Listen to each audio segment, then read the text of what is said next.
The story began when an ordinary boy lived in a neighborhood populated by demons. One day Michael went to his teachers to ask permission to leave their land. His mentors were two demons, a poison demon and an immortal witch doctor. The master was trying to convey to our protagonist that his clan of the Dancing Blade could have disappeared long ago. Our hero agreed with them, but still wanted to find the squad. However, the poison demon wondered, why would he be looking for a clan that might already be dead? But Michael was an orphan, and he was taken in by his family for the 14 years he spent with them. More than anything, he wanted to repay their kindness. One of the brothers smirked. In addition, he added that our protagonist wasn't quite ready yet and his battle techniques were weak. But Michael was confident as he was raised by two strong teachers. Eventually, the teachers let him leave. They gave our protagonist two special blades. Michael was very much surprised, for these blades, crescent moons, belonged to his teacher. He even refused to accept them at one point. But the demon insisted. And the other demon is an immortal doctor. I thought I'd give him my fan to help him on his journey. Demons. They wanted to warn us, Michael, by telling him that the continent was dangerous and that he should be careful. They also said they'd be very happy if there was any good news about our protagonist. They took one last look at each other. Michael thanked them for everything. And so at last he set out on his journey. On his journey, he did decide to go to the Moonblade Mansion. Once inside, he was flooded with many memories of being a child, enjoying life with his friends and caregivers. His hope never faded that the clan of the Dancing Blade was still alive. The surroundings were already very different. But first place hasn't changed. He decided to stop by the bar. The design inside the bar was the same. All the guests noticed Michael's presence. He sat down and placed his order. Everyone was watching him very closely. Michael noticed it, too. But nevertheless, this atmosphere did not frighten him at all. The bartender, whose name was Larry, approached him. Michael remembered him by calling his name. The man looked a little surprised, not recognizing our main character. John ordered noodles. Larry replied that he would bring it right over, but he noticed that the clothes didn't look like they were from around here. As he left, he could already sense that some sort of conflict within the bar was looming. Noticing Michael's black clothes and the weapon in its scabbard, they questioned him, how dare he walk the streets like that? In addition, the upstart added that he who wears the color black brings misfortune upon himself. Michael replied that he was not accomplishing anything and did not have any other clothing available. One of the partners immediately blew up, calling our protagonist an underdog, and asked that Michael make eye contact. The warrior asked for what purpose did our protagonist appear. He explained that there was no reason, he was just back in his hometown. The warrior said he hadn't seen him before. However, he suggested that our protagonist was straight from the brothels. The other two also continued to call Michael names, saying he was the son of a prostitute. But Michael replied that it used to be the school of the Dancing Blade. But the warrior interrupted him, saying that he probably meant a group of dancers. Michael objected to him and reminded him again that this school of the Dancing Blade. The warrior replied, "Who cares, no one remembers that anymore." Michael asked him if he had heard anything about it. The warrior replied that he had not only heard, but our protagonist offered him a drink. The warrior was slightly wary and surprised at the suggestion. He asked to sit next to him and told Larry to bring a bottle of wine. Apparently, the warrior didn't want to lose the opportunity for a free drink. However, the warrior was wary of the fact that Michael didn't even flinch when he saw the sword. After all, they originally just wanted to rob our protagonist. He asked where Michael was from and what clan he belonged to. Michael reported that he does not belong to any clan or community at this time. The warrior was even more surprised with his company, for they thought him a common vagabond. He couldn't stand it any longer and shrieked for Larry to get the wine to the table sooner. The owner of this bar immediately brought wine. Michael suggested a drink. Then he asked, what happened to the Dancing Blade clan? Serving a cup of wine, he wished to learn as much as he could about his clan. The warrior asked, is he really interested in history? Michael wondered where they might have disappeared to. However, the warrior said that he hadn't heard of the Dancing Blade clan in a long time. But he mentioned the Blood Ashes clan. Michael was alarmed, for he knew this sect as the ruling sect. The warrior added that the Dancing Blade clan used to have the most beautiful women, and the Blood Ash clan was always trying to get them. However, the Blood Ash clan poisoned their warrior and spun it all on the Dancing Blade clan. So the battle began, the entire clan fell. The leader of the Blood Ashes clan took all the women for himself to enjoy the fun. The warrior realized that this story had really touched our protagonist. He was about to get up, but Michael stopped him. The hero asked if he was a member of the Bloody Ash clan. The boys realized they'd been exposed. The warrior blushed, saying that he wasn't connected to the clan in the slightest, and neither were his friends. One of his friends wanted to tell the story of the Dancing Blade clan. His partner asked him to shut up. However, the man continued. He told me about the girl Lisa, who they had captured and dragged to a quiet place. The warrior toppled over a chair with a shout, "Shut up!" However, those didn't want to stop. Michael said it was his sister. The warriors gloated, for they realized that our protagonist knew her. They added, however, that their leader had taken much prettier girls for himself. But one moment later, Michael poked them with noodle sticks. After another second, he stuck his sword into the warrior, killing instantly. A fury and evil aura enveloped him. Now the bar was filled with bodies, and the floors were covered in blood. Larry wondered very much, how did he manage to defeat such warriors? I mean, he figured Michael would get hurt first. Michael turned to Larry, and he asked if he didn't recognize him. Larry stood frozen, trying to remember something. After a moment, memories came over him of the boy. He shrieked, "Michael, is that you?" Our hero answered, "Yes." Plus, he added that Michael had changed, and where had he been? Michael said he was abducted by 2 demons. They did a bunch of experiments on him, he had to go through hell. Larry was relieved that Michael was alive, saying that his fellow clansmen hadn't stopped looking for our hero. Did Michael ask seriously? Larry said they never gave up hope for a second, searching until the very end. Michael felt very sad and uncomfortable. Pointing at the warrior, he asked, "Is everything these pigs said true?" Larry replied that it was pure truth. Michael left the silver in the dinner bill. Larry reported that this is a great deal. However, Michael said, "It's for ruining the place." But Larry said it happens every week.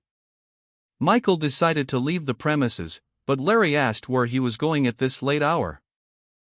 Our protagonist replied that he was going to go to the Moon House. Larry jumped up and said that the Bloody Ashes clan was now watching the house. The bar owner tried to stop Michael. However, Michael wondered if Larry didn't remember how skilled a warrior he was. Larry noticed that despite his young age, the boy did show the makings of a warrior. Therefore, Michael wished to avenge his squad. Larry replied that he would always welcome him. After a while, Michael had already approached the Moon House, at which 2 guards were standing. Since it was a bordello, the guard asked what he wanted. Mr. Michael asked to show him the girls. At this time there was a performance going on inside. It was a very well-known band in those circles. The band of the moonlit night our protagonist began to remember. Michael watched the dance and it seemed familiar to him. But most infuriating of all was the fact that his clan's dance was being attempted. The guard turned to our protagonist again.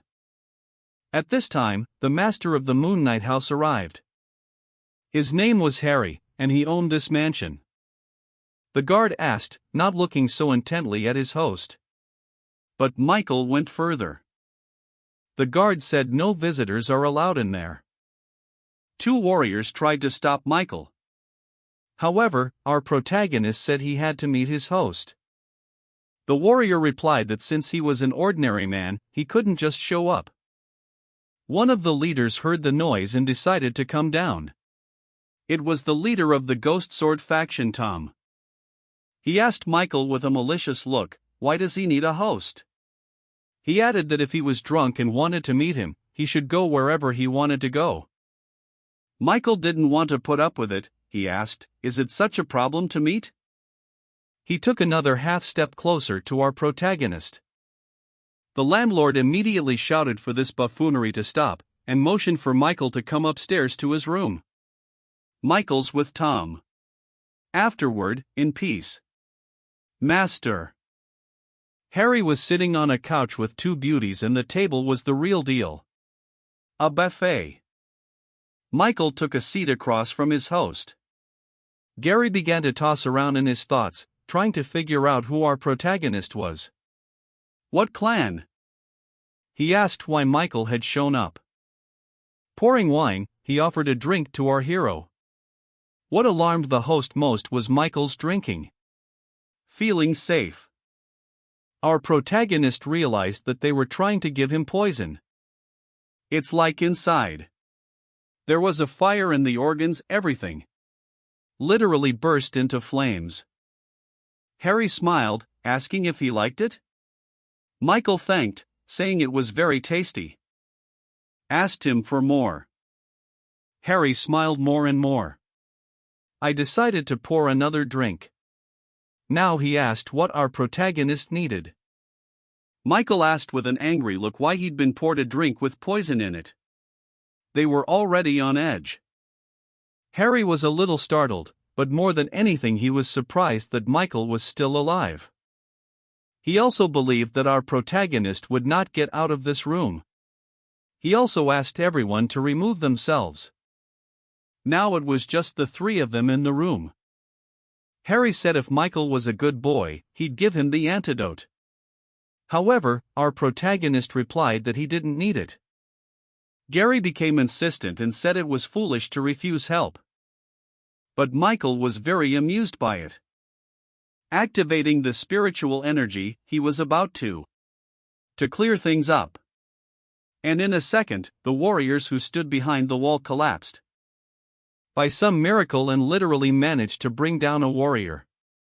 And condemned them to certain death. Harry still didn't understand how it happened. Tommy was puzzled about that, too. But suddenly I fell on my knee, experiencing a searing pain in my throat. The owner of the moon house, I think, was completely confused.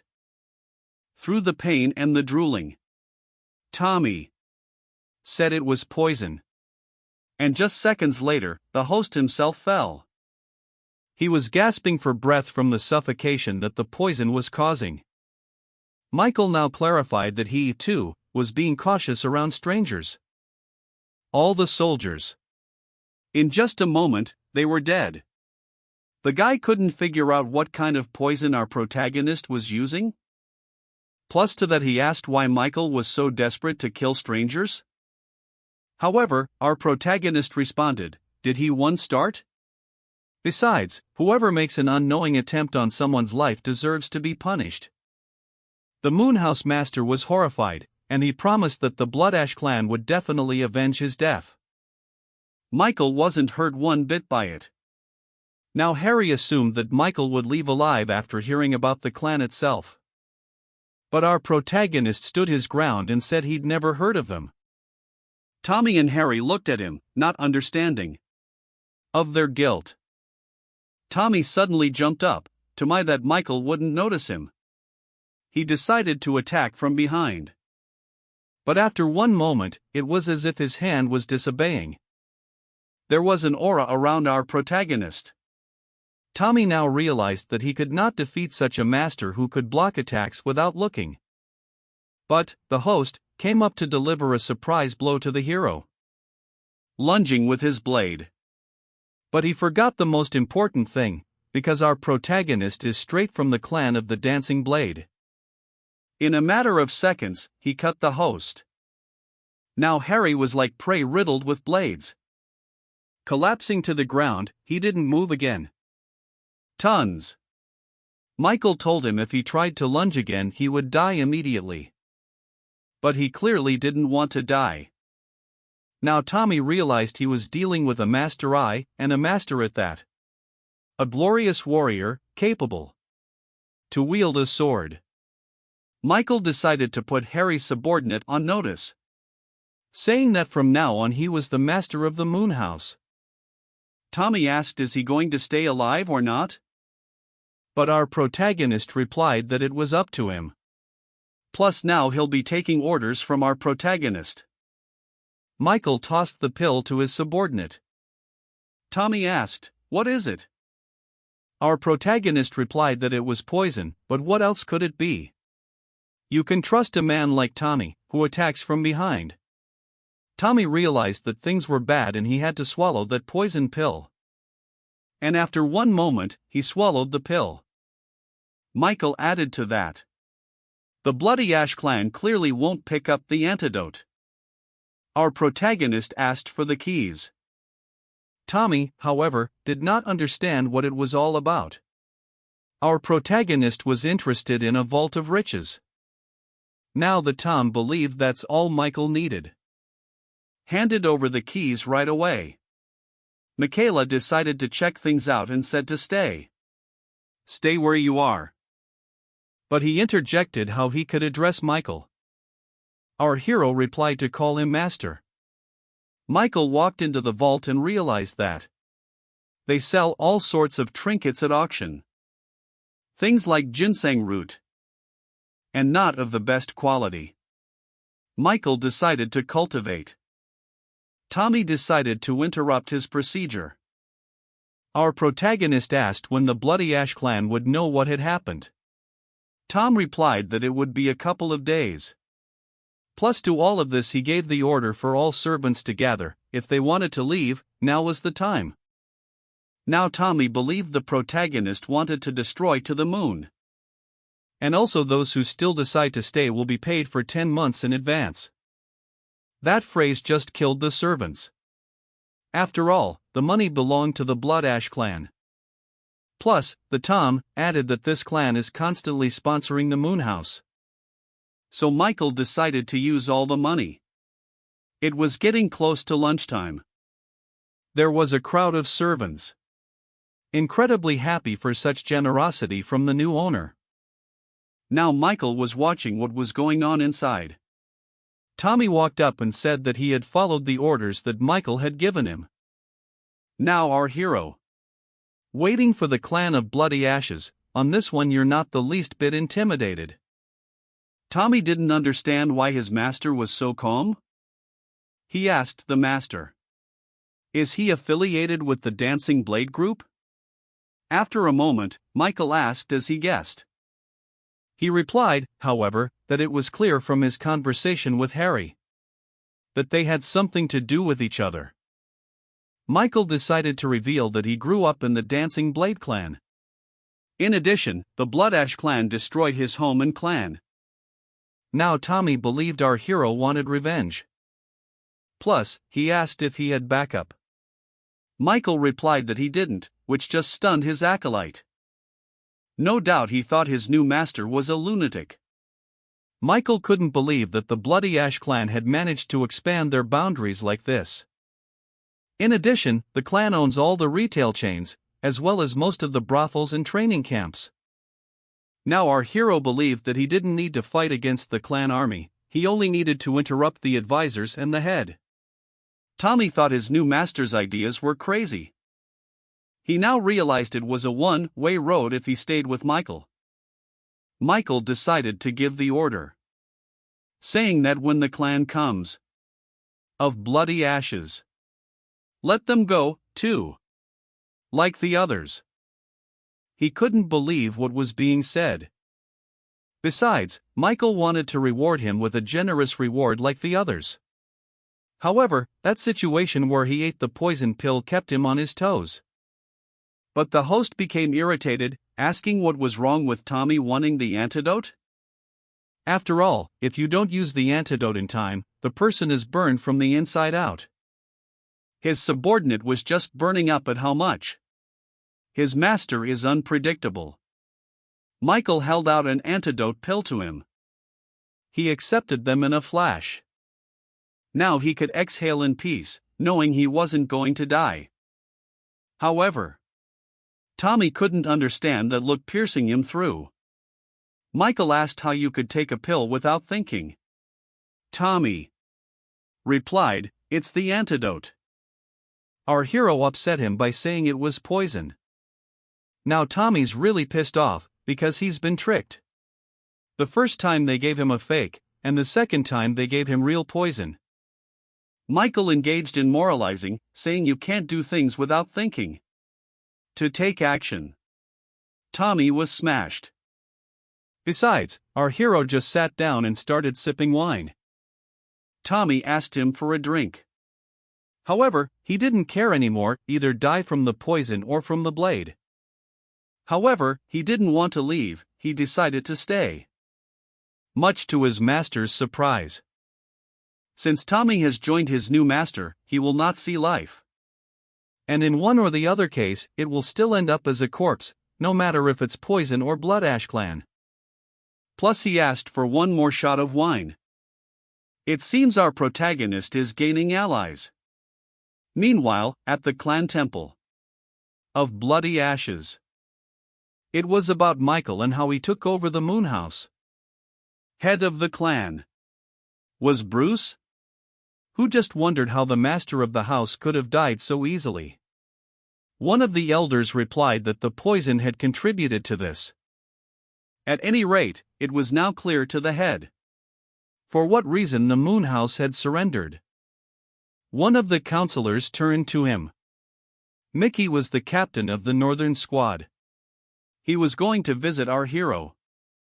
However, the head was a bit perplexed. Still, the captain was willing to give it a try and promised to take care of the problem. After all, he wanted to take possession of the moon house more than anything else.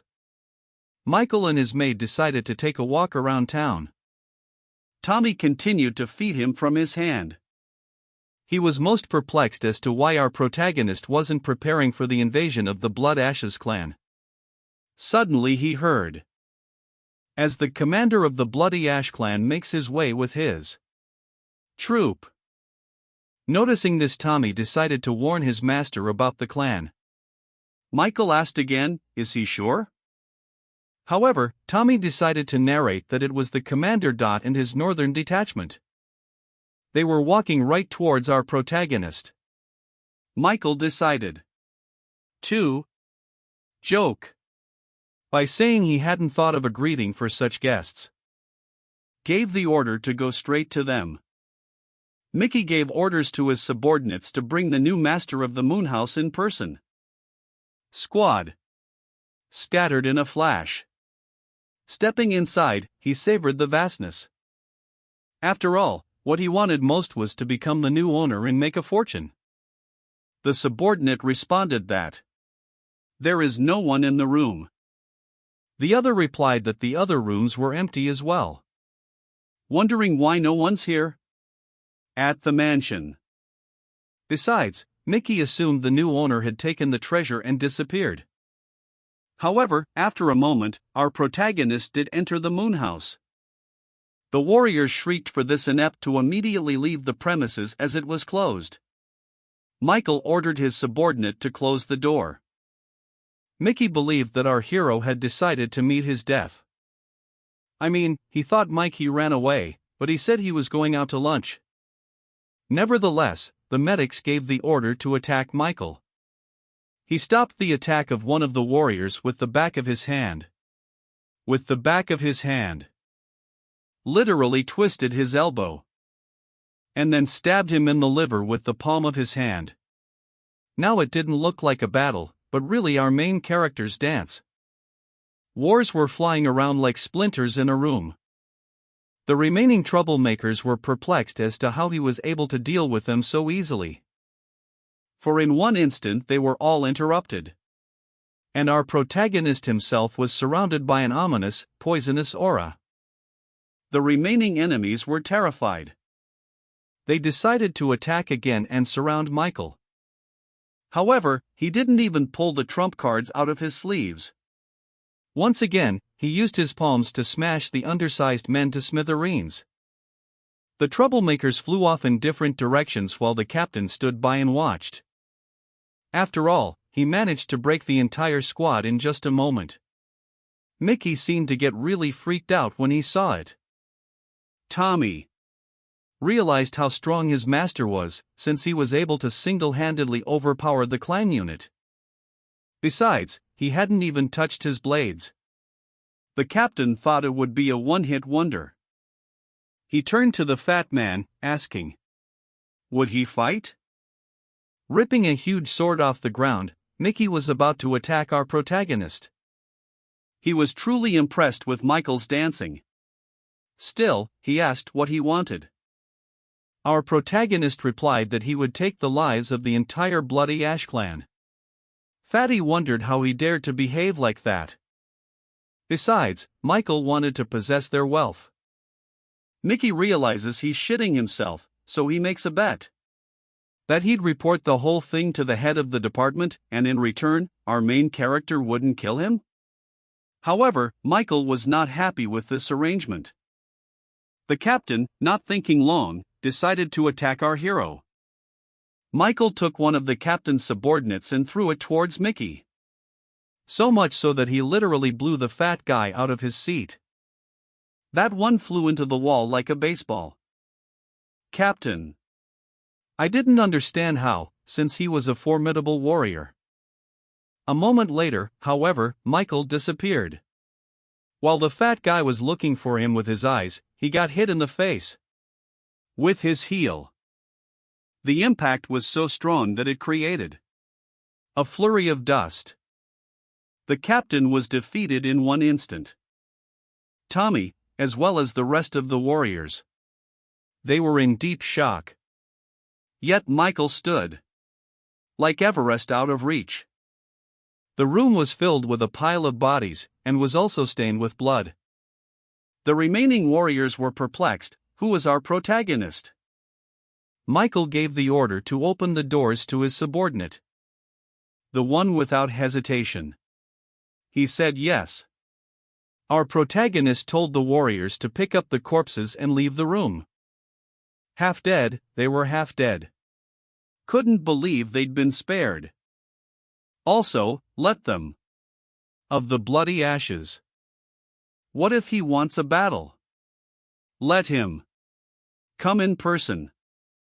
Michael didn't even break a sweat after this battle. The poor souls began to leave the moonhouse in a flash. And the protagonist himself decided to taste the wine again. Tommy asked him to pour him one too. Michael asked, did he deserve it? Even though it looked silly, Tommy replied that he had opened the door. Nevertheless, our protagonist was kind to his subordinate. He poured into a cup of wine. But Tommy had a question in his mind: why didn't his master finish off the remaining warriors? However, Michael believed that they would pass the information accordingly. As Tommy drank, he realized that his master's intentions were quite serious. However, when the entire clan shows up here, it will be very dangerous to be here. He told Tommy he'd better get going.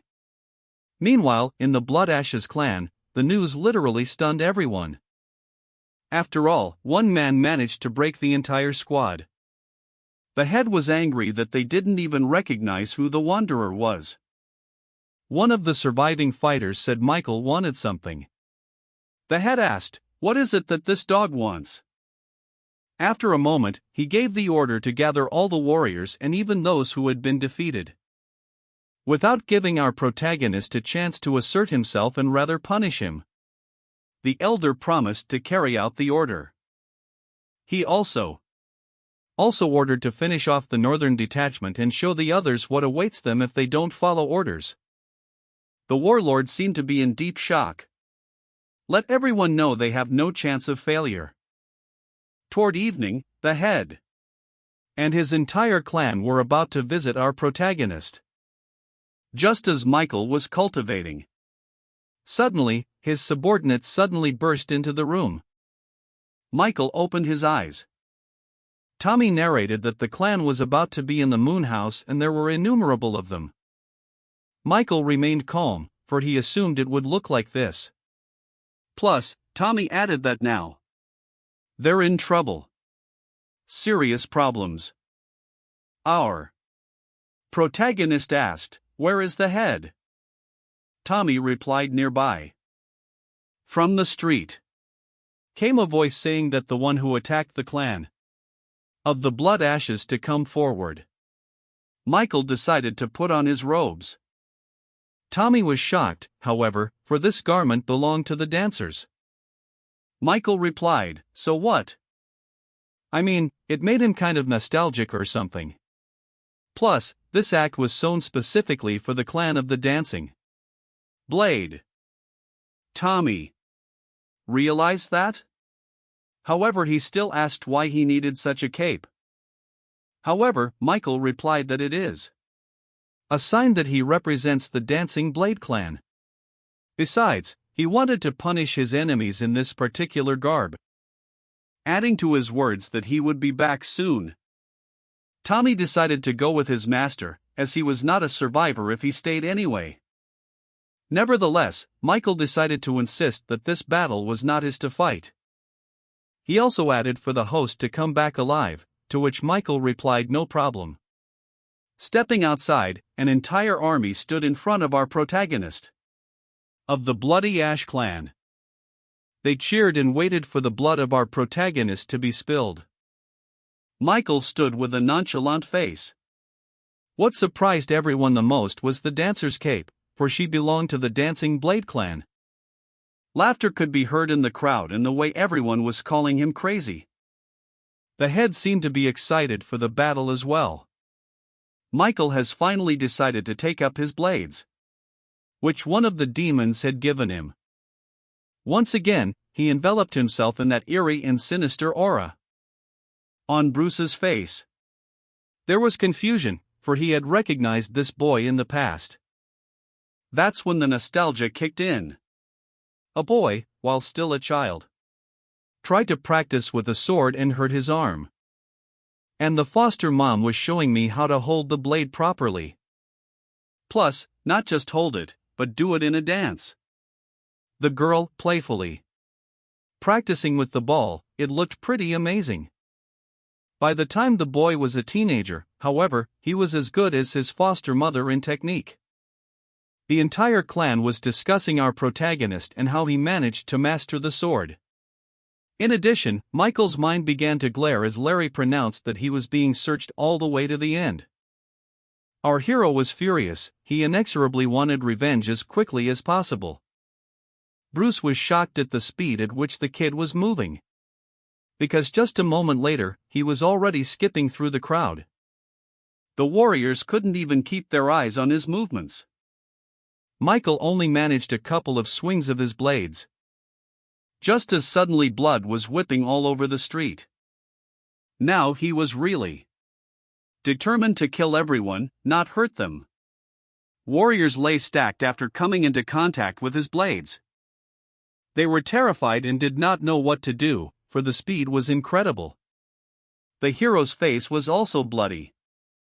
He further proceeded to chop the bodies of the warriors into cabbages.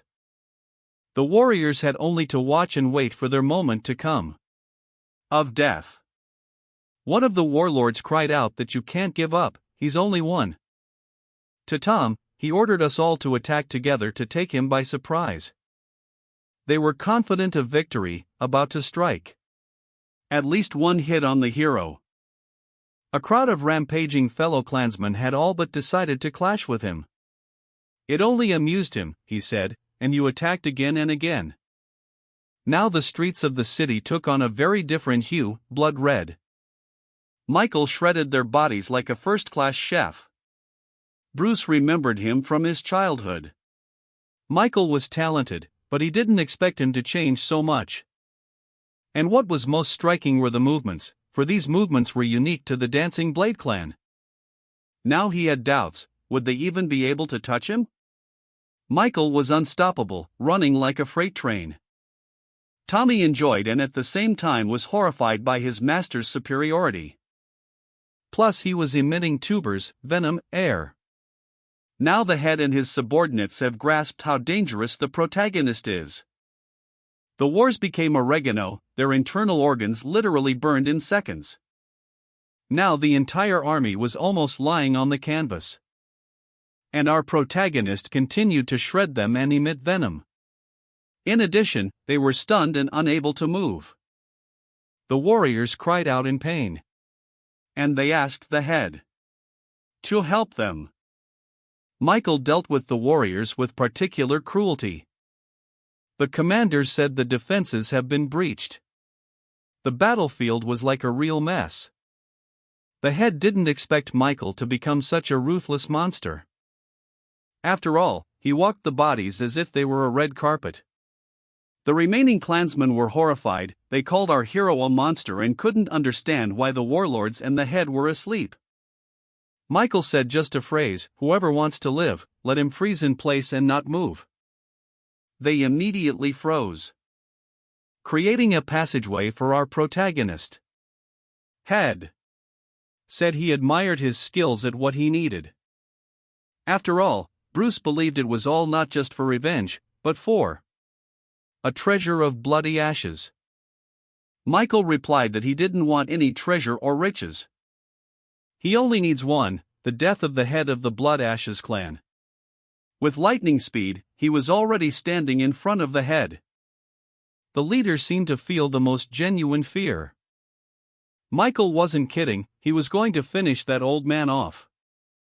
But the head cried out, "Don't kill," for he wanted to tell where the rest of the Dancing Blade clan members were. Our protagonist seems to be very wary of this phrase. He replied that there is more from the days. Clansman trying to get my blade. And without thinking, decided to lunge towards Michael. Michael immediately disappeared. The old man couldn't believe his eyes as he managed to dodge. He was now behind the head of the Yi clan, taking out his poisoned dagger. The second one too, he was about to send Bruce to the angels. The old man perked up, because the blades were so strong that the head was paralyzed. Michael was slightly surprised, for the old man had managed to parry the attack. Bruce began to call for help, and the warlords were already at the ready. The captains immediately began to attack with a joint attack. But it wasn't enough, because Michael was literally dancing. The head believed that our protagonist wouldn't be able to handle everyone at the same time. Once trapped, he once again released his blades of poison. Bruce shrieked that everyone had taken the antidote, so such tricks would not pass. Michael, however, swung upward. It made sense to him now, because everyone had taken the antidote and that's why they were still alive. Bruce began to smirk, saying that our protagonist was not going to make it out of here alive. However, Michael believed that it wouldn't work anyway. A moment later, the old man felt the truest burning inside. He collapsed to the ground. Accordingly, the warriors also became very ill. They all fell immediately. Chapter. Couldn't believe it, because they took the antidote. However, whatever antidote they had in their hands was nothing compared to the poison that has been bestowed upon to our protagonist, his mentor. Michael once again continued to shred all the warriors. The old man shouted, "Let's unite!" talking to Michael about having lots of money and great connections.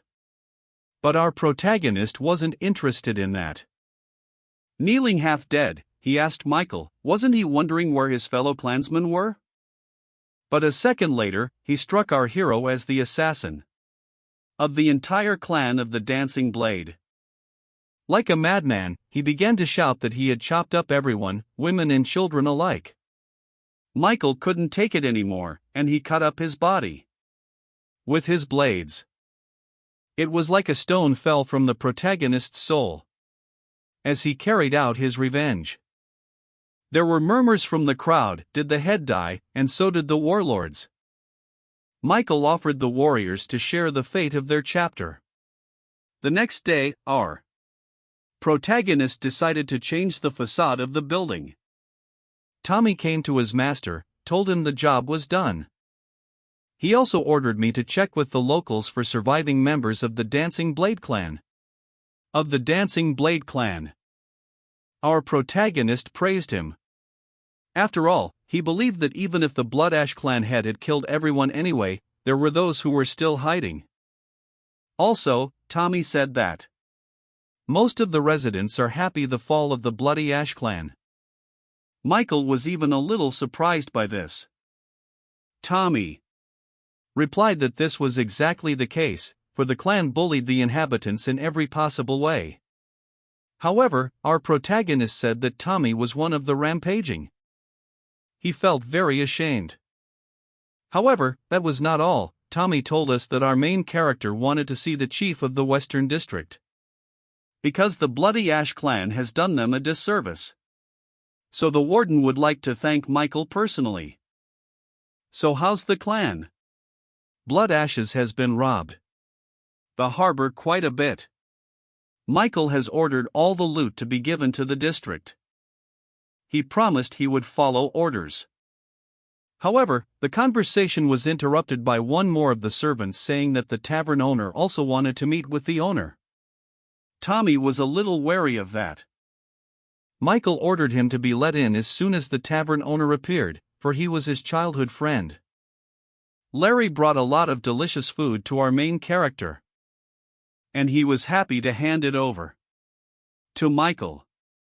Our hero was very excited about the visit and this food.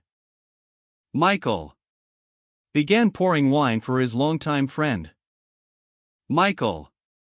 He offered to join Larry's community. However, he could not leave his tavern, and indeed the bar. Nevertheless, Michael insisted that his mansion had a feeding problem. Larry was just worried that his life might be in danger in these places. Our protagonist didn't understand what it was about.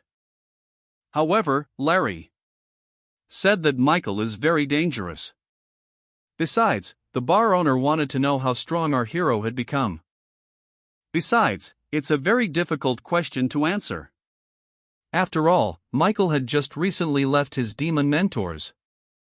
Larry wanted to know what kind of mentors had surrounded our hero all this time. Michael replied that it was one of the great demons of the Glorious Four. The bar owner immediately turned blue upon hearing this. But Michael continued pouring wine into the cups. Great demons were truly evil incarnate to mere mortals. Larry said he was glad to see the boy he remembered in good health as a young man. Besides, he decided to guffaw, saying if the mentor did come to visit, have Michael warn him to hide far away. Our protagonist calmed him down by saying he had a lot to do. Larry was going to suggest that Michael announce his mentor to everyone around him. But Michael didn't think it was a good idea. There were many people who would want to compete with him. So Larry decided it was a really stupid idea. The continent was divided into 3 warring clans. Since the Blood Ash clan doesn't exist, that leaves the North Wind Sword clan and the Sun Dragon clan. Michael tried to gauge their strength. Larry was very worried. If there was an attack from their side, would our protagonist be able to handle them? However, Michael replied that he should worry about those clansmen, but not Michael. The smile literally never left the bar owner's face. After making a toast to world peace, they decided to have a drink. After a while, one of the clans reported that the Dancing Blade clan had begun to revive. Anthony was the head of the Sun Dragon clan. It was reported to him by his personal commander, Matthew. And this whole situation really pissed off the head. Matthew suggested hiring shadowy assassins who would massacre our protagonist with ease. It's even a little mesmerizing. After all, Michael has managed to infect the entire Blood Ashes clan and should not be underestimated. Besides, as Matthew believed, that our protagonist's youth would ruin him if they sent girl killers. The next day at the mansion, Michael calmly sipped his wine. Suddenly he was disturbed by the wars. Tommy introduced the guests, for they were from the Ghost Dagger clan. They used to work and help Tommy, so he decided to bring them over to his side. However, Michael said that decision was behind his right-hand man. The wars have left the chambers. Our protagonist asked Tommy, "What is the Western District at this point?" Tommy responded that he had resolved the issue, but on Michael's orders, he set up a room for poisons, drugs, documents and treasure. Michael praised his faithful servant. But Tommy's demanding what our protagonist is going to do on the third floor. However, he didn't explain anything, only forbade access to his bedroom as well as the entire third floor. Nevertheless, Tommy felt that someone had to keep an eye out.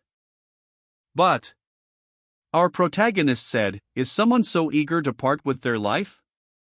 The right hand replied that it would do his bidding.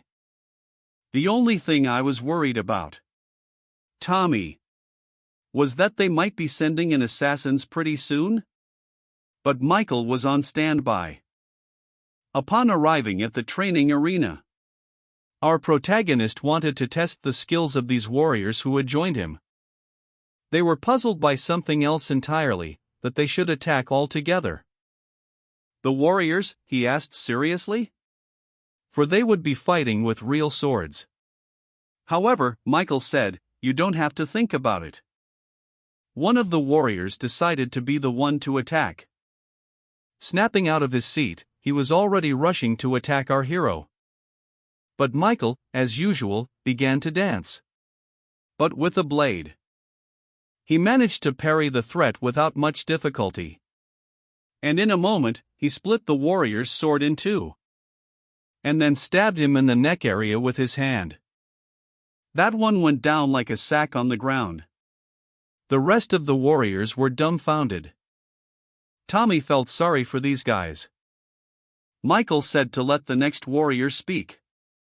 They were creeped out, but after seeing such a picture, Michael's right hand thought so too. However, our protagonist turned to Tommy.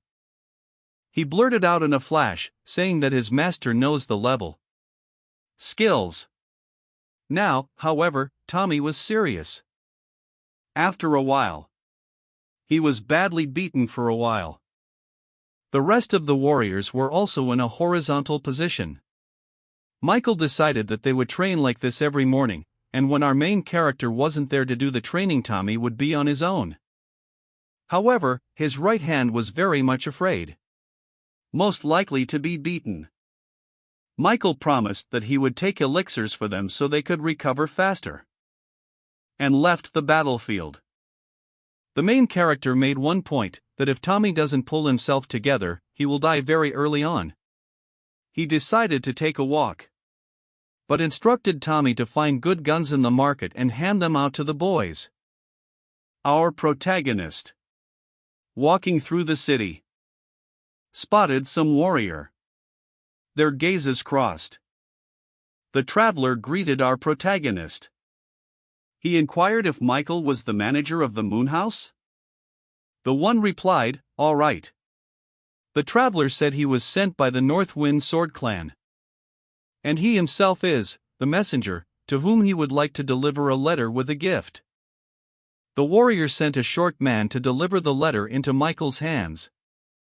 He added that the head of his clan would like to personally shake hands with such a warrior. Plus, to top it all off, the head of the North Windball clan has decided, share a small tribute of 100 bills. But it was a technique, a trap that was sealed in a bag. A snake came out of there and bit the protagonist on the arm. Her eyes were so vicious, she bit Michael's hand in a flash. The guests gloated about it. Since our protagonist is familiar with poisons, he realizes how powerful the blue snake's venom is. Michael removed the snake from his hand. As in the moment, this short man decided to attack him. But Michael easily dodged it. Lunge. Plus, the second warrior decided to do an airborne attack. Michael had no choice but to pull out his blade and repel this unfortunate attack. But nevertheless, Too Shorty decided to attack again. Michael decided to use his dancing blade technique. He managed to repel all the attacks of these guests. After attacking the enemy, he managed to parry our hero's blade. On the other hand, Shorty's idea? Take the hero by surprise. They didn't.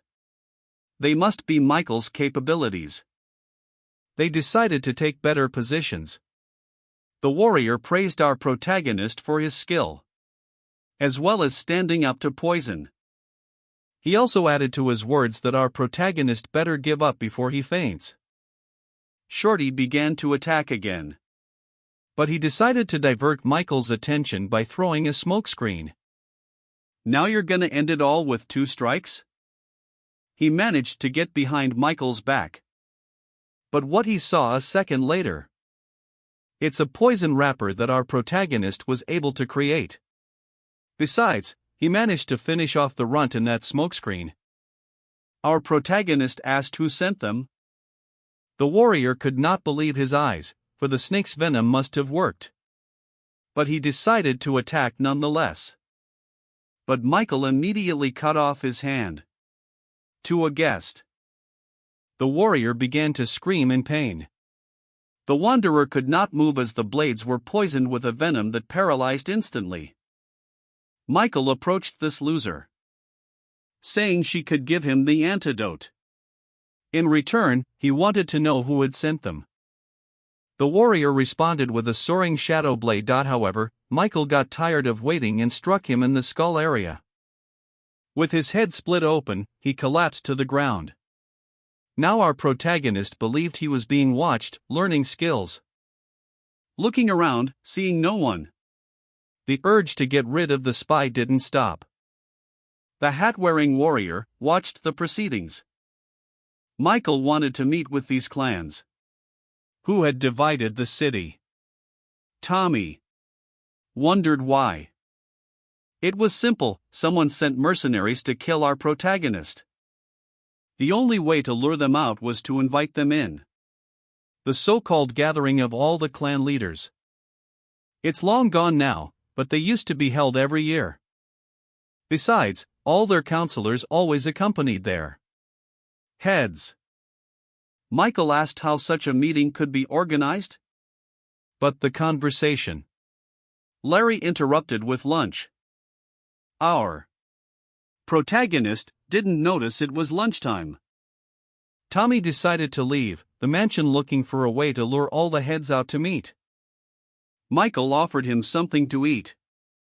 That one was actually surprised. He even ordered him to make him sit down. He wondered what it was like to dine with his host. Our hero asked if there was enough food for 2. However, Larry said there was enough booze to go around as well. The boys began to reap their lunch. It was already getting dark and the warrior continued to watch our protagonist. He was saddened that his wars couldn't kill Michael. The killer promised himself to follow through next time. Our protagonist took to the streets to do a dance of the blade, just like in a previous life. What made this clan's technique different from the others was that their movements were hard to track. Even though Michael had been around a long time, he hasn't lost his knack with demons. With each movement he sped up and moved faster, and faster, and faster. He succeeded, even spinning like a hurricane in the air. Nostalgia reminded him of how his mentor taught the boy the art of blade dancing day in and day out. She hadn't been near Michael for a long time, but in spirit and in body, they were one. Our protagonist was getting high like never before. And even in his thoughts, he imagined as if he were fighting his mentor. This performance always ended with a bow. Larry was shocked at how much the guy had honed his blade skills, and also praised our protagonist, for he repeated what he did decades ago. Michael had some other things to finish up. Larry left him. Michael decided to lie down on the ground, watching the stars. However, the killer still continued to watch our protagonist as well. Now he considered it a chance of fate.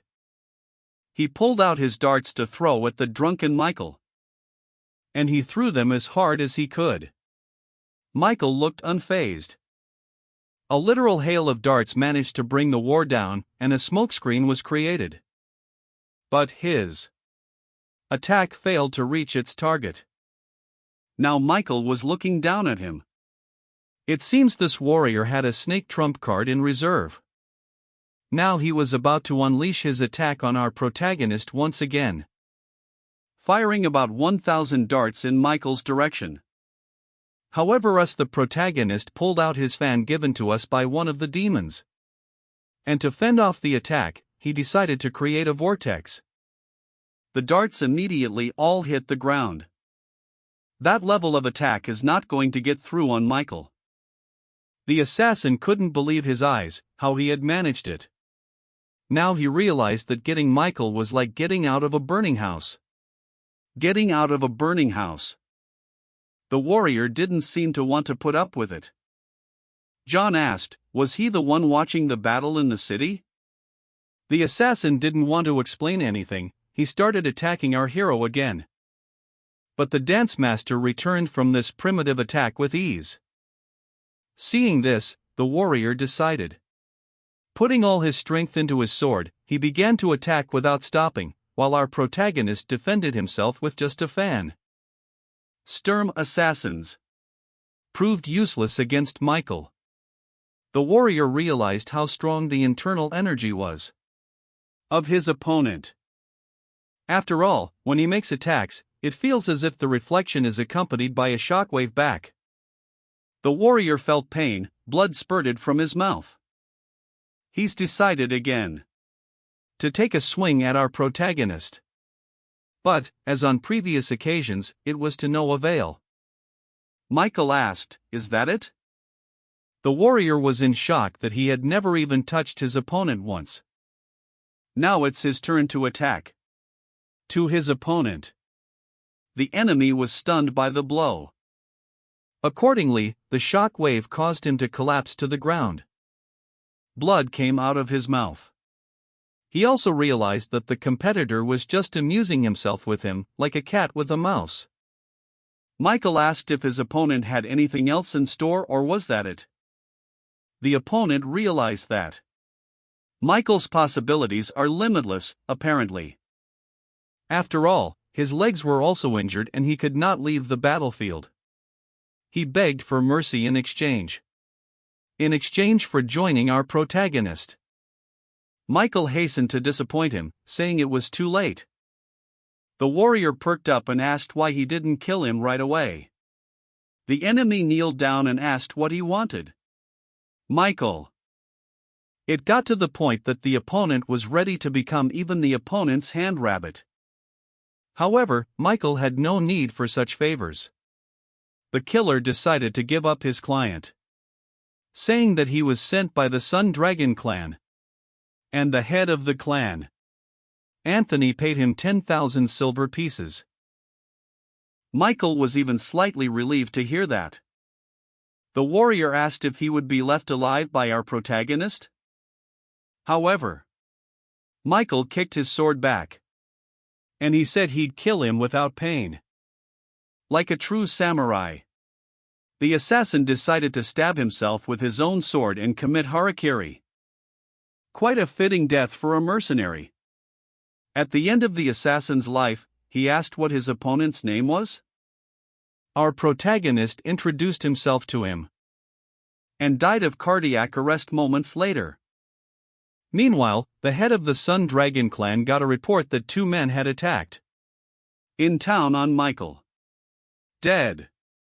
In addition, the founder of the mercenary ranks also died. The warlord reported. Anthony was shocked by this news. In addition, the warlord added that the people of the dancing blade buried them. Early on, however, that was fatal to the head of the mercenaries. It looked like suicide. The Sun Dragon had assumed that it was poison. The warlord's response was that no, the one had pierced himself through and given away all the information, most likely.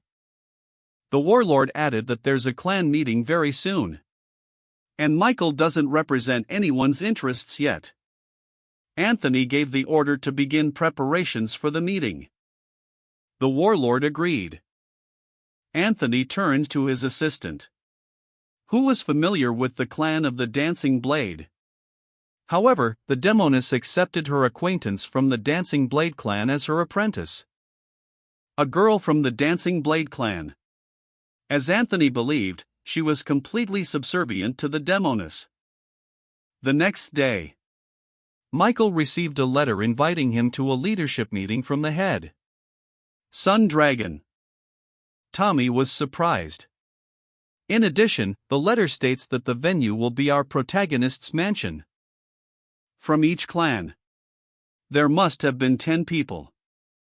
Michael asked Tommy if he told him the manager was dead. He said yes. Our hero had a question, then why? They decided to hold a meeting if a manager had not yet been chosen. Tommy answered in this and the insidiousness of the Sun Dragon clan. Plus, Michael reminded him that the enemies that would be from the other clans were much stronger than Tommy. However, his right hand asked, would we really have to fight them? Michael replied that to do that, you have to get your strength up first. Plus to this, one must fight with the death of one's enemy in mind, not his strength. Tommy grasped what the host was talking about. Our main character decided to gather warriors in one room. There was a lot more determination in their eyes now than when they came in. Michael gathered them all together so they could all have a drink together.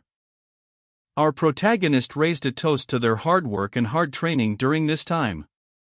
Plus, he told me there's a meeting tomorrow and to be ready. The goal of the clans is to take away the West Streets. Michael also told us that only the top of the clan would be present at the meeting. Let our protagonist and 6 warriors is a small gap in numbers. He had only one request, and that was to survive this meeting. He'll take care of the rest. The guys once again had a cup of wine each. The next day, all the clans were on their way towards the mansion of the Dancing Blade. There were quite a few people gathered. Were all the clans already gathered with their leaders? The Sun Dragon clan, a treasure trove of North Wind swords. The Venom clan, Dark Spirits. And lastly, the Hawk clan. Everyone was about to go inside the mansion. According to the terms of the meeting, only 10 representatives from each clan are allowed to be at the table. Chapter. The Poison clan was asked to come in one. Just a little while longer. I think it's about to start. Tommy greeted the guests. The meeting will be held on the 2nd floor. All 6 seats have been prepared. Tommy also directed that he would escort the leaders upstairs. he asked the others to wait in the foyer. Once inside, everyone determined that the table would be round. This will allow you to look at each other without looking away. Tommy decided to lighten things up a bit by saying that the host would be here soon. I think he's very disappointed in this, Anthony. The head of the Poison clan was very generous and kind. The clan heads sat down at the table. After a moment, our protagonist appeared. He introduced himself to the heads. However, what got everyone riled up was that he said hello without respect. The head of the Poison clan has congratulated Michael on his new position. Our protagonist thanked the old man. In addition, the old man asked if our main character had awarded himself all the honors. Michael replied that yes, he did. In addition, the old man added the following. The Blood Ashes clan had grown some crops especially for the Poison clan. Plus he lost some very good customers because of the supply cutoff. Even if there is some confrontation, nevertheless the clans build trade and business relations with each other. The old man asked to resume the trade of lilies that are sold at a premium by the Poison clan. But Michael wasn't easy. He realized it meant giving up 2 streets. One of the chapters objected to our protagonist, saying that he was being disrespectful. Michael inquired as to what exactly is the disrespect. In addition, our protagonist decided to fight back, replying that they are not his teachers on how to behave. Besides, he said it was time to put all this unnecessary stuff aside and get to the point. However, the chapters became very alarmed when they heard this. Michael realized that no one wanted to start, so he decided to provide 2 options himself. Either they'll fight him one-on-one, or they'll attack all together and Michael will slaughter them. The head of the Hawk clan wondered, what's the difference then? If they pick a fight, one-on-one. According to the law of the streets, the loser will become the winner's servant. However, Hawk asked if they decided to attack all together. Michael replied, then he would kill everyone at once. That got the heads very excited. The head of the Hawk clan laughed very hard. Turning to our protagonist, he says he's ready to fight. Michael said, then let's step back. Without a moment's hesitation, the head took his huge sword. I had already started swinging it towards our main character, but Michael was on standby. Their blade attacks clashed. The other chapters watched this and were impressed. Now Michael decided to attack. He realized that he was facing a difficult opponent and decided to unleash the potential of his dancing blade technique. The big guy tried his best to thwart our protagonist's attacks. However, something struck him very hard. How could his huge sword be in the cracks, and furthermore ordinary blades repel his attack as if it were fluff? The head of the Hawk clan now realized how strong Michael was. The battle of the 2 warriors began to continue. The old man was now watching the hero's movements very closely. Now the other head realized he didn't stand a chance.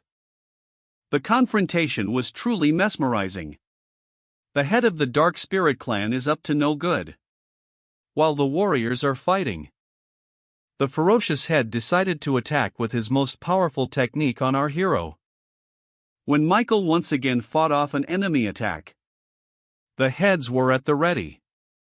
After all, they wanted a joint attack to destroy our protagonist in the blink of an eye. Plus, they figured if they could surround Michael, they'd kill him. Our protagonist noticed it and conducted 2 slip-and-fall attacks. A big guy with a huge sword. He was shocked. The head of the Dark Spirit clan was cut in half by Michael with his poisoned blade. And it would seem that the old man's technique has managed to envelop our protagonist. It seemed to him that he had one. He managed to wound our protagonist. The heads stood in a stupor. The old man gloated, for his techniques were imprisoned in the control of the poison. He praised Michael's skills, but after the poisoning, The enemy wouldn't be able to hold out for long, the old man believed. John turned to the other clan heads. Those were a little puzzled. He asked them, did they accept their choice? I think it's the two undersiders. Scared. Now they realized that Michael was just testing them. It was a plan. One of the heads fell to his knees and said he would follow Michael.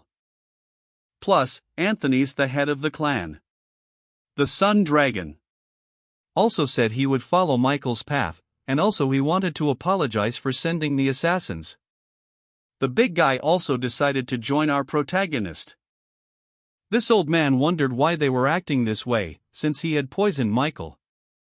Our protagonist turned to 3 chapters and gave the order to kill the head of the poison clan. The old man thought Michael had lost his mind. After a moment, the heads approached him. The old man tried to talk sense into him, saying he was going to die very soon. Come to your senses. I kept trying to talk these crazy heads out of it. The crazy heads of the department. But Anthony didn't want to listen to him as he realized Michael was like the devil. All 3 of them were ready to cut off the life once and for all of this poison master. He decided to dodge their attack by jumping backwards, and was about to use his poisoning technique again. As he tried to hit him, he created a protective barrier around him. Accordingly, he was able to parry the big guy's attack as well. However, that one went behind his back. And it would seem that the old man's life is about to be cut short. He began to duck and parry the threat in his direction, yelling, "Stop!" But nevertheless, they continued to press on to reach their goal. When he looked at Michael, the old man realized the poison wasn't affecting him at all. Anthony used the famous dragon sword attack, then smote the old man's hand, which he cut off immediately. But that wasn't all, as one more came in behind me. The big guy's not slumbering either. They riddled the old man with their swords by sending him to the realm of the dead. The Sun Dragon clan head made the final attack, chopping off the head. Now they've managed to show loyalty to Michael. Our protagonist addressed the chapters. Those bowed their heads. Michael praised them and asked them to follow him. They didn't even interfere. Chapter Anthony. Sitting and thinking about his mistakes he had made earlier in front of Michael. But after a couple of seconds, our hero called out to him, too. Anthony thanked for the honor. They were all drunk to their heart's content. Michael now felt his superiority over them. Now the choice remained, keep them as servants or kill them altogether? They all woke up suddenly. They now assumed that Michael had poisoned them beforehand. However, one of the chapters believed if he poisoned them, they would never wake up. Nevertheless, they were uncomfortable. Michael decided to continue the conversation and reminded the conversation of the Sun Dragon. The one with a startled look was dumbfounded when he heard himself addressed. Michael wanted information on a survivor of the Dancing Blade clan. Anthony said she's a skilled craftsman. And it is said that she has become the apprentice of a great demoness, the same one who was a member of the 4 great demons. Michael was madly surprised. He asked her name. Anthony replied, she might be using a pseudonym, but he doesn't know that either. Our hero once again asked the question. Does Anthony believe that Michael will need to fight a demoness? The poor guy was confused. He didn't mean it, but even if there was a battle to be fought, he would be on Michael's side. Our hero asked if he knew where it was. Anthony said he would take charge this matter and would order the servants to search for her, but the other head had heard that she had been seen in the Dark Paths territory. By all laws, the demoness takes only the most beautiful girls, and if she loses her innocence, the demoness kills her. No one knows what she's capable of, or if she wants to die. Girls. Sometimes she is killed for excessive beauty. The heads thought she was insane. Michael slapped the table, talking about how she doesn't teach martial arts to her students, but only nurtures her internal energy to the maidens and then devours them. He only promised that even though he didn't know what kind of student she was, he would come after her. The next day, Michael gathered his warriors, asking now they realize how things are in and around the mansion. They said they understood. And they also understand that they are still weak. However, he still decided to remind them once again that martial arts should be practiced every day to perfect their technique. Plus, Michael's warriors will only obey him, not one of the other clan leaders. Plus, he had put them on notice that he wanted to meet the great demoness. Tommy went into a stupor upon hearing this. His right-hand man also added that he doesn't doubt Michael's skills, but nevertheless he is worried because one of demonic 4. However, Michael decided to make a joke of it, because they weren't named that for their pretty eyes. His intentions were really intimidating because he wanted to turn a 4 into a 3. Meanwhile, night had fallen on the dark paths outside the palace. Michael, calmly sipping his wine, observed the pitch-black silence of the night. Our hero was running through his mind wondering if he could have met this student before. More than anything, he wanted to save her before it was too late. He was approached by a girl who inquired why he was bored alone. Plus, she offered our hero a drink together. Michael was clueless, he told her to get out of here. After all, that wasn't the first girl he'd blown off. However, the girl's sister said not to worry about it and to keep drinking. But Michael is very much in his soul, that and the girl. Her sister asked her to forget about him once and for all. Ta answered well. She noticed, however, that her sister was apparently restless at heart. Their mistress forbade them to drink. She asked her sister if she had seen other girls as beautiful as her die in this way. The girl replied that she did not, for mistress says that the death was caused by the lust demon of the 4 great demons. However, the other sister believed it was just an excuse. But nevertheless, she assumed that mistress kills them herself. One more of the sisters appeared in the premises. She said the mistress was looking for them too. However, the girl said she wouldn't come until she'd finished her drink, and offered to join her. But the sister decided to insist, saying that mistress is very angry.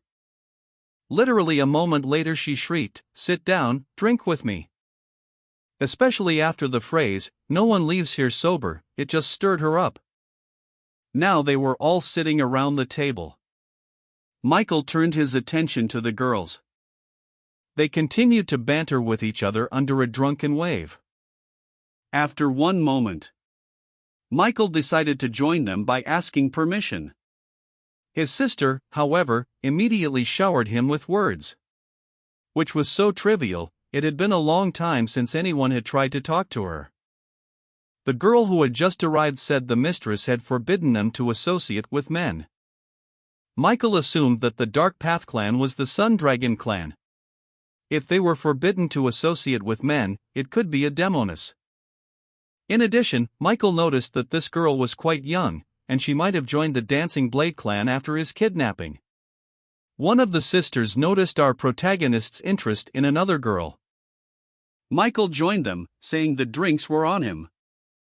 However, one of the sisters said she was perfectly capable of paying for it herself. Michael began to tell me that he was looking for a girl. She used to be in the Sun Dragon clan. That girl, on whom our protagonist had initially thrown his gaze, immediately perked up. Her sister asked her if they knew each other. Our main character introduced himself and said he was a member of the Dancing Blade clan and his name was Michael. Does she remember? She was in the deepest shock. And I remembered our main character. The girl introduced herself, saying her name was Jessica. She joined the Dancing Blade clan after our protagonist disappeared. Michael explained his eagerness to find the clan members. It pleased her to the core that she'd found her soul mate. However, if their mentor finds out they've been communicating with a man, trouble is coming. Michael inquired if the great demoness was their mentor. They immediately perked up. The girl turned to her older sister to stop the exclamations our hero was uttering. Nevertheless, she turned to Jessica, saying they were a vessel for a mentor. But there was one immutable fact: their great demoness never gets old. Now the girls realized how seriously our hero was talking. But suddenly they heard the voice of the mentor slash. It left them in shock. Jessica explained to Michael that the demoness was about to be here.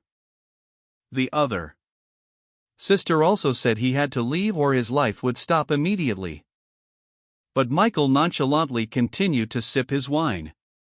Jessica continued to talk sense into him, telling him he had to leave. But 1 out of 4 demons, and here it comes. Our protagonist threw a glance to the side. The girls bowed before her. However, she asked why the man was sitting with them. If he had accosted them, he should be killed immediately. One of the girls assumed that he belongs to the clan of the Dark Path and doesn't want any trouble. But the Deviless saw weakness in the girl's eyes. However, no matter where it came from, she still ordered one of the students to destroy it. But Michael snapped back, saying why she was ordering her students to kill. And he continued to sip his wine. Mentor became curious about the young man's behavior. She was filled with rage, for he knew who he was talking to. Michael also contradicted her, telling her to move as far away as possible because her perfume annoys him. The reaction was immediate. She pulled out her handkerchief and asked what was the best way to finish him off. Besides, she assumed all men were the same. Michael repeated again, saying in getting out of here. The truth is, after a moment, she literally went berserk, trying to end his life with a palm strike. Michael jumped up abruptly and decided to return the favor. Their attack converged. Together. There was a clap. And from it, there was a small shock wave. The demoness rebounded sharply and sent her serpentine cable toward our hero. Michael returned with ease from her whip. Our protagonist has landed on one of the buildings. The girls couldn't believe their eyes. How could he stand up to her? She praised him, believing that he had deliberately provoked her appearance. Michael was going to use his blade. And now he's taken on the #1 offensive lineman. She recognized the blades of the crescent moons. The demoness looked at him again and recognized that he was a disciple of the great poison demon. Now the girls realized that he was also an apprentice. After all, nothing had been heard from the demon earlier. It turns out he was dealing with this young man, the demoness thought. She began to summon the demon of poison. But Michael disappointed her by saying he wasn't here. She grew still more curious, seeing that he had come on. Thought him a fool. But Michael was serious. He believed he didn't need anyone to get rid of her. Horror. It made her furious. She struck the whip where our protagonist stood. He managed to avoid the attack. The demoness has attacked again. However, Michael was getting closer to her. The countess guessed that he was trying to shorten the distance so she couldn't use in her whip. Trying to pull him back, she attempted to damage him, but he parried the threat with his blade. But she still managed to make a small cut on Michael's face. He reunited the blades with each other. And then he started attacking again. However, the demoness decided to end Michael with the end of her whip, going behind his back. But Michael, like a hurricane, he managed to avoid this strong attack. Our protagonist began using the dancing blade technique against hers. Whip. The demoness managed to wound him 3 times. Now he was in real pain. But he had no intention of backing down. The demoness thought it was a rather foolish decision. After all, she realized, by getting close to her, he would be able to use the poison. I've decided to unleash all my power. Cloud of dust formed, where she launched her attack. The girls thought that's it, that's the end of it. Our protagonist managed to survive, but his body was cut up. The demoness praised his skills and stamina. As expected, fighting such a demon would not be easy. After all, it is virtually impossible to get close to her, let alone use poison. But this amused our protagonist more and more. She thought he was crazy when she saw his smile. And to end him once and for all, the demoness gave her whip spikes as sharp as a blade. Now she was serious. Michael tried to dodge using the dancing blade technique. But the gusts of attacks didn't stop, he had to fight back as best he could. Behind him, however, everything was shredding from contact with that whip. The demoness hooked her whip into the support of the house and snatched it away, pointing it in the direction of our hero.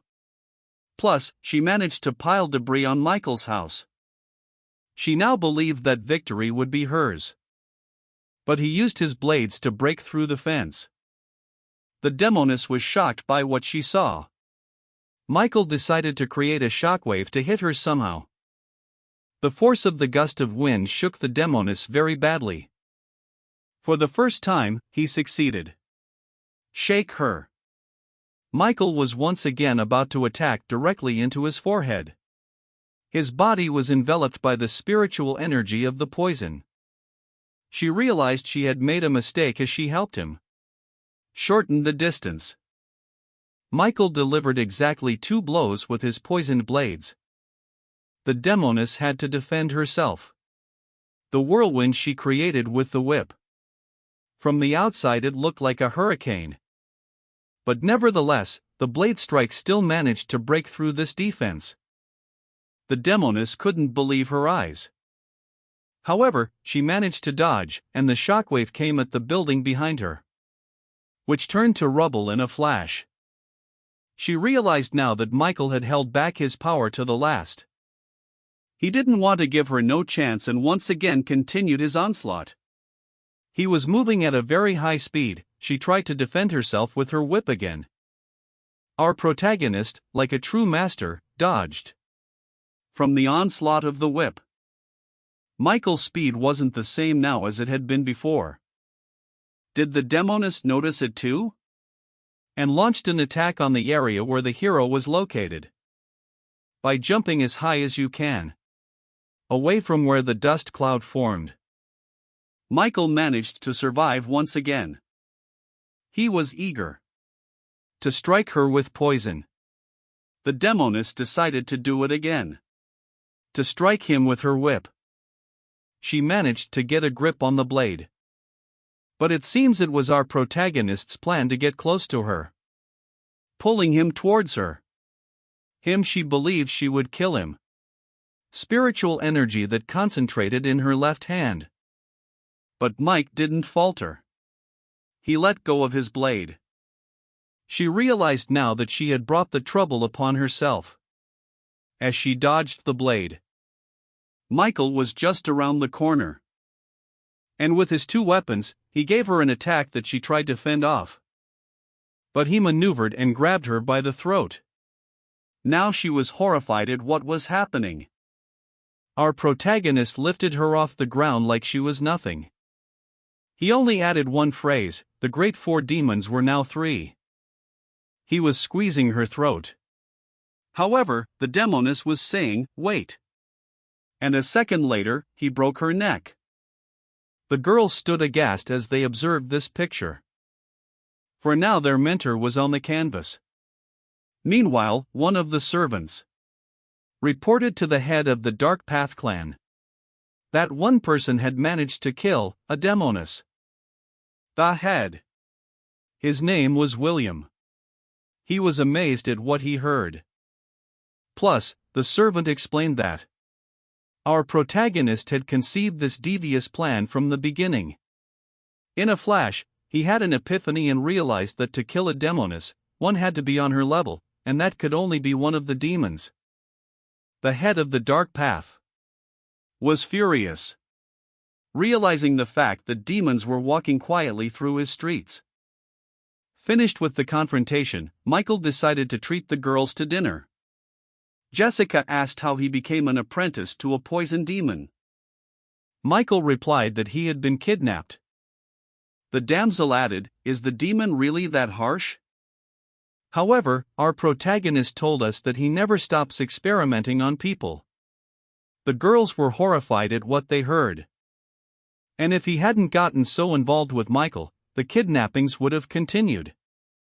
Michael asked them for one thing, that they not tell anyone that they were demon disciples.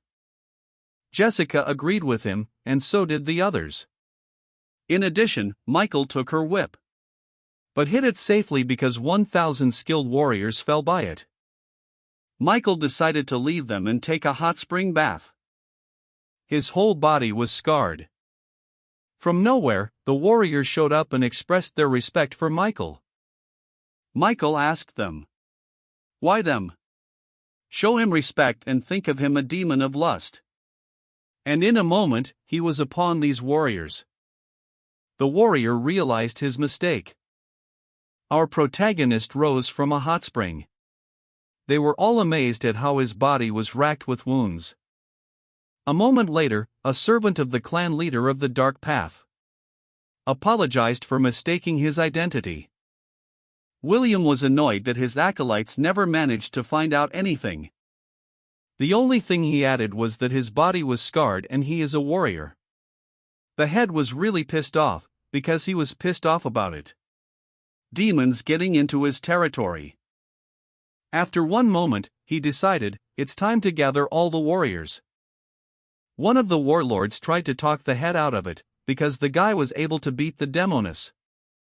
But William was serious, for he believed that Michael could not cope with the onslaught of his troops. The next day, Michael continued to drink his wine. Jessica wondered how he was feeling. Teasingly, they call him the demon of lust.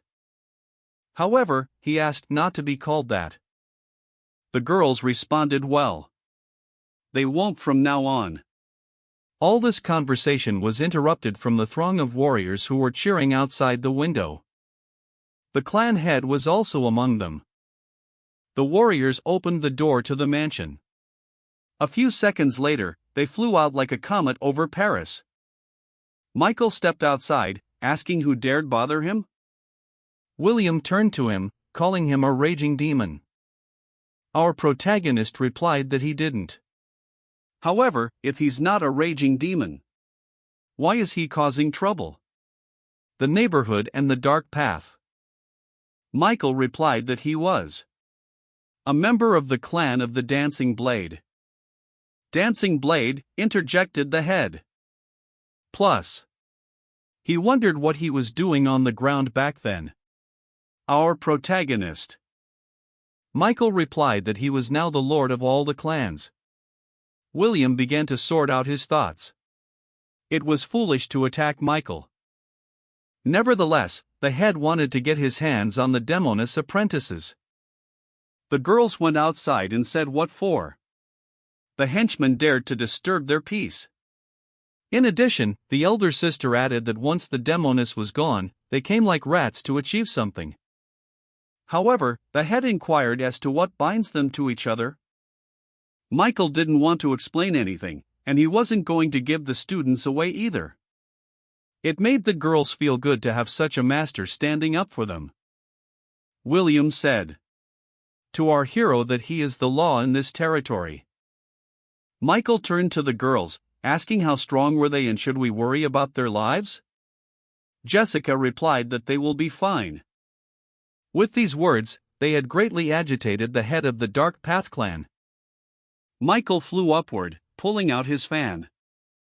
And just seconds later, he managed to blow a handful of warriors away in a gust of wind. But that wasn't all. The sisters also decided to show what they were made of, and began to shred the warriors who stood in the crowd. William was at a loss, for he did not believe they were that strong. Now Michael landed right next to the head. However, he was taken aback and decided to attack our hero. But Michael parried the threat with his fan, deflecting the sword. William tried to hit our protagonist each time, but the dancing blade technique would not allow him to do so. Michael asked him, does he still consider himself a law on this earth? But the stupid dork, he never realized anything. Michael touched him with his fan. William realized he couldn't even lift his hand. Meanwhile, the sisters were beating up a crowd of warriors. Michael opened the fan and glared at this pathetic head of the clan to the dark path. Meanwhile, the wars continued unabated. They attacked the sisters who were defending themselves. After all, he was opposed by his squad captains. Michael had no doubt they could do it. The head began to attack our protagonist again. But Michael just made fun of him in every way possible, doesn't take him seriously. However, William was unwilling to stop his onslaught. 1191 even he managed to dodge our hero's fan. Using the dancing blade technique, he easily hit his opponent. I'm being sober, he realizes he's no match for Michael. Started hitting harder now with his sword. Michael took a swing at it. His fan with the opposing ball, and it broke off in a flash. He also punched him in the shoulder area. William shouted to the entire army to stop in a flash. The whole army is stirring. Michael promised he wouldn't hurt the head and his clan. But from this moment on, William will be subject to our hero. And in order not to be killed, William agreed. Michael gave the order to recall the warriors and join them, along with the captains, in the common room. The fighting stopped, and Michael and the girls decided to go inside. The warlord, as well as the clan head of the Dark Path. There was resentment at what was about to happen. One of the warlords suggested attack when they don't expect it. William gave up the idea as he understood the whole situation. He showed his captain the arm that Michael had broken without even touching him. The wars realized it's worth listening to. As suddenly as Michael was behind him, asking had they had time to talk things over. Our hero also inquired if William had made up his mind about his choice. Assuming all the warriors are upset, he decided to give them a chance to attack him while he won. Now they really feared him. Also, Michael told them to address him as Mr. William agreed, bowing his head. The next day, everyone in the bar was discussing the news that the Dark Path clan had a new head. It was William's servant, who said it was just the way it was. Plus, he noted our main character's abilities and how strong he is. His entire body was covered in scars. Sitting at the bar, very surprised. And so, how did the head disobey his servant? So he lost and became his slave. In addition, the servant told the story of the demoness burial.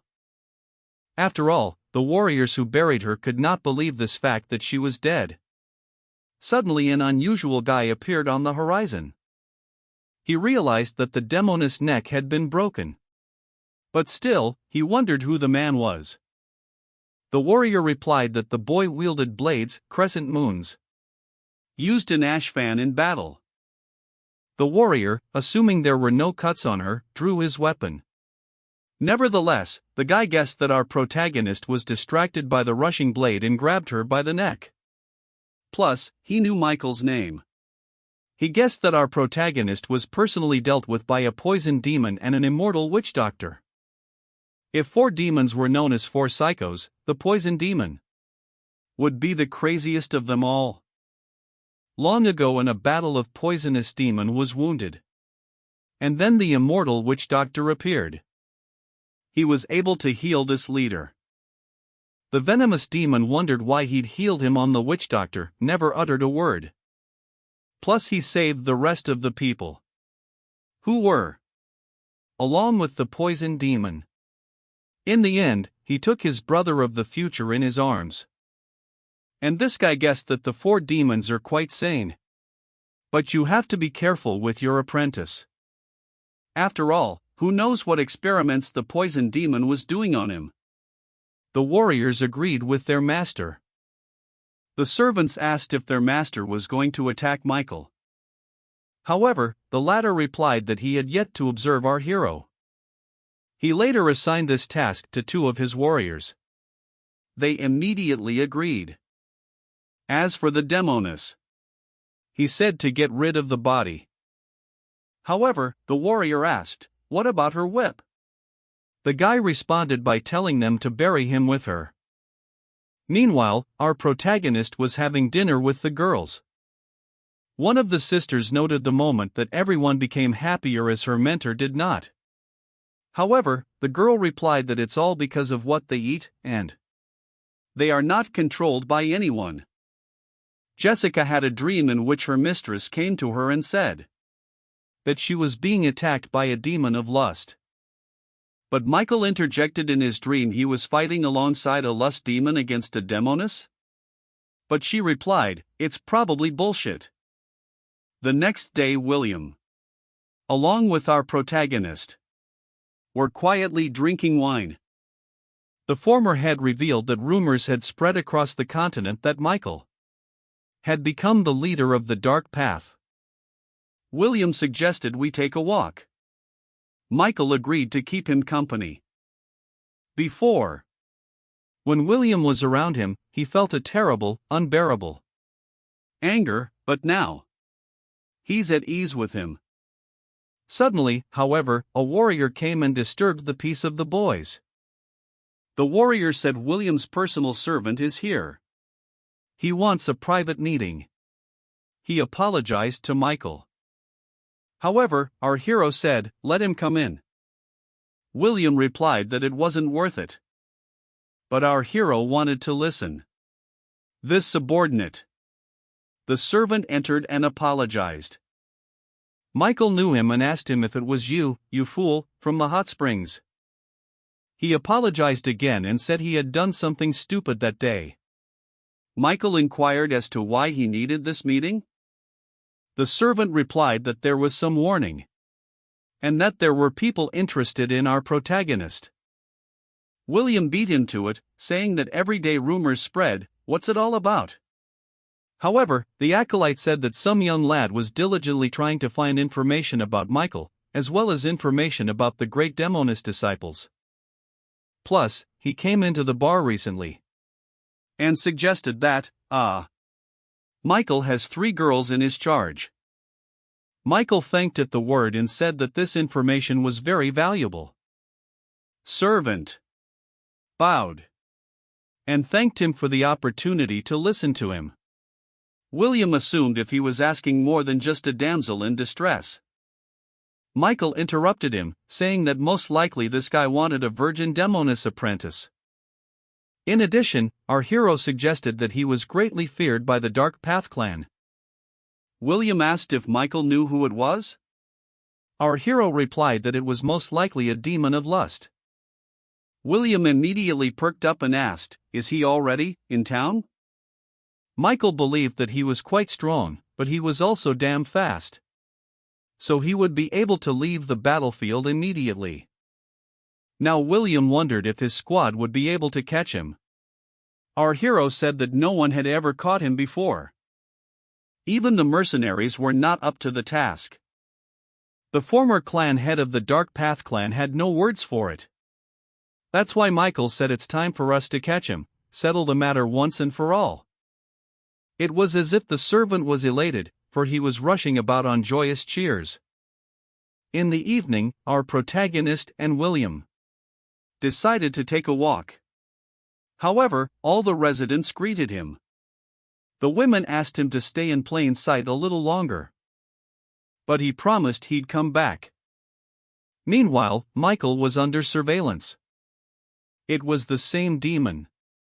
Our protagonist didn't return until the morning. His older sister asked him where he'd been missing. Michael replied that he was strolling the streets. Jessica asked if it is too late to walk at this hour. Our protagonist wanted to provoke the appearance of a lust demon. One of the sisters suggested he rest. Michael, however, objected. He told them that the demon of lust was hunting maidens. Moreover, he also explained that he only appeared after the demoness had died.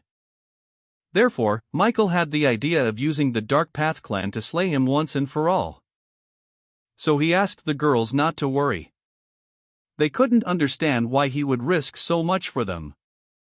After all, he is even willing to face off in battle with this incredibly clever demon. At this time there was a concert in town where dancers were performing. The nurse was surprised at how many people had gathered outside the mansion. The girls seemed to enjoy the performance. Michael decided to get closer to the stage, and that's where the rabid fans, as well as residents. The guy who was dancing on stage also greeted our protagonist. Michael told him to keep going, keep him focused. But in the moment, the guy decided to introduce everyone. The new head of the Dark Path clan. The servants put up their hands so that the lad was able to step on them and push off. And immediately landed right on the stage. But at one point, he shocked everyone with his Michael's reincarnation. All of the residents, as well as those who chose to watch the performance, were incredibly funny and buzzed. The girls couldn't contain their emotions either, and laughter was literally bursting out. However, Michael thought it was silly fun. The boy turned to this reincarnated head, telling him to get out of here. But the latter replied, "How dare you judge him by his appearance, you rude man?" The guy pointed to himself, saying that he is one of the three great demons, a raging demon. However, the one cried out, "Come on, does one really want to avenge the death of a great demoness?" And the rogue. He said he was too fat for a raging demon. Fatty replied that he would tear him to pieces and eat him with his giblets. But then, out of nowhere, one more character appeared. He said he wanted revenge for the demon's friend, too. Calling themselves the demon of lust, the crowd cheered, shouting, "Get out of here, you vile creature." The guy who tried on the role the demon of lust told everyone to shut their mouths or he'd rape everyone. He also added that he would get to their butts. Everyone was very vehement, saying he's a pervert and let him go to horror. However, the girls were worried about these characters so openly provoking the demon of lust.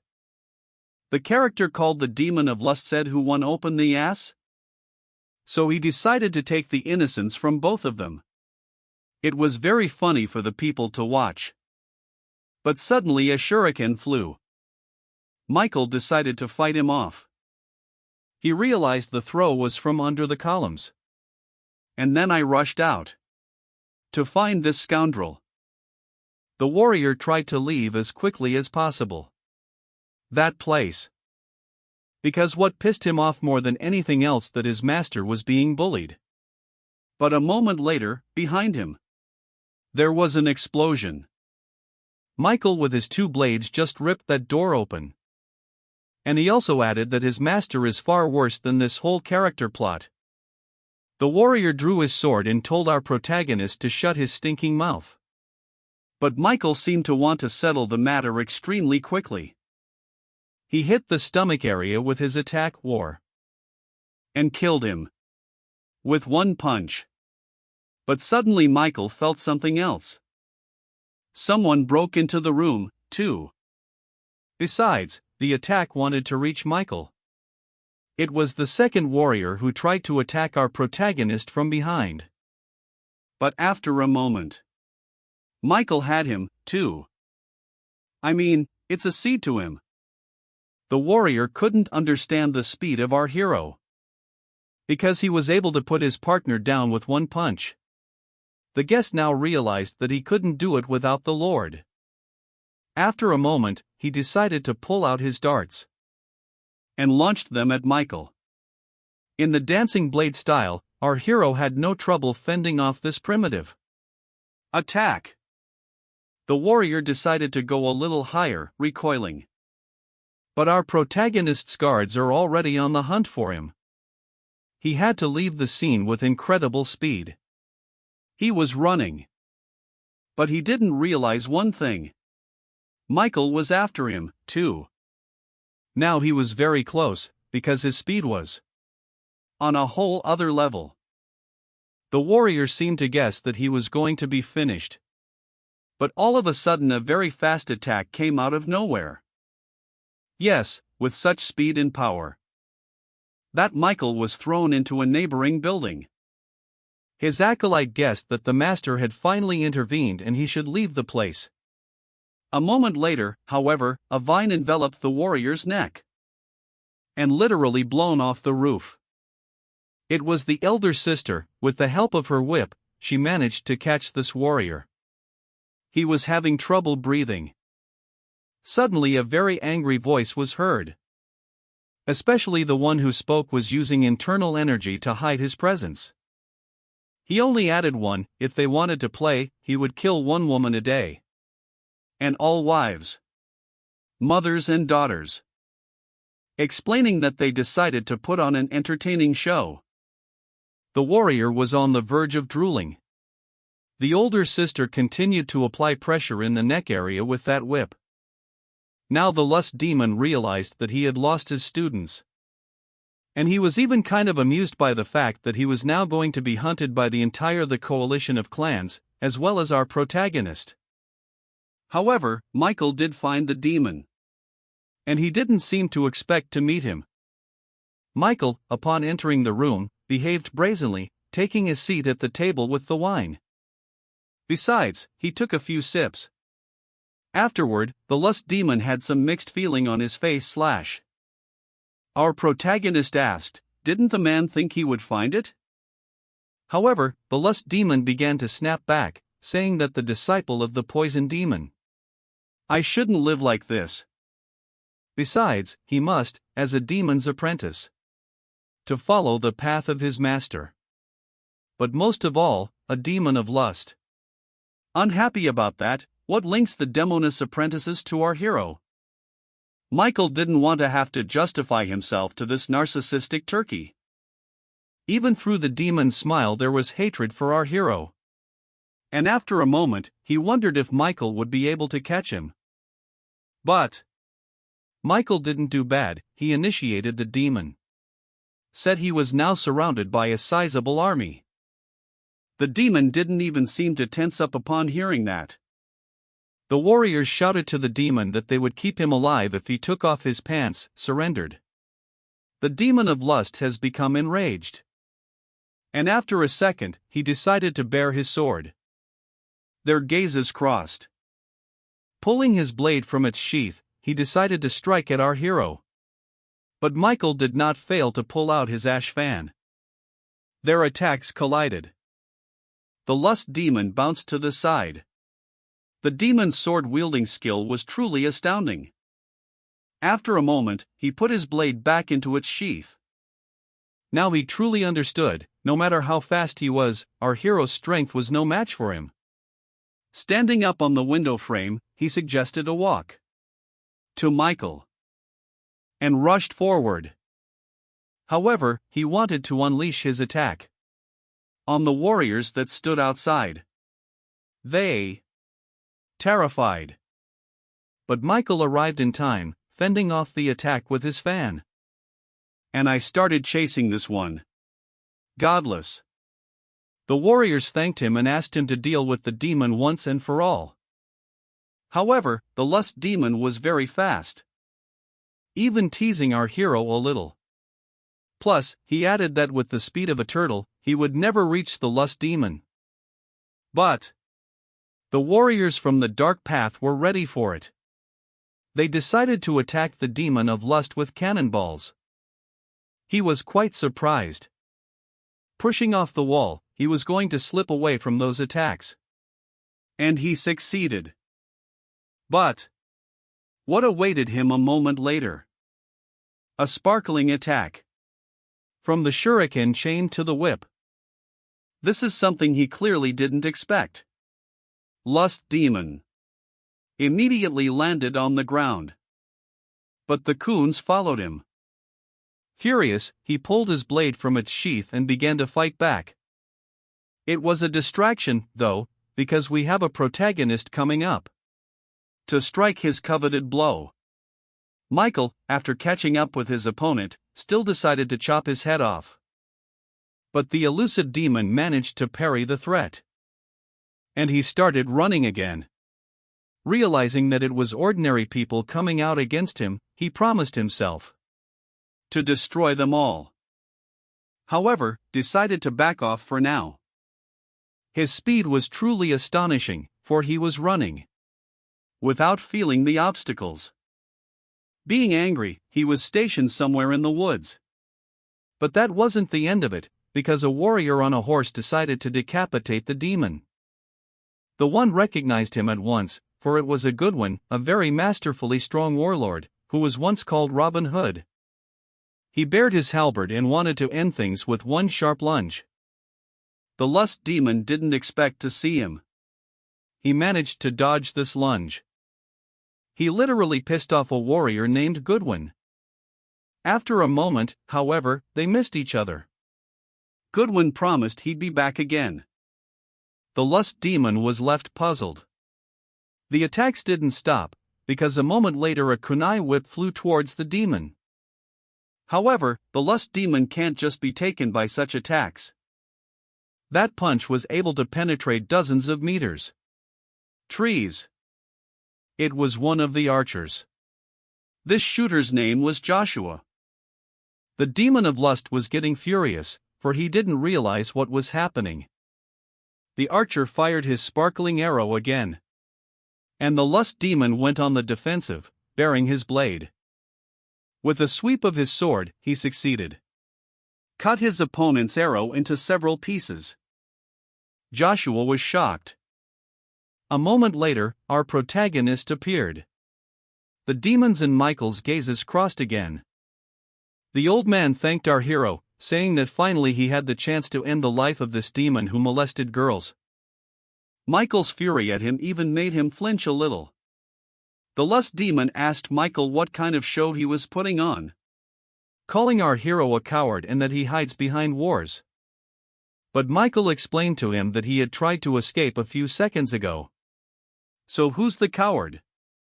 However, the lust demon was confident in its power and underestimated the poisonous demon disciple. But the arrow was already moving swiftly towards his opponent. The lust demon tried to parry the threat of cutting the bubble that surrounded the arrow.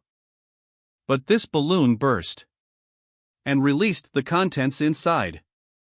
The lust demon guessed it was poison that coming in his direction. Using spiritual energy, the soft palm technique, he managed to create a shockwave that repulsed the threat to his life. However, this did not save him from injury. Literally 1 moment later, the lust demon was paralyzed. He realized things were bad and decided to run away. However, Michael wasn't willing to just let it go. The speed at which the demon moved was truly unimaginable.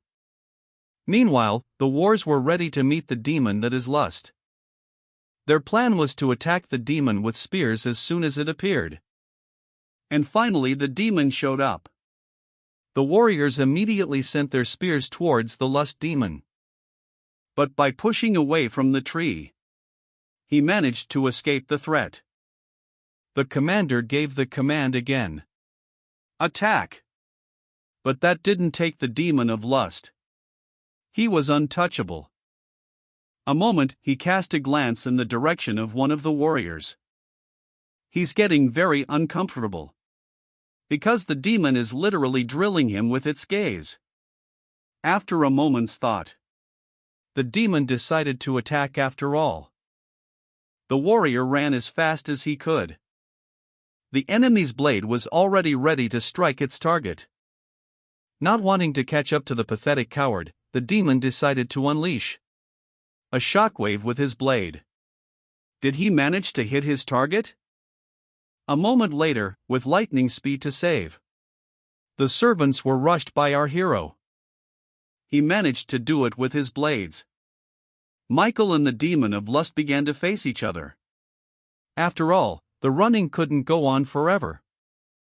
The demon was very angry at the fact that Michael was protecting his warriors. The servant overexcited, he just collapsed to the ground from fright and passed out. However, moments later, the wars decided to clash in. Battle. Intersections. There. Blades literally created sparks in the air. The battle took place both on the ground and by air. It was impossible to predict who would be the winner in this confrontation, because they both possessed exceptional swordsmanship. Facing each other again, they decided to jump away from each other, landing on the roof of one of the buildings. Servants and other wars watched, with hope that their master would defeat the adversary. The demon of lust decided to turn to the other warriors, who were battle-hardened. He asked them what they were quiet about, the bastards. Makab added only one that by stopping, he had signed his own death sentence.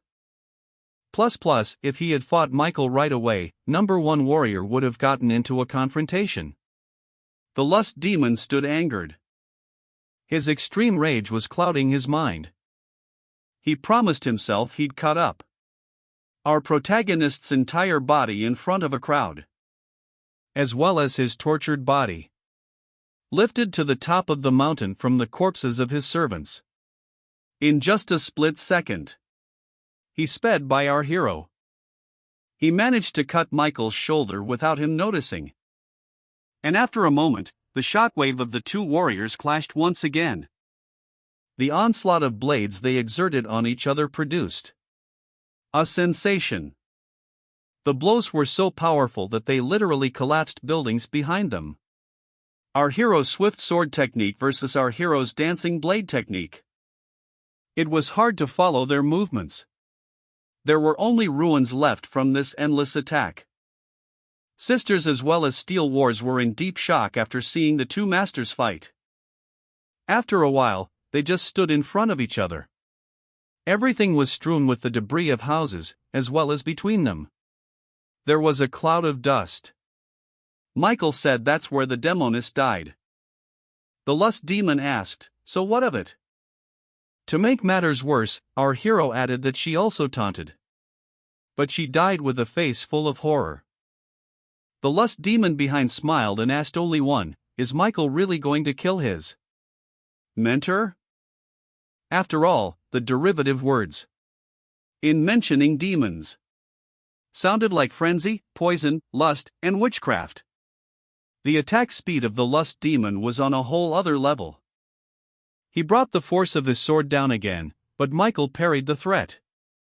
Their blades once again missed each other. It was hard to predict who would triumph, for their strength was not human. However, the moment their blades crossed once again, the lust demon began to speculate that Michael had used poison. Around our protagonist, that ominous aura reappeared. He combined the two blades using their main power called the full moon. It was as if he was gathering spiritual energy together. The lust demon was perplexed as to what was about to happen. Michael was determined to press on. It wasn't the same speed. It wasn't what it used to be. He took off into the sky. Gathering all his power, he wanted to throw himself a double blade of the full moon. The attack was so strong that it literally cut through the air. And it was impossible to trace the trajectory. The lust demon decided to defend herself with her best ruthless strike technique. However, Michael managed to pierce that veil. There was a sense of fear in the lust demon's eyes now. In fact, Michael managed to land an incredibly powerful punch in his opponent's shoulder area. Then there was a huge explosion from the shockwave. The force was unbelievable, as the whirlwind scattered in all directions. The blade of the full moon stabbed into the ground. Michael's made up his mind to take him. Jessica couldn't believe her eyes. She couldn't understand how he was so powerful. Our protagonist has disengaged the blades. The warriors were in deep shock. They now realized that his power was comparable to a divine power. After all, Michael had managed to cut, literally, half of the demon's body. Plus, we were originally just being amused by the main character hiding his true power. He didn't use any special skills. By fighting a psychological battle. And also after the final stage of the battle, the enemy will feel boundless despair. With the face of a demonic madman, Michael asked the half-dead demon of lust, "Where is the raging demon?" But our protagonist realized that he was already dead, and there would be no answer. The warriors were dumbfounded. Michael realized that they would really be afraid of him now, having seen the special skill. But still, they will remain his servants. He praised his brave warriors. The night came, in one of the bars. A servant of the dark path talked about how he influenced the events of the battle. However, the wars did not take him seriously. He also offered a bet. Because he was trying to convince them that he'd succeeded in distracting the demon. The rest of us became uncomfortable. He also told the same man the true reason of the demon's existence. After a moment, someone called out to a servant of the Dark Path clan. Upon meeting one of the warriors, he inquired what was the occasion of the meeting. The servant's eyes were maximally surprised that our protagonist was going to reward him. The warrior reported the following, that thanks to this acolyte, the army was able to prepare its offensive. The servant was moved after the stated words. But when he heard a second later that he was going to be rewarded with 5,000 silver coins, was a complete shock. Those behind were also extremely surprised by such an amount. The servant himself fell to his knees, realizing that the information he had passed on was really important to Michael. The servant took the money and I couldn't contain my emotions.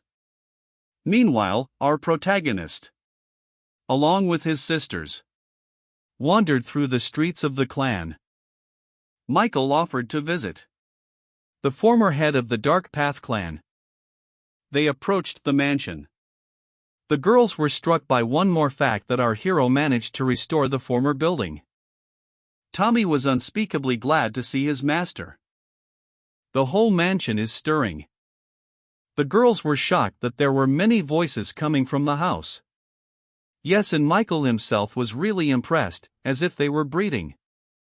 The men came out of the mansion to greet their master. Michael hadn't seen these people before and asked where the kids were from. But what he saw of the girl simply shocked him. She was familiar to him. When she saw him, she rushed over into his arms. She couldn't contain her emotions as she saw our hero alive. He hugged a girl named Sandra, saying he was alive and well. Jessica was also very much alarmed to see a familiar face. Sandra walked over to Jessica, asking, "Is that her?" Jessica got even more emotional outburst and cried, saying, "Yes." They hugged each other tightly as they hadn't seen each other in a long time.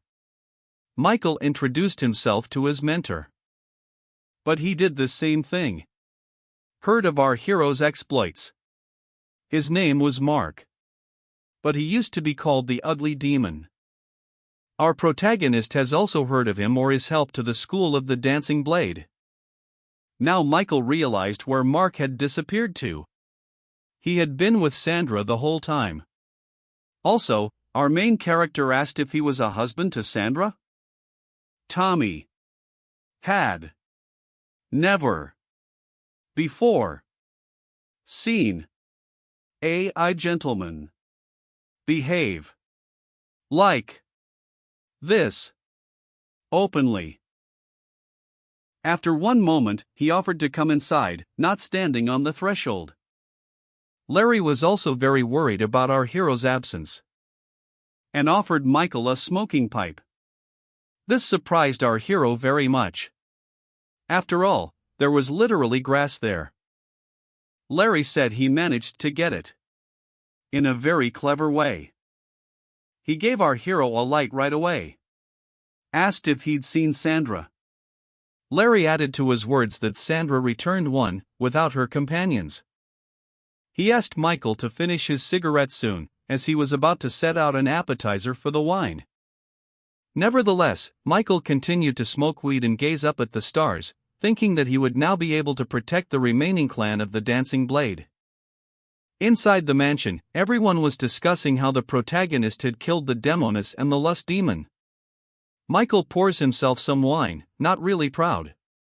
This one. Now Tommy realized why his master had been away for so long. He had been busy killing 2 demons at once. That's what Michael said to Tommy. What has he subjugated? The entire Dark Path clan. Tommy got a little freaked out at how calm Michael was. Looking at Michael, he couldn't believe he had managed to defeat the demons single-handedly. A girl appeared at the door and asked if our hero was busy. Michael replied that he didn't and invited her inside. Tommy bowed. Sandra. But Michael was really looking forward to seeing her. She was once again. She was happy to see him. Sandra sat down at the table with our protagonist, saying that she was very worried about him. After all, Michael had managed to subjugate an entire clan of the Dark Path. And he wasn't like that before. He was a good boy. A memory came over Michael, that feeling of nostalgia when he was still practicing. He watched very intently as the mentor showed them the exercise. She also taught the children the technique of the dancing blade and showed them how to hold it properly, squeeze it. Wrists. Sandra shrieked. Was our hero listening to her? Michael began to smile. She wondered at him why he was laughing. She hadn't said anything funny after all. He apologized to her. Michael explained that he was no longer a child or a teenager, and far from kind. She was quite impressed by this, for even when he quarreled, he was not angry. Michael began to explain that his master is one of the 4 great demons of venomous demon. She was very shocked to hear such a thing. Our hero narrated that the day he disappeared, everyone was stirred up.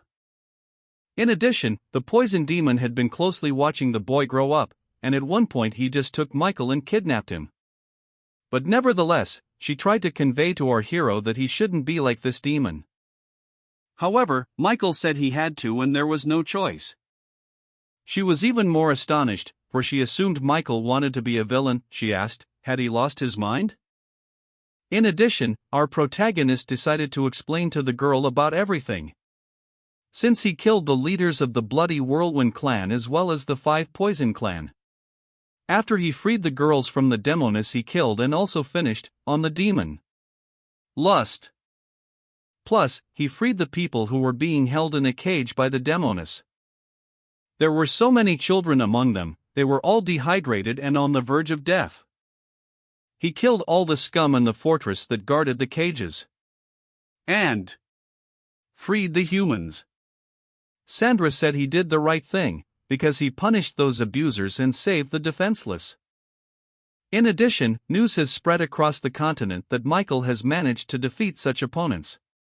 And there's gonna be a manhunt for his head. Plus, a raging demon is on the prowl. If he holds back and lives like before, he won't be able to handle them. The brats.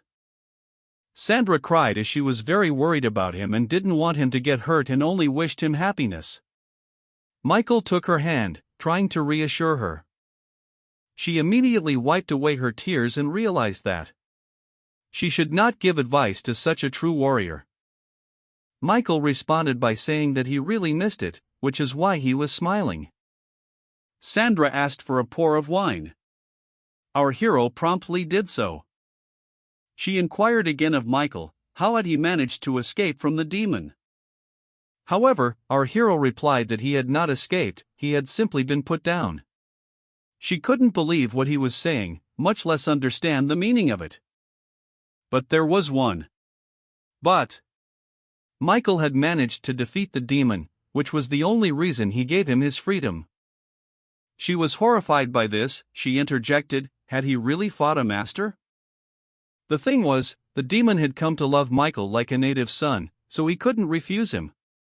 Besides, the poison demon had a twin brother, a witch doctor. After the master's experiments, his brother would remove the poison from Michael's system and cure him, while one was obsessed with poisons. And that wasn't all. The witch doctor treated our hero all the time. He was only saving Michael from death. And it used a lot of his brother's ideas on it. It was only then that he realized that if he wanted to survive, he had to somehow make himself love. He was as tactful as possible with the demons and very nice. Plus, he tried to raise them from the get-go. And fooled around accordingly. And after a while, the master finally gave in to these tricks. There was one extremely dangerous moment.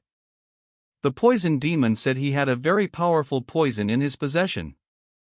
The boy was immediately frightened, for he realized that he was unlikely to survive his actions. The old man told Michael to forget what he was talking about. Now he was very glad to be alive. That was the story. Now the girl had it all figured out. Our hero said she shouldn't stay here. He would prepare a safe place for her where she would take refuge with the rest of her family.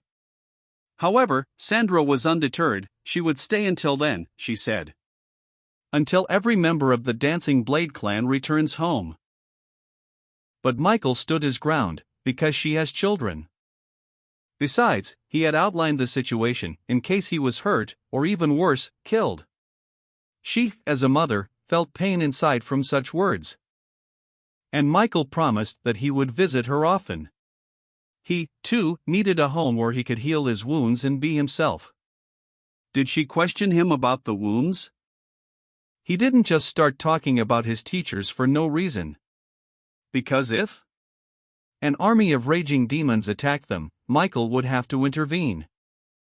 However, she asked, why protect such the creatures? They'd been tormenting Michael for years. Agreed with her, but said that nevertheless they were his masters. Intransigent Sandra imagined, suddenly again kidnapped a child for experimentation. What will our hero do then? If that happened, Michael would immediately end their lives. Now Sandra decided to exhale. However, Michael knew that now more of the master was no longer involved in experiments of this nature. After all, they did all their experiments they wanted to do on our hero. The next day, Michael decided to visit representatives of the Clan of Pain. The representatives immediately greeted the leader of the Crescent Moon Dancing Blade School. One called himself a Ken. Two warriors called Zeus. Our hero greeted the guests, realizing that they had come a very long way, and asked them to take their seats at the table. Michael had been told earlier that the guys wanted to report something to him. Ken turned to our hero. He told me that there was a very, very serious organization. They called themselves that, saying that they provide a lot of services. But Michael didn't quite understand them. Ken decided to see if our hero had really killed the demoness and the demon of lust. Michael replied, yes, no doubt it was him. A representative of the Pain clan. Said his entire clan was very surprised to hear that. Besides, the news had spread across the continent. And with a new great warrior emerging, Michael asked the guests, what exactly do they mean by that? Ken replied that they gather news from all over the continent to rank the top 100 masters. It's called a ranking. So to our hero managed to kill 2 demons, he was included in the 100 fighters. And Ken asked, does our hero wonder where he stands? Plus, they wanted Michael to share information regarding the battle with the demons. After all, it would be of interest to their readers. Consequently, they were going to write it all up and put it in the local paper. Ken got the article. It says, "What is our protagonist like?" And also how he was able to destroy the Whirlwind clan and 2 great demons. Michael was perplexed as to what he should do in this case. The clan representative also tried to convey to our hero that you can write about him endlessly. Our hero praised them for the accurate information in the article. But there was one more extremely important question on the agenda: is Michael the embodiment of another demon? After all, there is such a phrase, no place is empty. Plus, they added that belonging to the dark or pure faction. They have none. And that they were only gathering information to get the story out to the people. Michael said, "Is that for sure?" To which Ken said, "Yes." The hero said, "Next time, sometime. We'll tell you everything in a way that's not worth wasting his time." They were very alarmed, because it was some kind of prejudice, as if they were some kind of peddlers. Michael asked if there was anything else he could do to help. The newspaper representative stood up and told our hero that he didn't realize how much influence their paper had on the continent. Our hero is very. It's hilarious. In addition, this guest added that, based on what will be written in the article, depends on the state of affairs, and in general, the image of our hero. Michael put his hands together and asked the question directly, because he did not understand that he had been flattered in the beginning and now he was being threatened. Plus he added that he was far from dark. The clan representative again became offensive, saying that he was far from joking. Hero said, "Let's get to the point then." The 2 poor guys immediately agreed with him. They wanted to offer our hero to become part of the pure faction. Michael inquired as to how they wanted to pull this off. Scribe answered with a groan of great connections. And they could make Michael a great warrior. After all, he managed to defeat 2 demons. Plus, they wanted to create a huge alliance from all sides of the continent. Sides of the continent. Of course, except for the dark faction, which our protagonist had yet to capture. But our hero replied that he just didn't have time for that. The guests started asking our hero again what Michael thinks. Will he be respected after they publish the article? While still in the clean faction. Plus, he asked Michael for further intentions, which they will put in the article. Michael asked what was required of him specifically. A spokesman for the newspaper said that there is a story going around that our protagonist is very rich and generous. Michael replied that yes, he did have some savings. The representative demanded 3 million silver. Michael immediately frowned and asked again how much. The representative once again repeated the amount. Besides, our hero will become a part of them. Or rather, a faction of the pure ones. And they will raise him to the top of the master ranking. Michael inquired, what happens if he refuses? But the spokesman said it's a very simple question. And Michael should know. However, the spokesman added that in case someone stands up to spread rumors that Michael is the apprentice of a poisonous demon, Michael, having a mug of tea, assumed that if he gave the money, he would automatically become the greatest warrior ever? And if not, will he become a great demon? The spokesman replied that he didn't say that, but overall somewhere close to our hero. In addition, our hero added that if he becomes a demon, therefore, their alliance will turn against Michael. And to avoid that, he has to pay 30 million silver pieces? The representative tried to convince him by saying that it was nothing to him. After all, they would make Michael much richer and better known. Our hero replied simply that he understood. The spokesperson asked with a caustic smile, "Does that mean consent?" Our hero replied that he did not have that amount at the moment. But nevertheless, Michael added that he should. search through his stockpile and raise that amount of money. The rep said it was the right decision and he wanted information on how our hero overthrew the demons. He wanted to hear all the details to make Michael look good. Our protagonist replied that demonesses, he just broke his neck. After that phrase, he even felt a little sick. As for the lust demon, our protagonist said he chopped it into small pieces, despite its amazing speed. After these words, the spokesman became very quiet. Michael asked if the guys were hot. However, they said, yes, it really even got stuffy. Horrified, he asked our hero to continue his story. Michael added that he used a special technique on Demami that even made the blade of the blade bend. In addition, even though all the organs had fallen out, the lust demon was still breathing. Our protagonist used his technique against these unsuckers. They collapsed unconscious. Michael summoned his assistant Tommy. He asked him to clean up, because it was getting stuffy. However, his ward was in shock. Toward evening, the representatives were tied up. Ken began to look around. And after a moment, he realized that he had just been poisoned. Tommy entered the dungeon, asking if the man was awake. He knew Tommy and told him he was expected. But just seconds later, subordinate Michaela laid siege to this ignoramus with a punch. Then he struck one more blow with the palm of his hand. Tommy said he didn't care what the consequences were, because his master wouldn't let it happen. Ken got out of control and started saying that Michael is the ultimate bastard and just because he killed 2 demons doesn't give him anything. A moment later our protagonist walked in. He asked Tommy if he beat him. The latter, however, replied to the gentleman that a little. Ken demanded an explanation from Michael. He said that if the amount was really that large, a smaller sum could be negotiated, but that he could be released in return. Michael walked over to the nightstand. There was something hidden under the screen. It was a toolbox, probably for torture. Ken was horrified. Michael took one of the daggers and admired its shine and point.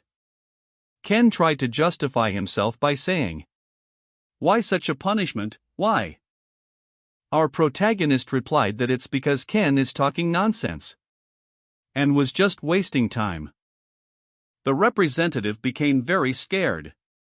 In addition, he said that when the alliance was formed, there would be nothing left of the dark faction. Also, joining forces was invented by his head. Michael sat down on a stool, saying that everyone knows he's a demon's apprentice, and that every alliance had a grudge against him. Ken thought this was his chance, as he once again proposed an alliance to make our protagonist feel better. However, he also added that Michael, get rid of a lot of problems by joining them. Our hero asked, "Is it really that serious?" The captive replied that it was. Plus, there's no mention of our hero being a demon's apprentice. There's very little. Michael turned to him and demanded, pointing to the sheets, that Ken write exactly all the high-ranking individuals of his alliance, as well as the skill and number of people. He also wanted information about what the relationship between the clans was. Ken decided to interrupt our hero. But in a moment, Michael hit this opponent with such force with his palm that he flew into the wall. He asked Ken, did he understand what he had to do? Now he was a submissive boy. However, Michael decided to suggest an alternative. Should he get rid of such a burden altogether? And especially if everything, why not kill these guests? The downed pilot tried to justify himself by saying that they certainly weren't up to such a thing. Michael asked the weakling. Within the clan, they divide the masters by rank, right? He replied that he did. Besides, Michael was interested in this particular list in detail, who was strong and who was weak and who had a grudge against whom. One more thing. our hero also needs a plan to destroy the Ken Alliance. What he heard simply stunned him. Michael immediately decided to leave the dungeon. He also instructed Tommy to hide the tools, as well as untie his hands and remember to feed on time. However, the man cried out, "What about his partner Zeus? Is he alive?" But our hero replied that most likely. Meanwhile, Zeus was engaged in a battle against the warrior. And everyone else just stood there and watched it. His hand was bloody from clenching the hilt of his sword, and was extremely pissed off that our protagonist, along with Tommy, was watching it. Michael gave the order to attack next. Once again, Zeus began to fight another warrior. And it looked like he was about to finish off the next one. The enemy. He managed to fend off a cannon blast from Zeus. Moments later, however, Zeus struck his opponent with a leg kick. He flew a few meters away. Since he couldn't kill because the Ken was being held captive, he decided to break the warrior's legs. But Michael threw a pebble in the direction of Zeus to interrupt his attack. The wooden sword immediately split in half upon impact. Zeus felt foolish. Michael turned to the head of the Sun Dragon. He said that 3 of his warriors had already fallen after one blow from this guest. The head apologized for that. Michael only added that he should train his warriors better. He decided to end this performance by saying that that was enough for today and the continuation would be tomorrow. Plus we have the main character asking Zeus to follow him. Zeus was very tired, and also frustrated. They sat down at the table, and our hero decided to treat him to some wine. Michael asked how old Zeus was. He replied that he was 25, but the question that concerned him most was whether his partner was alive. Michael replied that he was alive. He also asked if he was his brother, too. Zeus replied that yes, he is. Our protagonist asked the guest, "Who will the truth be behind?" However, the one replied that the dark path has no truth. Michael thought the Zeus clan were extortionists. Zeus tried to justify himself. Nevertheless, Michael explained what could be done with the 3 million silver, which they asked for. Zeus didn't know what he was talking about. However, our protagonist pointed out the scrolls he is sent almost every day, and he has a whole database of who is orphaned and who is abused. And that he spends all the money on beggars gratuitously. Nevertheless, Zeus did not believe him. After a moment, Michael revealed that he too was an orphan. Then the warrior stirred. He grew up on this land, he ate, slept, and also lived, learning the technique of the dancing blade. In addition, he often sends money to the heads of other clans to take care of orphans and beggars. Besides, if someone doesn't fulfill an errand or offend an orphan, he will immediately kill him, because in the eyes of his subordinates he is the most natural evil. With this phrase he puzzled Zeus very much. Now Michael wanted to ask a question too. At that moment, Zeus looked him straight in the eye, and he asked the following: "Are the Zeus clan extortionists?" It was like the guest had eaten a dog, because he felt uncomfortable. Again, Michael wondered why he had studied martial arts. Zeus replied that as a child he was recognized as having a talent for literature and martial arts, and he was from a side branch of the clan, so they decided to make him a warrior. But that wasn't what interested our hero. Zeus was wary, then what? Michael began to smash it to smithereens, for he assumed that Zeus would never become head of the clan or shine at all, so he engaged in robbery. And to top it off, offered other chapters to get clean, in exchange for being recognized. Now the big question. Michael's question was, did he really want to be his chapter's errand boy since he was a kid? It seems our hero has succeeded in hurting his opponent's true feelings of his opponent. So Michael asked again. When war breaks out, who will have the truth behind them? Zeus let his head go and said, clearly not after his clan. Nevertheless, our hero replied that the truth would be theirs. Always. Since they are on the path of purity. Our hero poured a shot glass of wine and offered a drink to Zeus. Plus, he added, they were very wrong, thinking that Michael killed demons for glory. After all, he only killed the demoness because one of the students used to live in the school of the dancing blade and the demoness was Lust. Michael only chopped up because he had a crush on the female students. It was only a coincidence as they got in the way of our hero. Zeus drank that shot of wine out of bitterness. He wanted to ask our hero a question, and asked why Michael had learned martial arts. Our hero answered trivially, just to survive. On his opponent's face, on the contrary, there was a look of complete surprise. Michael summoned one of his own, Tommy the valet, and he told him to send him Zeus to his room and feed him like a martial artist. Zeus had one more thing he wanted to know as he left. Bowing his head, he asked why Michael hadn't taken the sword away from him. However, our hero replied that he doesn't drink with people he doesn't respect. Zeus may be a prisoner, but his sword is his relic. Now it seems that Zeus himself respects our hero. After 3 days, Michael finally went down to Ken's dungeon. He was surprised at the report he'd written. The captive asked how his brother was, if he was alive. He even tried to justify him by saying that it was all Ken's fault. He even wanted to kneel before our hero. However, Michael replied that he was much better off than Ken. Plus, our protagonist said he was a prisoner only because he is a criminal. Of the sheets surprised Michael quite a bit. The prisoner tried to justify himself by saying that titles such as a martial arts master, which are among the top 10, are in his clan. Our hero was quite surprised at this fact.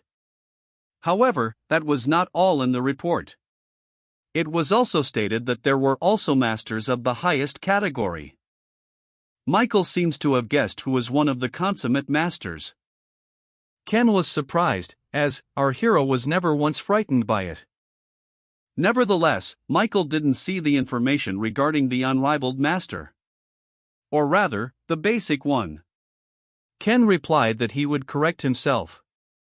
Our hero has been reminded once again that he is one of the demon's apprentices? So what, the joke's on him.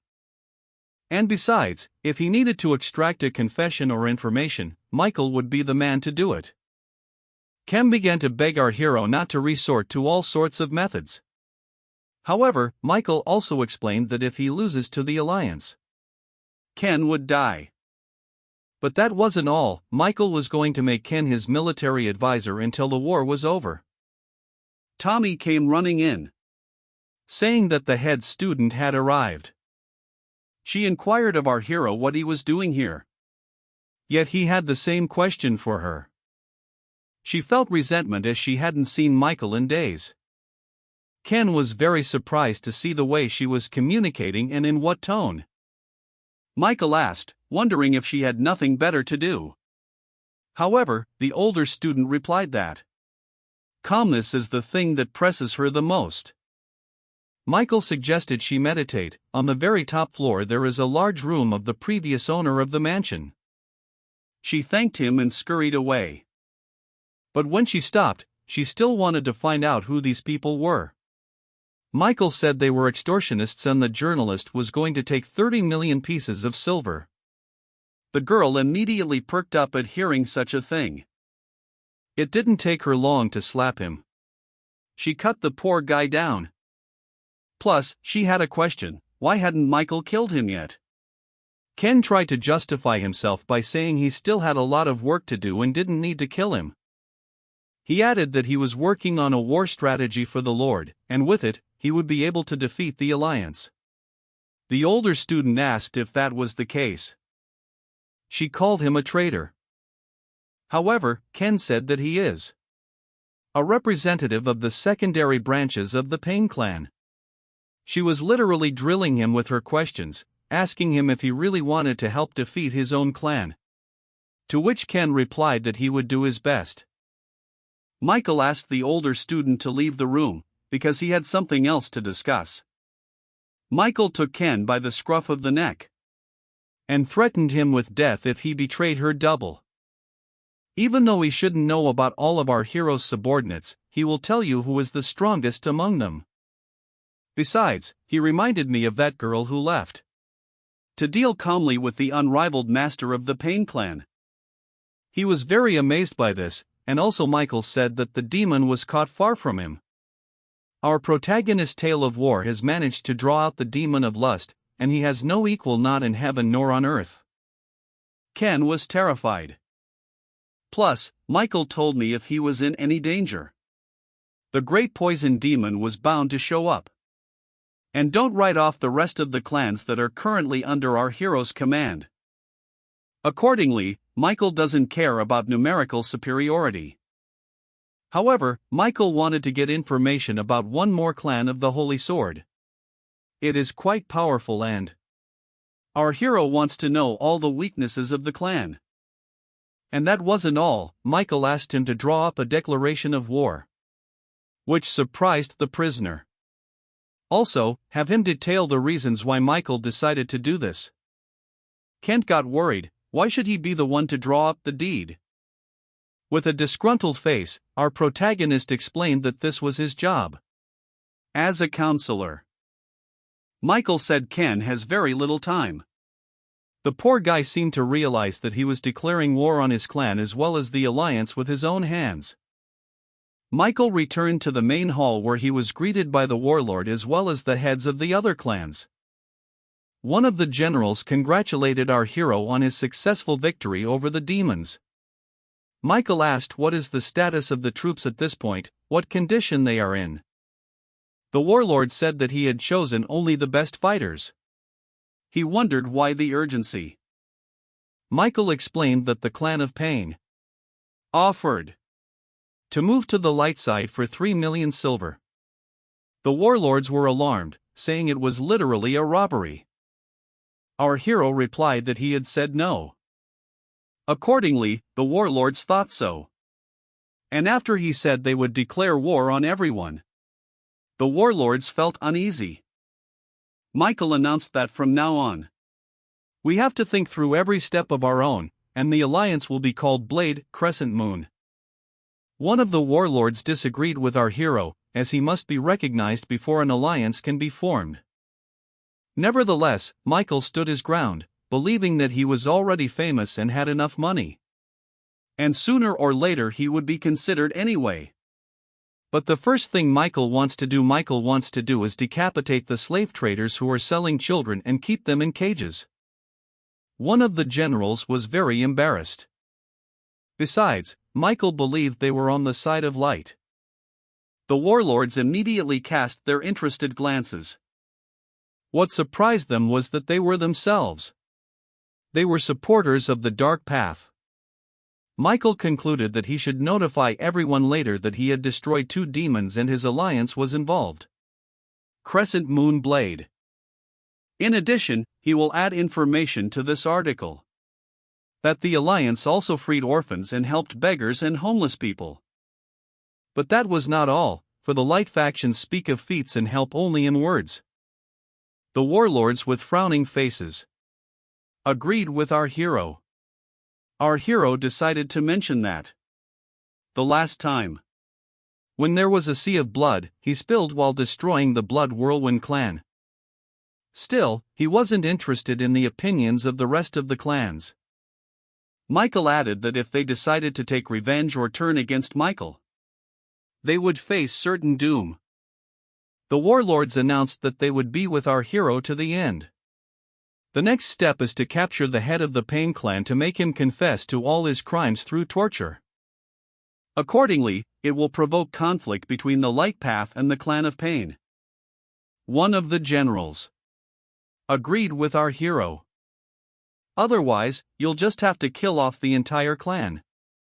And only then, Michael thought, would all the other clans, and the alliance itself, join his Crescent Blade alliance. Michael will be in charge of capturing the leader of the Pain clan, the others will follow orders. The warlords wondered what they were going to do. Michael told them to send letters in a flash to those clans who were affected by the leader. This venture was approved by all the commanders. One of the leaders of the Light faction was quite powerful, a swordsman. Michael figured that this would be an interesting battle. And even at the cost of his life, he still wanted to meet this unrivaled master. Our hero's thoughts were interrupted by an older student. Michael asked, "What are you doing here?" She replied that our hero was going to die by the sword master Yuden. Our hero asked, "Does she know him?"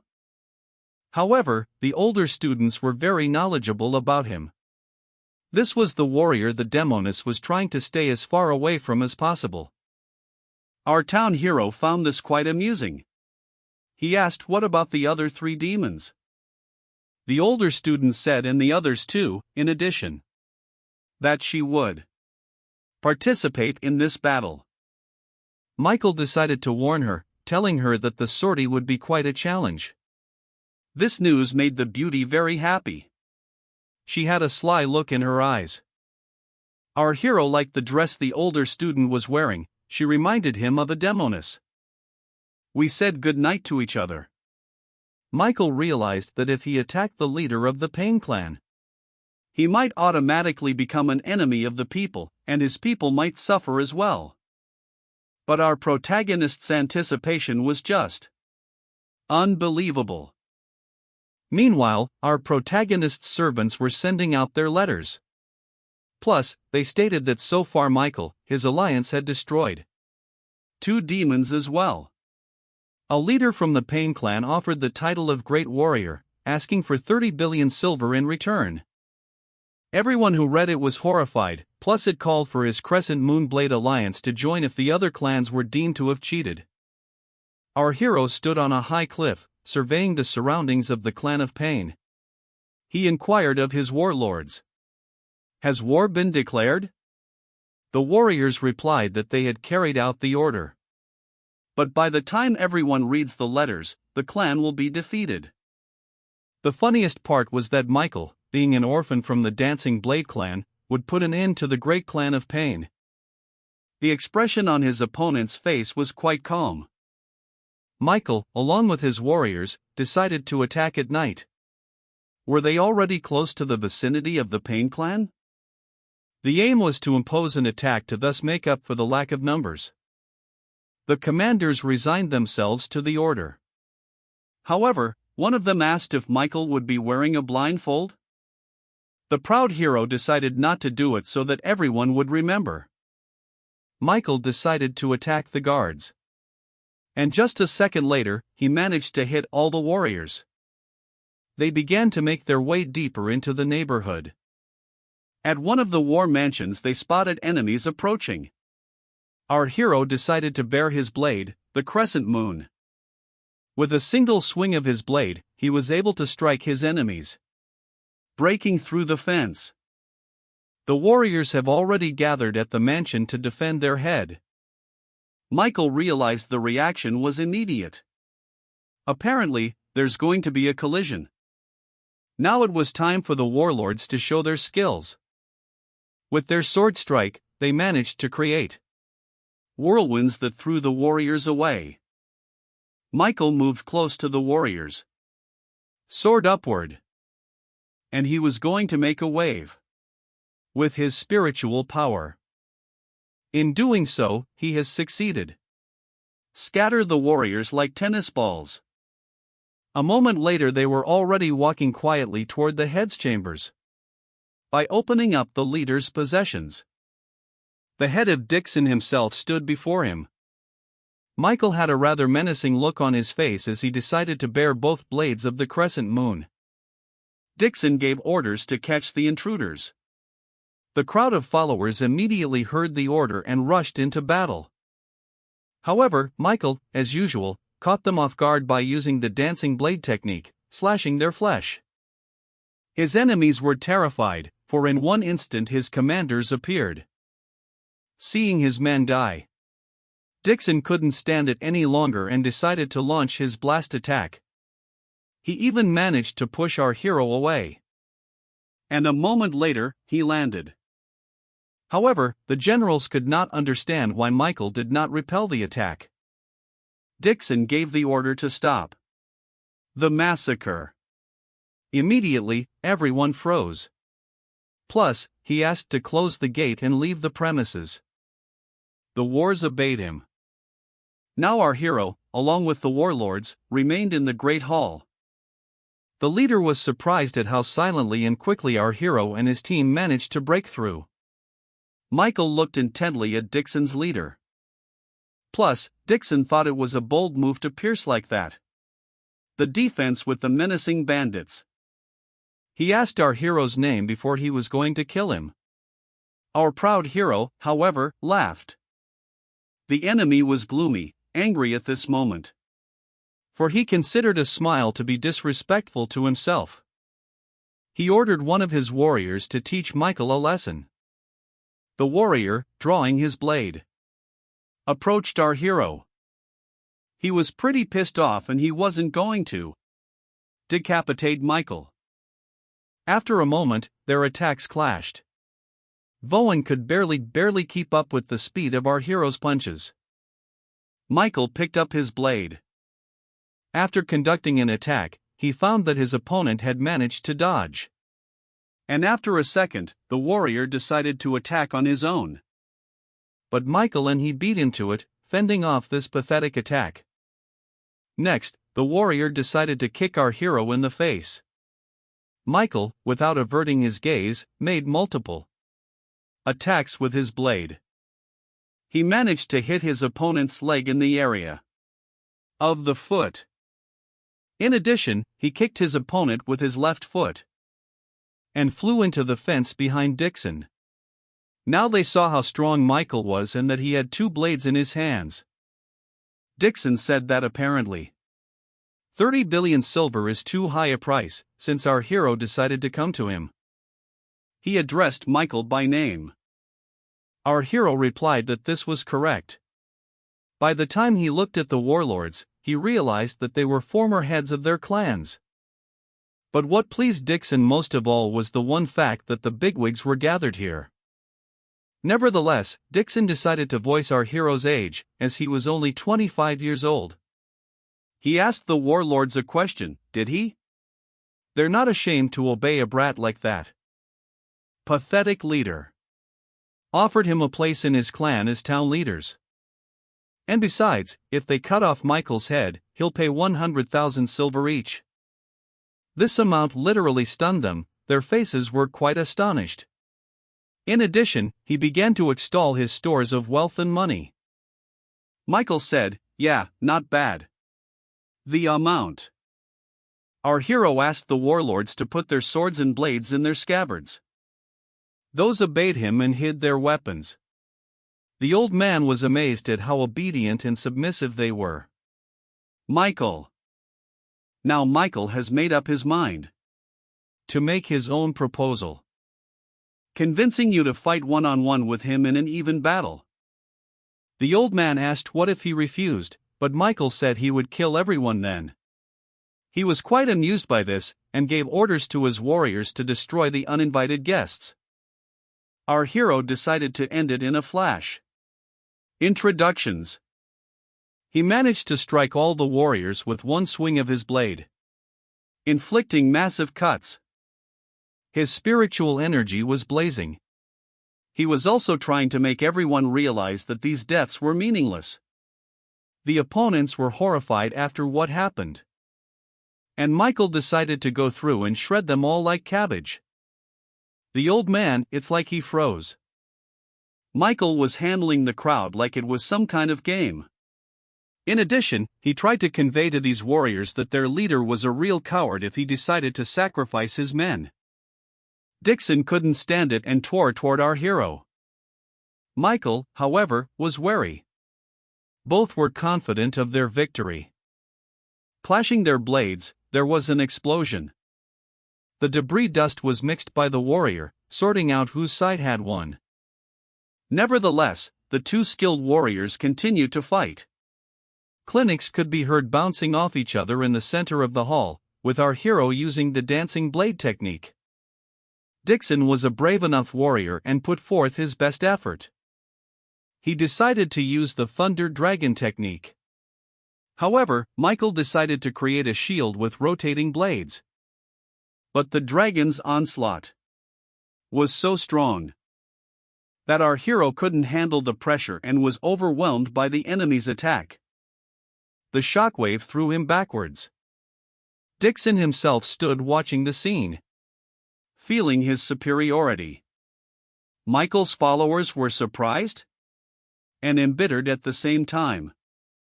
Dixon started mentioning taking the trade again. They had an opportunity. However, they didn't want to. The police said that the old man would regret his words. Suddenly, a strong shockwave was moving toward Dixon. He tried to fend her off with his blade, and he succeeded. A blob of energy, he was able to push it away with ease. Michael beckoned for the old man to come outside. He was furious, because he realized that, by some miracle, our hero managed to survive. When he went outside, he was in shock because the bodies of his warriors were lying around, as if they were stacked up. Now it wasn't just Michael who was on the battlefield, but also the older apprentice demonesses. The head of the Pain clan was terrified. He couldn't count how many opponents had come. And on top of that, huge losses had been suffered. He cried out to our hero, the bastard. Becoming frantic, enveloping himself in spiritual energy. They stepped toward each other again. And the battle continued. The swings of the blades and their intersections gave off sparks. Beneath them it was as if the earth shook in attack after attack, followed and were repulsed by the wars. But no one wanted to give up, but rather wished death on each other. Dixon believed he would be able to pull off the victory. He was as confident as possible. Raising his blade upwards, he began to concentrate tremendous spiritual energy into his sword. There were sparks of lightning around the ball he was about to throw at our hero. He managed to create an image of a dragon that was moving towards Michael at lightning speed. However, our hero cut off the dragon's heads with his poison blade. But as soon as he cut off the dragon's head, a second head grew from the same spot. Was Michael shocked by what he saw? After a moment, he managed to grab the body of our hero with his mouth. The shockwave was so strong that Michael was thrown several dozen meters. He lost consciousness and was also mangled by those dragon sparks. The senior apprentice and the warlords couldn't believe their eyes that their master had lost for the first time. Just as suddenly, Jackson decided with his blade to put an end to it and bring the death sentence into action. How did Michael suddenly open his eyes? And Dixon's attack was a miss. In addition, Michael managed to get behind the enemy's back. However, he was all wounded and was no longer moving at the speed he used to. The old man gloated, saying that Michael had underestimated the strength of the Pain clan and now stands defeated. Plus to all this, Dixon began to attack again, promising to cut off the head of our hero, and afterwards to torture his body. But Michael only made one lunge. And he even managed to wound his opponent, leaving a deep gash on his shoulder. Michael, even though he stood very firmly on his own 2 feet. The old man, shocked, for he didn't even notice our hero's movement. The proud hero stood and smirked at his opponent. Now the old man became desperate and began to launch lightning attacks, trying to wipe that smile off Michael's face. But nevertheless our hero was once again dodging these primitive attacks in the style of a dancing blade, and decided to formalize his shockwave of blades towards his opponent. The leader of the Pain clan still managed to parry the threat, but he noticed that our hero's movements had changed. Michael asked, smirking, "Why doesn't the old man shut his mouth?" Dixon realized that all this time our hero was simply testing his opponent's mettle and hiding his true strength. Again, he decided to unleash his dragon attack towards our hero, who was surrounded by lightning sparks. And it would appear Michael was unable to fend off this attack. The expression on his face was quite smiling. And he flew into the neighborhood fence again. The older student realized what the matter was, that our hero was just having fun. The dust cloud that was created by the collision with the wall made it impossible to make out what was actually wrong with the hero. Our hero with a smug smile decided to ask why this attack was so weak. Hearing this, the enemy didn't want to leave Michael alive and decided to launch one more lightning attack. Their gazes crossed. The shockwave was so strong that it literally cut the ground. It tore it up. Everything in its path.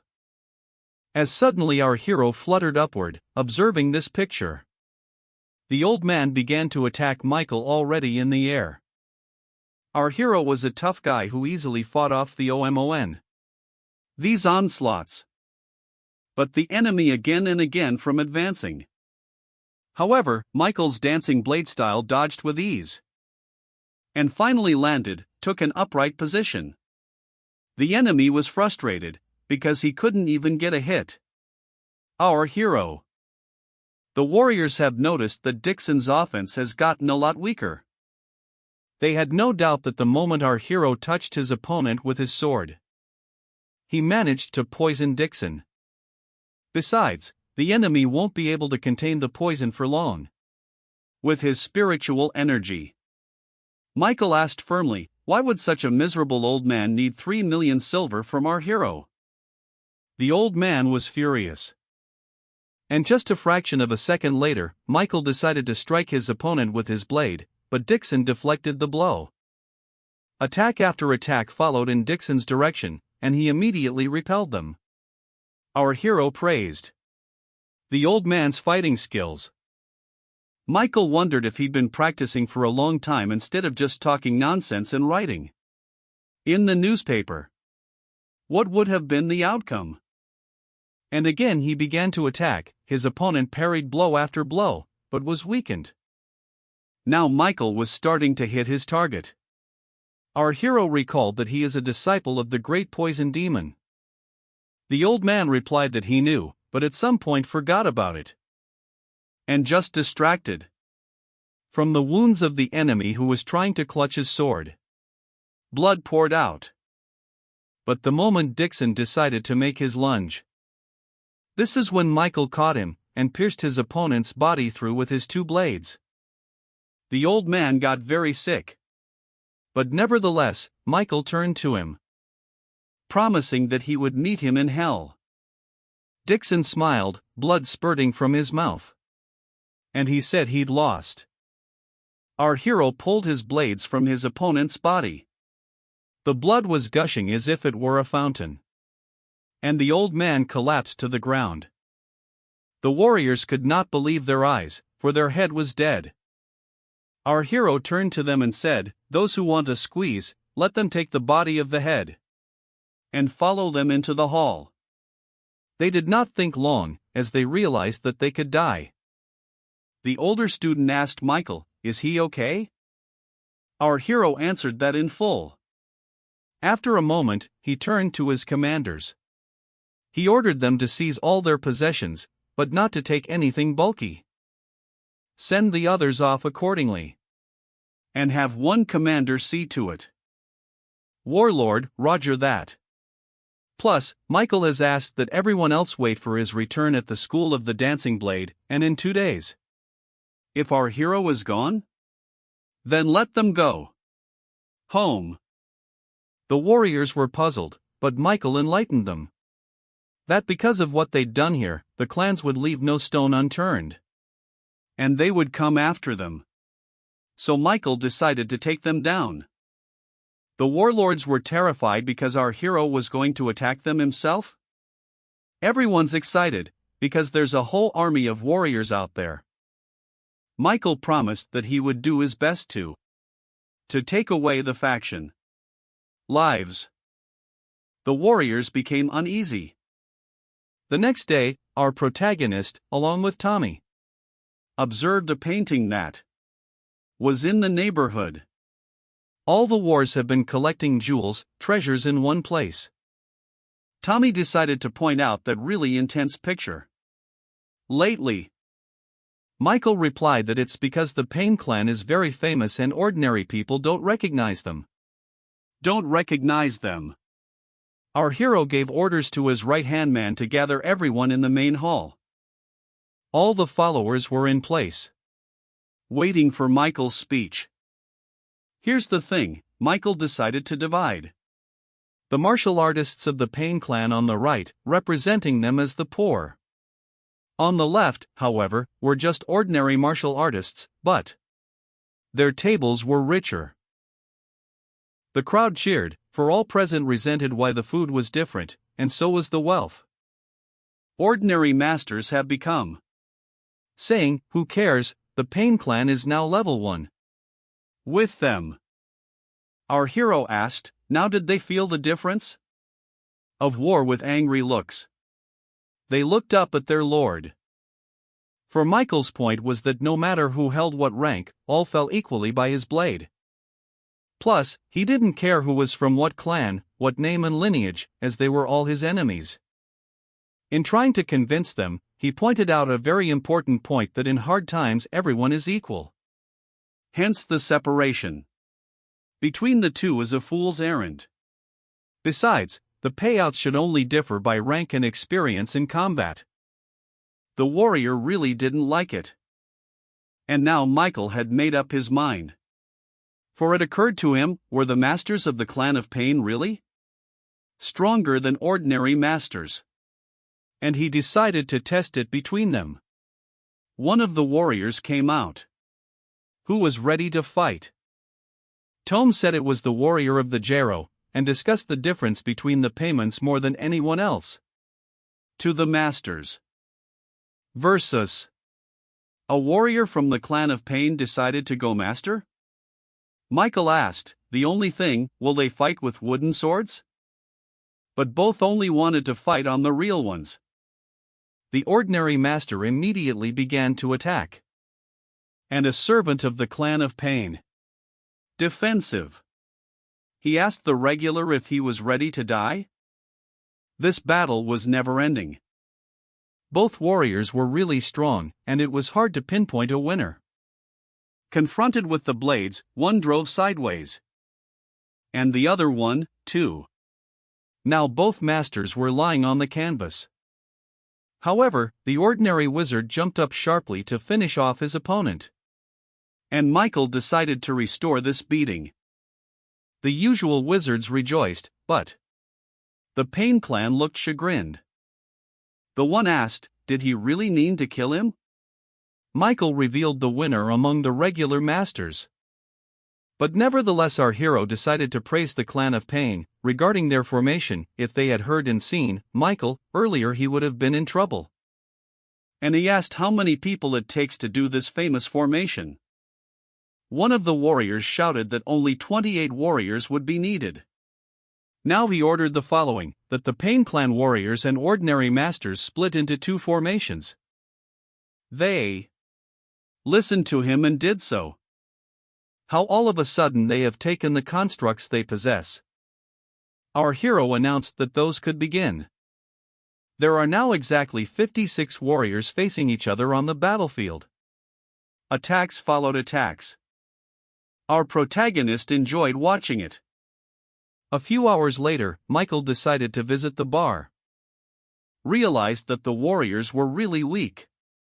A bloody battle so ended in deaths, and our hero smiled. And finally our hero got his order of corn soup, cheese, tofu, and chicken. Michael was happily eating these incredible meals. However, the wars were discussed regarding the declaration of war. In addition, it was unclear when the alliance would be formed. One of the warriors believed they would definitely get into the base. Our hero wondered what kind of warfare from what sect. Suddenly one of the warriors approached our hero and asked, is he from the clan of Pain? Michael, and his not having swallowed his food, also folded his arms as a greeting. However, our hero said they shouldn't care. Where did he come from and for what purpose is he sitting here? One of the warriors wanted to invite the hero to the table and give him wine. With wine, Michael decided to join them.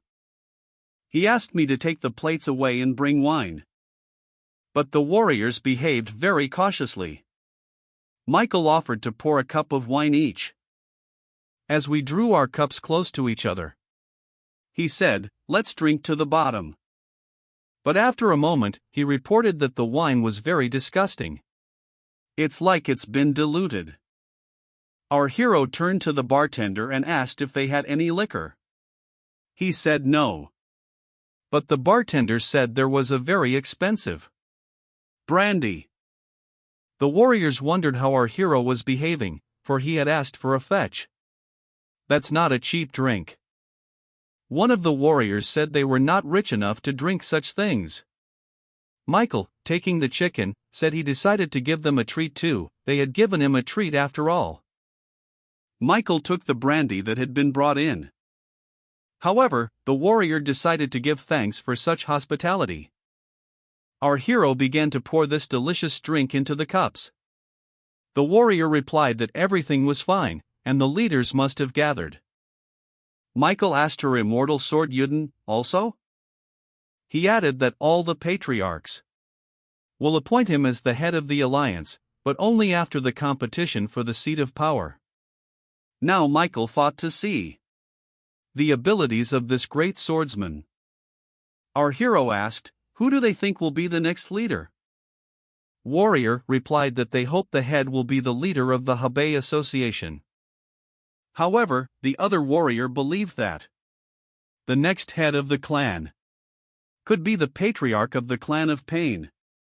Our hero asked why the warrior thought that. The guy thought he was one of the richest on the continent. After a moment, our hero looked angrily on War, saying that he was not a common master. The other guy tried to smooth things over, said they were in the same alliance. However, the warrior asked our hero, what if he had mistaken him for an ordinary master, what then? Their gazes crossed sharply. It was as if between them a spark? Michael drank another cup of brandy. And he calmed down. But he didn't seem to be entirely happy with it, and the booze, as he thought it was being diluted. The warrior began to laugh uncontrollably. He asked Michael if everyone in his clan was such scum. This made our hero smile very much. Michael replied that he might have allowed the insults to be directed in his direction, but to insult the entire clan of Pain he would not allow. The warrior added that it's always talked about that way, especially about the head. Michael decided to hold back and not spoil a good conversation. Drinking from the churka, the warrior said, apparently our hero is just a show-off. Michael turned to the bartender and asked how much the drinks at this table cost. He would pay for everything. This infuriated the warrior even more, and he squeezed the churka in his hand and it burst. With a shriek, the bastard clenched his fist and was about to hit our hero with it. And he succeeded. Michael didn't even react. Our hero flew off his chair. The warrior's partners were shocked. Michael called them bastards from the Habei Alliance. How dare they attack? The warrior immediately rushed toward our hero to strike again with his front kick. Michael dodged, and he broke the table, taking a plate of noodles in his hand. He gave the poor guy a good smack in the face. It looked very comical from the outside. With a battered nose, the warrior felt insulted. Michael stood and everyone else present just laughed. War's partner tried to hold back by saying calm down. But he wanted to teach our hero some manners, and then will gladly surrender to a disciplinary reprimand.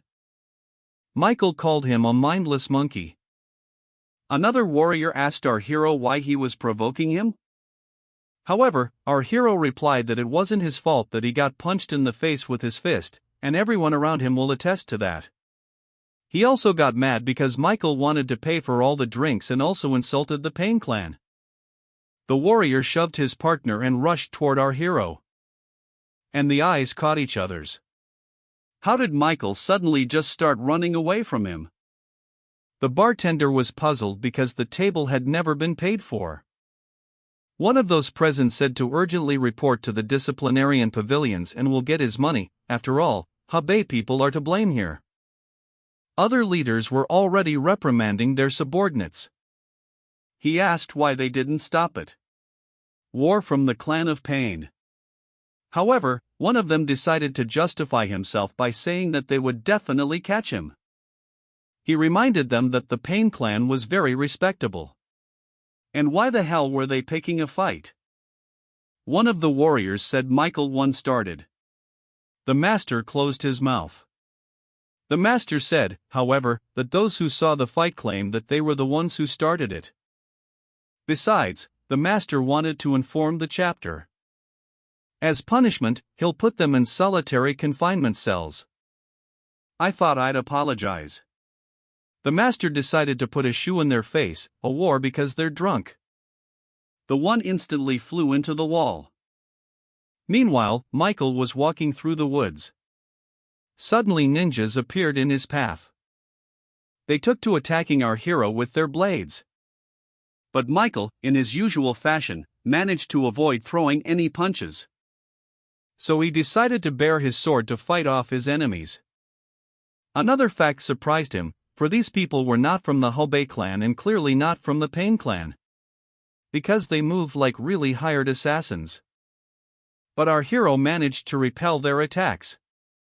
The mercenaries spoke to each other, realizing that Michael was no longer of the clan, for his swordsmanship technique was on another level altogether. The dear mercenary said, "Who cares," because they were going to kill him. And set him up as if he were from the clan of Pain. Michael smiled smugly and asked, "Do you really think you can kill?" For in a moment he was able to cut off one of the warrior's head. And just started slicing them up with his blade. 3 of them have already fallen. The remaining ninja was in deep shock and horror. After seeing how skilled a warrior Michael is, they couldn't figure out who he was. Our hero decided to attack, and the mercenaries scattered. After one moment, he still caught up with one mercenary. Trying to fight back with his sword, Michael. He broke it, and also cut that one in half, and the other mercenary decided to attack in the back. But our hero dodged sharply, and he hit one of his own. His partner. And finally, Michael struck the last mercenary. His eyes closed after a while. And he lost consciousness. Our hero decided to keep him alive? However, he did not believe that he was alive. And he realized that torture and interrogation would now await him. Figuring he still had a sword in his hand, he decided to get rid of our hero. But Michael shrieked, "Come on up!" He could barely stand up. Dropping his blade, he asked Michael why he was left alive. Our hero asked how long the latter had been trained in the art of the blade. He became uncomfortable and replied that he was 15 years old. Michael announced that it was very weak for a 15-year-old. The mercenary asks how long our hero has been practicing. Michael replies that it was about 20. Plus the mercenary, introducing that the guy was really young. He said, "That's impossible, because he's young." Michael replied that the world is full of mysteries. The mercenary wondered why he was running away from the warrior. Michael laid siege to the mercenary. He said, how dare he ask him questions? However, the mercenary informed him that he would die anyway, he had nothing to lose. Our hero asked if he was not afraid of death at all. The killer replied that sooner or later everyone will die, sooner or later, who cares? The mercenary finally confessed that he, like Michael, is trying to drive a wedge between the Hebei and Pain clans. Our hero asked to tell some interesting story if it seems uninteresting, otherwise the mercenary will die. Now the killer realized that our hero was not all at home. He began to talk about how his sect was on the side of light and they were only doing good. Michael, it's gotten interesting. In addition, the mercenaries said that they have a leader who is literally a god to the mercenaries. Michael stopped him in his storytelling. The warrior asked to be spared. However, Michael felt that would be a mistake, because the mercenary represented the interests of demons. The warrior inquired with a frightened face where our protagonist was from. Seeing the confused, warbling man, Michael began to laugh uncontrollably. And after a moment, he ordered the mercenary to urgently find firewood and kindling, or he himself would burn in this fire. After 20 minutes, the warrior finally came with the firewood. Him asked our hero if he could let him go. Michael wanted to hear some interesting story. The angry warrior did not understand our hero's intentions. And at some point, the mercenary assumed that our hero was the disciple of a raging demon. Michael immediately perked up when he heard that. If that one is indeed a disciple, then let him rather kill him, the mercenary said. Michael sent him again for firewood, but he realized that he was probably a demon's apprentice because of his strength and youth. And he was crazy. The warrior brought firewood and told our hero that he had one interesting story to tell. He finally took off his mask and introduced himself, saying his name was Pedro, from the warrior that Michael killed. His name was Jimmy, his older brother. The mercenary narrated that he had joined a celestial demon cult. It's like a cult over 100 years old. But the warrior was momentarily taken aback because our hero reported that he knew 7 other leaders. In response, Michael said, "Is the mercenary underestimating the clan of pain? Habe Alliance. It was created by this very person. The cult. In addition, only great masters were members before." After the words mercenary about them wanting to get revenge on the alliance after a long time, Michael, it became very funny. Our hero is furious. After all, these demons do not give people peace. The mercenary objected, saying that they don't touch the helpless, they only cleanse the world. However, Michael said it couldn't be done. But nevertheless the mercenary stood his ground, informing them that their demon could do anything. Our hero said that someday he would meet the leader of these mercenaries to kill. The mercenary was horrified by this. Now he realized that the story wasn't interesting at all and he wasn't going to live. Michael stood up as he always loved justice, and this demon and mercenaries only poison people's lives. Pulling his blade from its sheath, he considered treating the mercenary like an animal. The one fell sharply to his knees, begging for mercy. Michael hadn't noticed the time flying by, so he promised to end it painlessly and without pain. Now the mercenary realized that it was useless to pray and beg for mercy. Michael stood in front of him as if to put on an image of himself. An executioner. Prodded from the forehead of a pathetic warrior who asked for one more story to stretch out his a life longer. Our hero replied, "Wow." He cried like a child, trying to make excuses about why he was in a demon cult. He added to his words that our hero was better than this demon if he could just take someone's life. Take someone's life. He's already a death panic, asked to become a personal servant to live. And finally Michael liked the story, he even smiled. He bowed before our protagonist, thanking him. The next day on MTUden, Michael decided to take a walk around the neighborhood, but everyone who greeted him said they hadn't seen him before, asking from the purpose of his arrival. As he walked around the mountain, he realized how the atmosphere here was so pleasant. Clean air and friendly people. People one by one tried to talk to him and were as polite as possible. He marveled at the simplicity of these people. Who lived to live? Michael even approached one of the people lying down. Who asked, "When is it going to rain?" The man replied, "Yes, indeed." How would he know? Michael didn't understand what the atmosphere was. Was it as if everyone was bewitched or hypnotized? He now realized that coming to this sect meant suicide, especially if you won. He looked at the mountain. He realized it was beyond his grasp. Seeing the grasshopper he spotted, he decided to squash it. But then he changed his mind. Because the atmosphere that was on Mount Yuden changed him at all that hour. He held out a finger to this mantis. Plus he added that he was far better than the entire Yuden sect. After one moment some old man appeared behind him and asked where our hero was looking so intently. Michael replied looking at the praying mantis. Plus, the master who met him on the road. He said that ordinary people don't watch the grasshopper like that.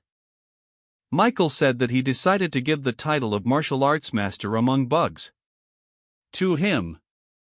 This made the old man laugh a lot. However, Michael did not feel the old man's presence until he came closer. The old man asked our hero what he thought the smell of these roses was. Our hero frowned and replied, "How does he know all flowers smell the same?" But, after a moment, this gray-bearded man, he said that every creature, as well as every plant, has its own odor. A gust of wind stirred up the rose petals between these two field guests. The old man reported it. If our hero isn't going to attack there, why don't we just walk and talk? Michael, however, liked the idea. Suddenly the old man just picked up and laughed. Our hero was outraged by this. He asked why. Nevertheless the man replied that it was strange to see such a person new in these parts, and he was like a white crow. But Michael felt the same way. Plus to this the old man remarked that our hero is a very unusual fellow. The deep elder wanted to show Michael something and asked him to follow him.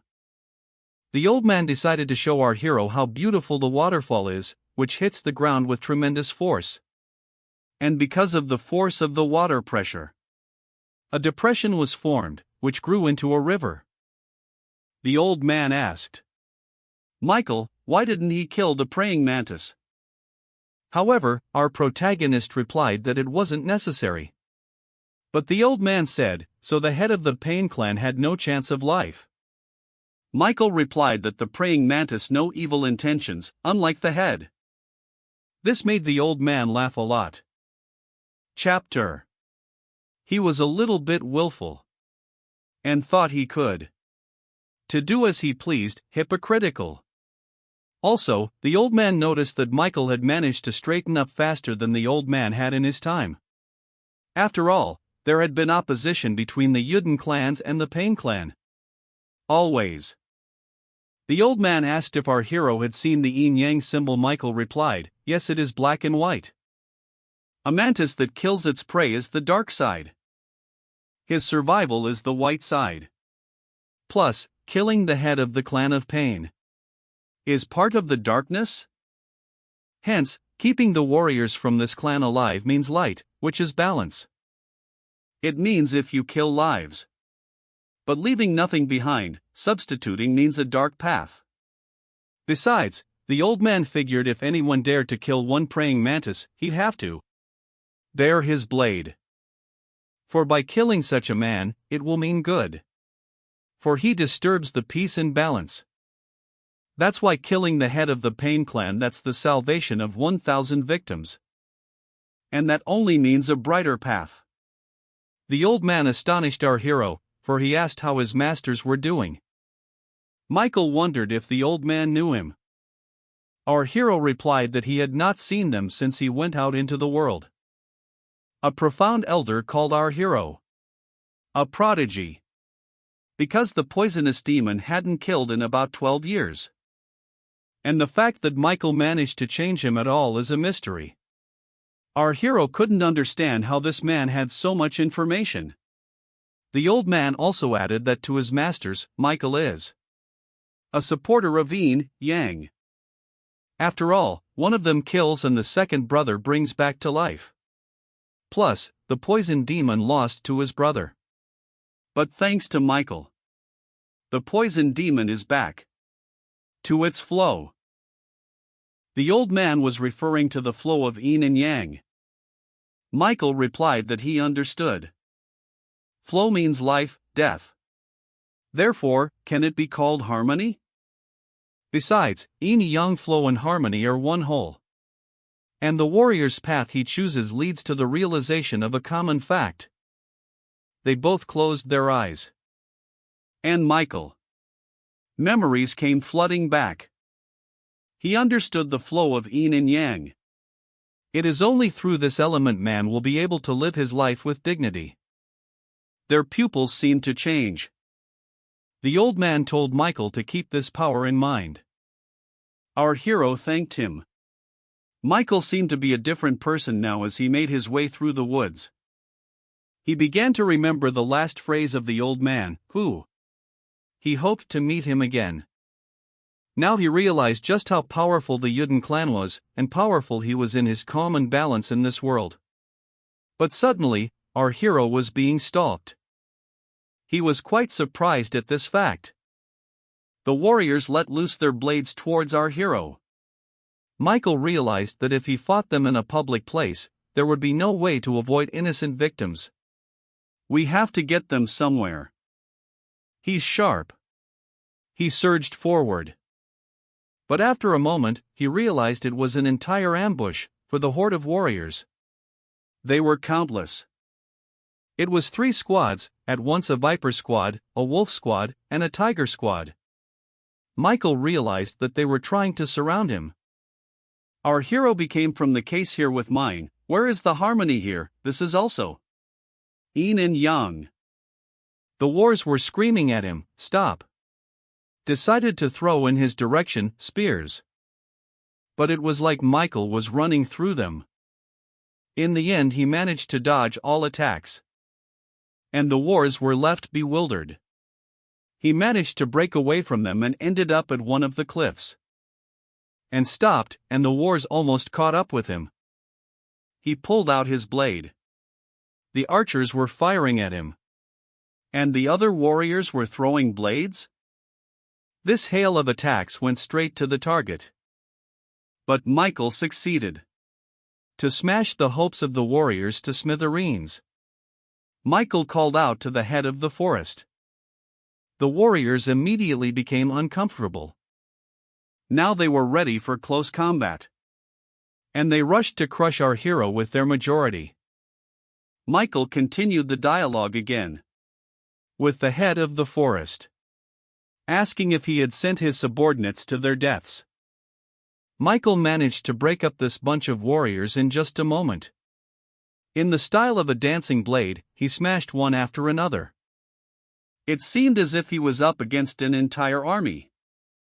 One of the warriors cried out to no one to retreat, to go forward only. Our hero continued to massacre his opponents.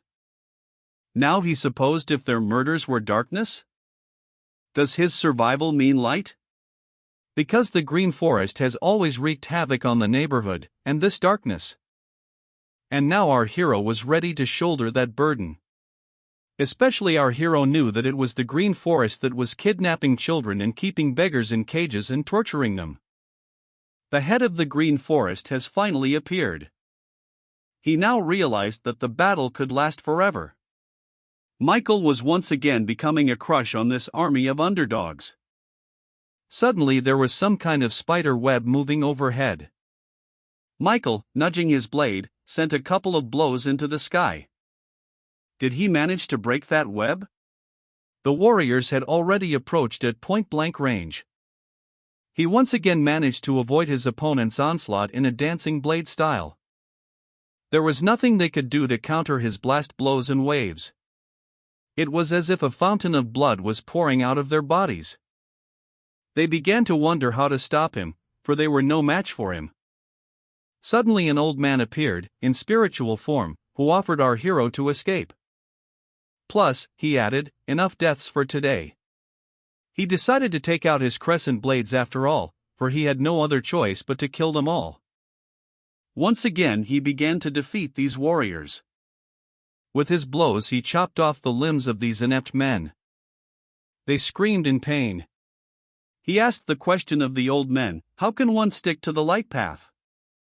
For there is still so much evil in the world. For even as we walk through a field of roses, we still hit their petals, picked up by the wind as well. And also if you stay in this atmosphere of the field of roses, how can people know the pain and suffering of this world? Michael replied that he would stick to the dark path. The old man smiled and said, so be it. Michael told the warrior to get out of his way. They dispersed at once, for they knew what fate awaited them. The gazes of our warrior and the head crossed. Michael holstered his blades and began to approach him. And in a second, he was there. Right in the enemy's face. Michael asked, who are you? However, the man remained silent. Our hero asked the question again. The head called him a brat. Michael asked, why the fuck did he decide to attack him? In addition, he added, did he really think he could handle our hero with a huge army? Toph decided to pull out his spear with a shout, shut up.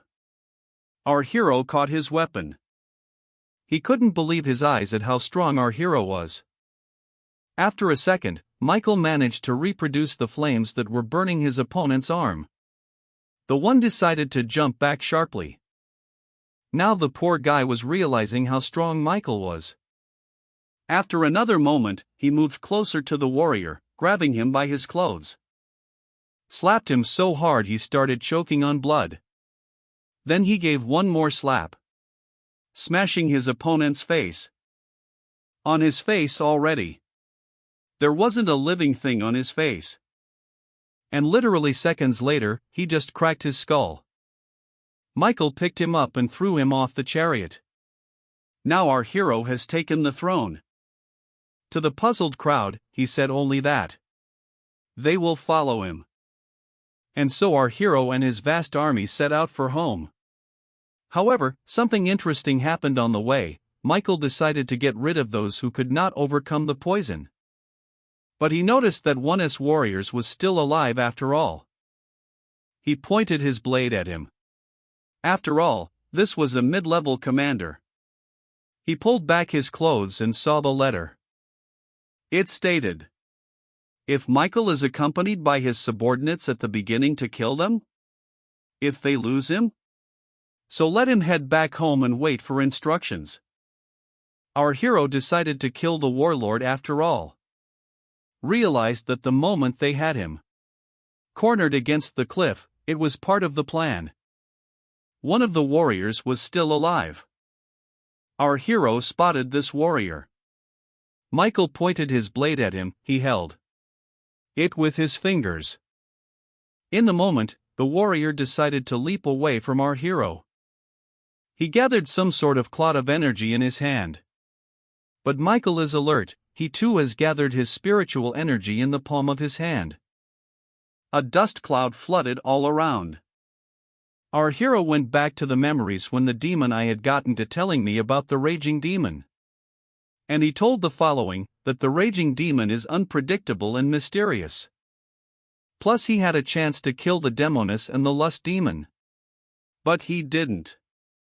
After the energy collision, our hero was thrown back and formed a massive explosion.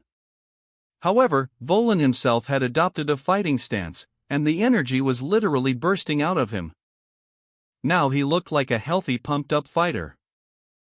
Michael rose from the pile of chariot wreckage. Many scars were found on our hero's body. War is quite enjoyable. Now Michael asked, are you a raging demon? And after a second, the warrior decided to attack after all. Michael was thrown backwards from that shockwave. Having recovered, this warrior wanted to see our hero's true strength, for he knew that Michael had killed 2 demons. Now Michael realized what his master was talking about. The fierce demon asked him, had he really been told about him? Michael bared his blades and was about to send a shockwave. But the raging demon was ready for it. Putting his hands together, he began to create some kind of magical, ominous sphere. But Michael decided to interrupt this cultivation. Now they clashed again. Our hero tried to hit him using the dancing blade style. And at some point, he decided to unleash the power of the moon blades on his opponent. However, the raging demon created an energy shield around himself that parried the threat. Demon asked him, "Is that really all there is to it?" Michael, one of the blades slipped into the scabbard, thereby baffling his adversary. Our hero had an idea, because the raging demon has a very huge reserve of internal energy. Accordingly, Michael decided that he needed to drain it. The enemy. The demon wondered if our hero would continue to stand like this. Besides, the demon added, all the experiments Pouncy endeavors had been to create him as he was. Michael was surprised by something else, the demon said. His masters had made Michael an immortal weapon. Forming energy in his hand, the demon said, "Let's check out some immortal." Now he's attacked our hero. But Michael easily dodged these attacks using the dancing blade technique. Stopping, Michael said the demon moved like a snail. It's very energizing. And just a moment later, the enemy was standing opposite our hero. Michael managed to evade his attack. The demon, having missed, hit the ground. A huge stream of energy was released. But that wasn't all, he began to attack again. Our hero decided to meet his opponent with a blade. There was an explosion. They were both thrown backwards. The raging demon couldn't believe his eyes that Michael had withstood such an attack. Now the demon wanted to test our hero's mettle as well. The clash of their attacks. The demon was frantically trying to get at our hero. However, Michael had also decided to give an answer. His attack almost caught up with the enemy. Michael did hit him, he was thrown backwards. Nevertheless, the demon decided to comply. Another hail of blows. Michael now realized that he was likely the strongest of the demons. He missed again and again. Michael asked why the green forest, what was the idea? Our hero has decided to bare his two blades? But the demon dodged him as well. Besides, he was no slower than our hero, for he dodged every threat. Our hero made several attacking shockwaves. But with his spiritual energy, the demon easily repelled them. Michael decided to make a joke about him, saying that he was nicknamed the Raging Demon because he runs around frantically. The demon was furious. He took off his mask and exposed his true face. Saying he would tear Michael to pieces, they moved toward each other again. But no one could get in from among them. After their attacks, it was as if there was a bombardment on the ground. At one point, Michael simply became his back to his opponent. The demon remained puzzled. Michael turned to him again and saying why was he pretending to be a green asshole? Now the demon decided to attack for real, but he realized that Michael would be able to dodge. However, the raging demon asked, Michael, what would happen if he killed all of his subordinates? Michael continued to gloat, saying, would a demon really choose its own opponents of only the weakest? The demon squatted down and told our hero to get lost. He was sick of our hero's ramblings. Plus, the demon added, you don't want to leave, lose the chance to kill me. Michael said goodbye to him and started to walk away. Now the demon realized that, most likely, our hero would go into the green forest to finish what he started. Michael climbed onto the horse. And after a moment in the city, he decided to take a hot bath. The next day the raging demon was having a noodle lunch at one of the bars. Michael, getting behind him, saluted. Everyone around them perked up upon hearing the mention of a raging demon. Our hero asked why he was eating alone. Michael turned to the waiter and asked for a plate of noodles and the most expensive drink.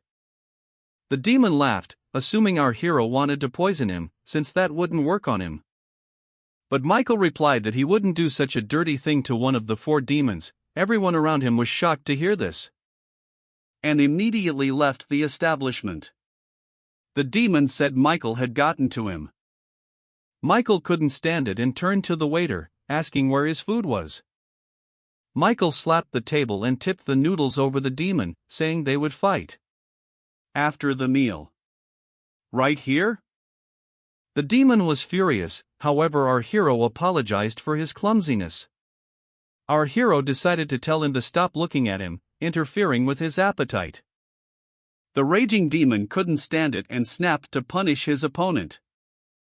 The shockwave just flipped all the tables, chairs around. Michael managed to scar the demon's arm from Chinese chopsticks. The demon freaked out and motioned for Michael to follow him. Besides jokingly saying that to his grave, he replied, "Chased." Michael now realized that rumors of a raging demon arriving in town were spreading fast. We should wait for backup. He took a shortcut from our hero to Michael, decided to follow his trail.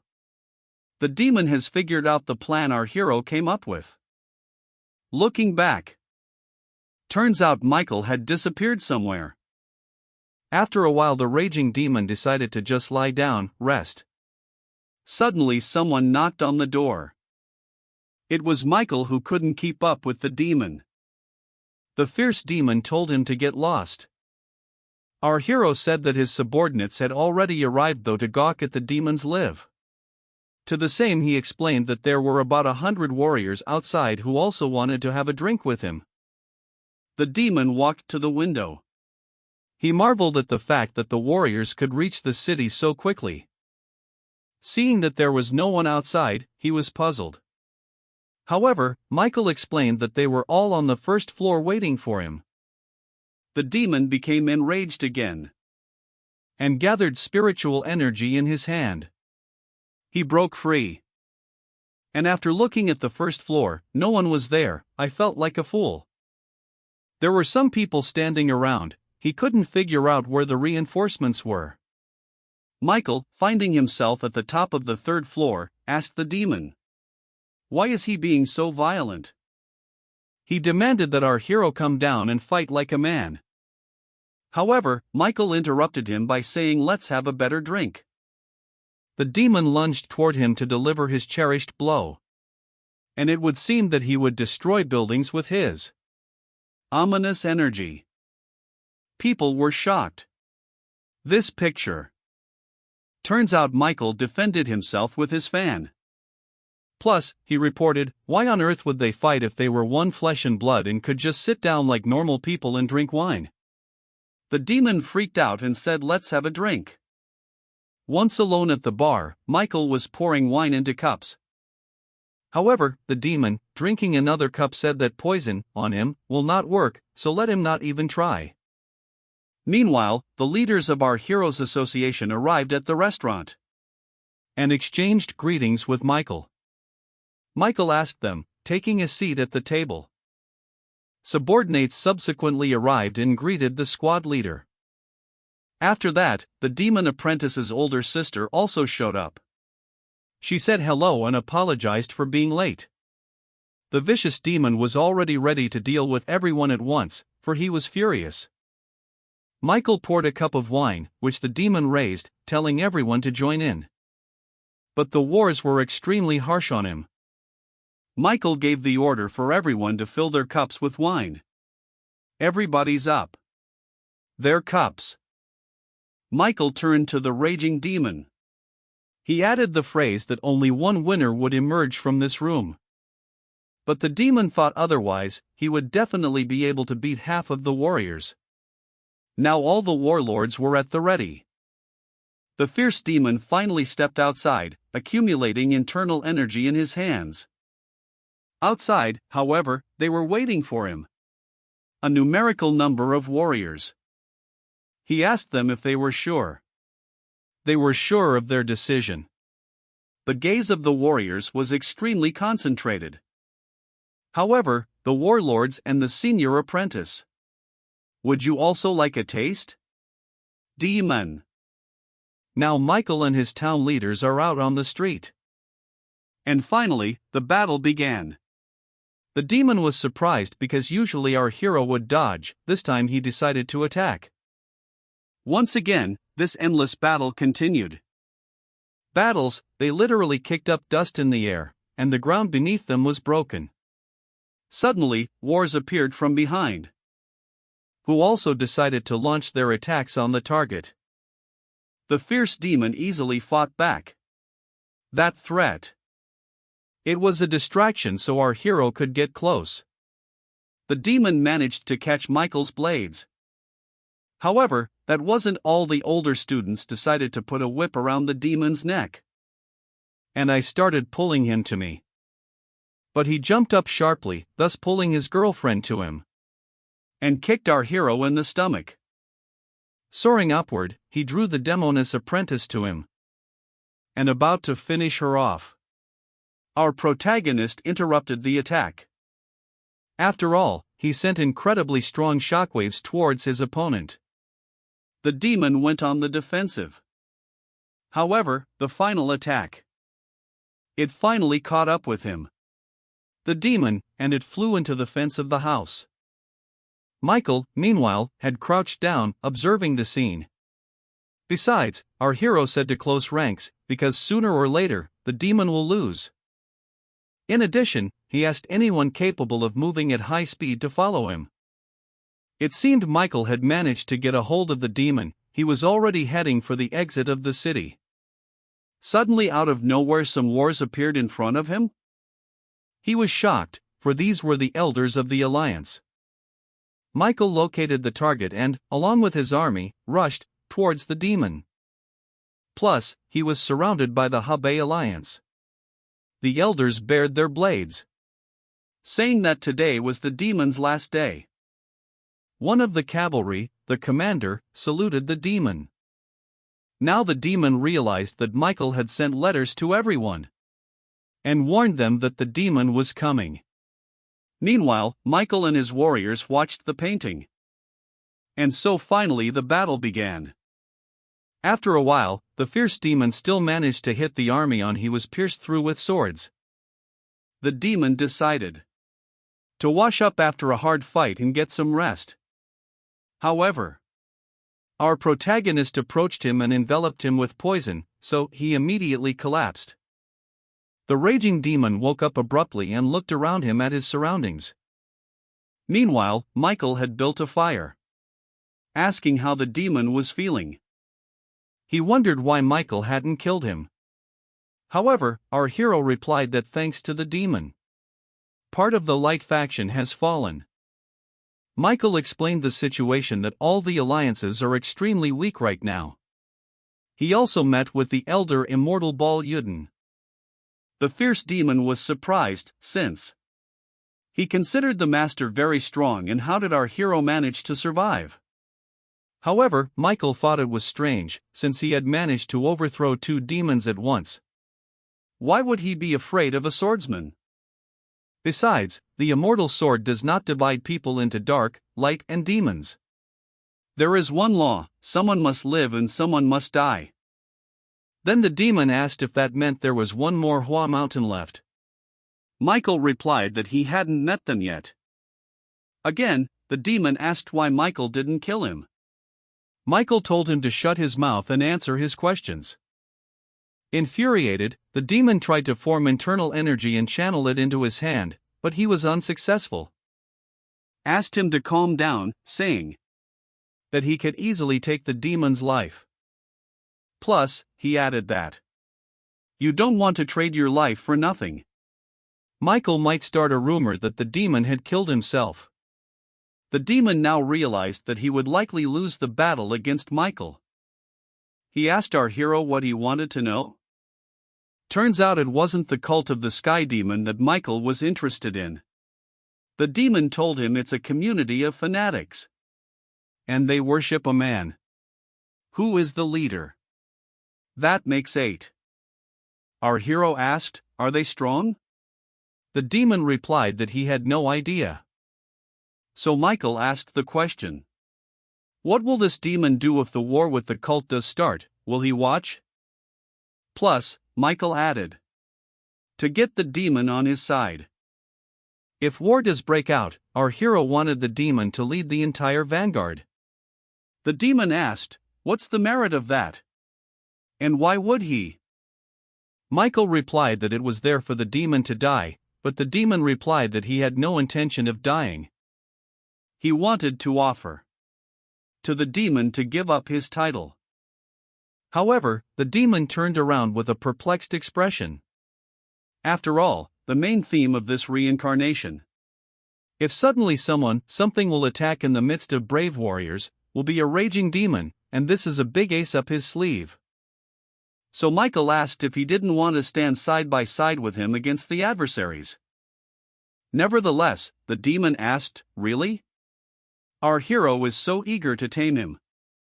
Walking up to him at point-blank range, Michael said, then you want to die here? But the demon asked, what about the antidote? Michael replied that he would give him the antidote sooner or later, and now he would have a new name for Mephisto. This same evening, one of our hero's servants, who worked at the bar, resented the guest's revelry. Seeing that he was silent, the servant pulled up his sleeves to teach the visitor a lesson. The visitor. Turns out the hand had writing on it, both on earth and in heaven. The usher said visitors shouldn't care what it says on the hand. The guest asked, does the man really think he is worthy of heaven? He was very indignant about it. And the servant looked like he was about to gouge his eyes out. But the guest's look was intimidating and self-assured. The startled servant asked what his name was. The guest, however, identified himself as a Mephisto. The acolyte explained that he was considered a servant of the great Mr. Michael. In addition, the servant remembered this warrior, because earlier our hero tried to kill him. The servant did not know who was really in front, because it was a fierce demon. This time, the servant began to tell how he had participated in the extermination of 2 demons. Mephisto calmly sipped his wine, not paying attention. But after a while he just laughed hard. Suddenly one of his subordinates came in and said that he had a message from Michael? It stated that he was inviting to the Mephisto hot springs. The servant was shattered upon hearing this. Meanwhile, Michael was getting high spending time in the hot spring. But as suddenly as the Mephisto had already entered the water, Michael asked him if his wounds had healed. He replied that they had. The fierce demon asked our hero if he had given him poison since his body recovered so quickly. Michael, however, smiled. The demon suddenly looked at Michael, asking if the head of the dancing blade school was afraid of him. Michael decided to get ahead of him by saying that the raging demon wasn't in the best position at the moment. Isn't he afraid of him? And at this point, the guys just smiled. Mephisto asked our hero why he sent him to the bar? Plus, he said there was some guy at the bar, but he was chattering away. Michael thought the bar was a pretty cozy place. And it was far from the hustle and bustle of the city. Mephisto, however, assumed that Michael had placed it next to him to keep watch. Our hero somewhere agreed with Mephisto about that servant who talks as if he has a tongue without bones. Still, Michael revealed that this guy did play quite a role. Michael had ordered him to throw spears in the direction of the lust demon and thus distract it. Besides, when he was throwing spears towards the demon, he also said quite a few words to the demon. Shifted his attention and gave a lot of time to win our hero. At this point, our hero no pursuit continues by the Dark Ones. Plus, our hero has set up a meeting with them. And there should be no more than 10 people on each side. Mephisto assumed those would bring in without their clan. The dark factions, Mephisto said. There will likely be traps, poisons, hidden weapons. When they arrive at the rendezvous point, our hero announces that the dark faction is likely aware of our hero's precaution. Michael suggested that Mephisto should go alone. However, Mephisto said, What if he took advantage of the situation and killed him? Michael didn't comment on it, he just said that if those warriors were as bad as the ones from the Green Forest, he'd kill them. Plus, our hero added, for a Mephisto to stop looking at the world through the eyes of a demon is knowingly a loser. He even hesitated a little. However, Michael explained that you have to put yourself in the person's shoes and then they will win. And plus, in addition, if still Mephisto gets bored with such a life of a mere human, he can return at any moment to his demonic life. Mephisto asked, would Michael really let him go that easily? But our protagonist said that there's no point in restraining a man who can't control himself. Mephisto stood up and asked Michael to give him a heads up. Him when he moved out. The next day they set out on the road. Michael walked leisurely, enjoying the nature and the beautiful clear water. They finally reached their destination. Mephisto was a little surprised. After all, there were only 5 of them. Michael suggested that these were probably the strongest wars they had. They were now standing directly in front of these 5 guests. One of them introduced himself, saying his name was John Hall. Michael introduced himself as well. The old man said that he had been waiting for this meeting for a very long time when he asked why only 2. There were 10 people. Our hero replied that there weren't 10 of them either. The old man turned to the Mephisto to ask where he was from. But Mephisto wasn't verbose, he just sat down at the table. This greatly angered those who came to meet him. Michael felt awkward and told them to ignore it. They finally sat down. And the Mephisto continued, exhaling tiredly. Our hero turned to him and asked him not to do that. Michael immediately turned to the others, asking, is there wine? Explaining that his partner would only calm down when he was drunk. But the old man thought in his head, aren't they afraid that they might poison the wine? Michael told me that today is really meeting weather. But suddenly, Mephisto. He put in his 5 cents, saying that they didn't come here to enjoy the weather. Michael was back to defending his partner, saying he didn't get enough sleep. The old man asked who the man was. Our hero replied that it was his bodyguard and he had a hot temper. Why, so the guests had quite a frown on their faces, and in their minds they were thinking, really?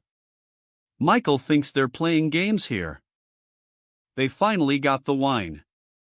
Now one of the warriors smiled as he heard Michael ask for a pour of wine. And after a moment, our hero asked the bartender who he should pour one for. The one pretended as if he didn't know what he meant. Michael rose abruptly from his stool, grabbing the bartender, asking, he doesn't know. Who is he talking to? The one replied that Michael from the Dancing Blade School was in front of him. Michael immediately slapped him. One of the warriors asked our hero to stop, saying it was their oversight. Michael turned to the warrior, asking him what his subordinates or the bartender of the neighboring places. That one. He started making excuses, saying that he was really working nearby and they had asked him. After a moment of letting go of the bartender, Michael saw something in his angry face. Because he noticed bloodlust, and that's only inherent in killers.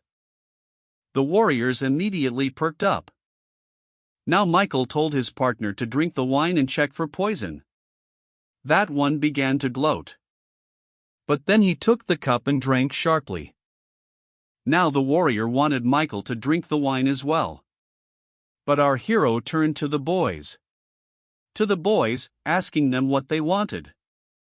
The warrior said he heard about Michael wanting to unite the dark factions. And so they decided to come one.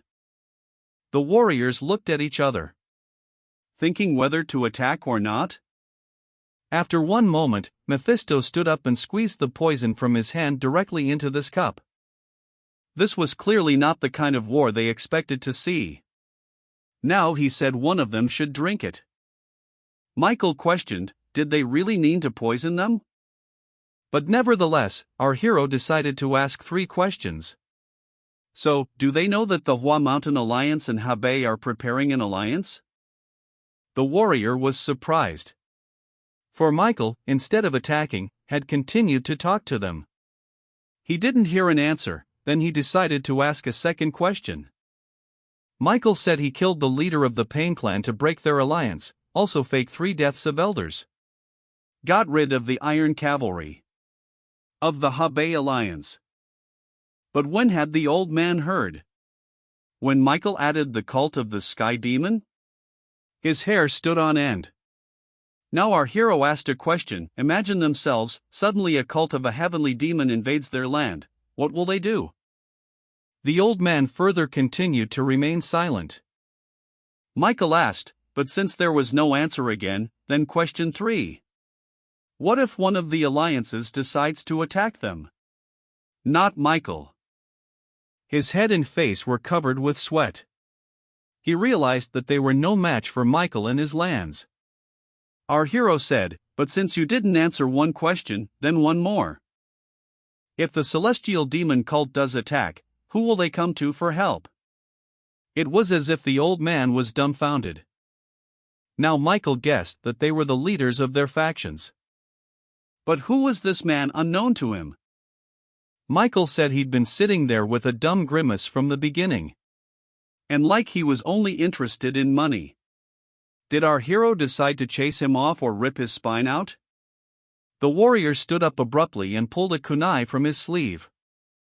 After a moment, he decided to attack our hero. But Mephisto stopped him. Then grabbed the enemy by the neck, crushing him. Breathing. The others stood in a stupor, realizing how powerful he was. Holding the poor man, he took the cup of poison and offered to be his drinking buddy. He poured that poison straight into his mouth, smashing the cup against his faces with a scream, choking on it. He began to choke in a flash.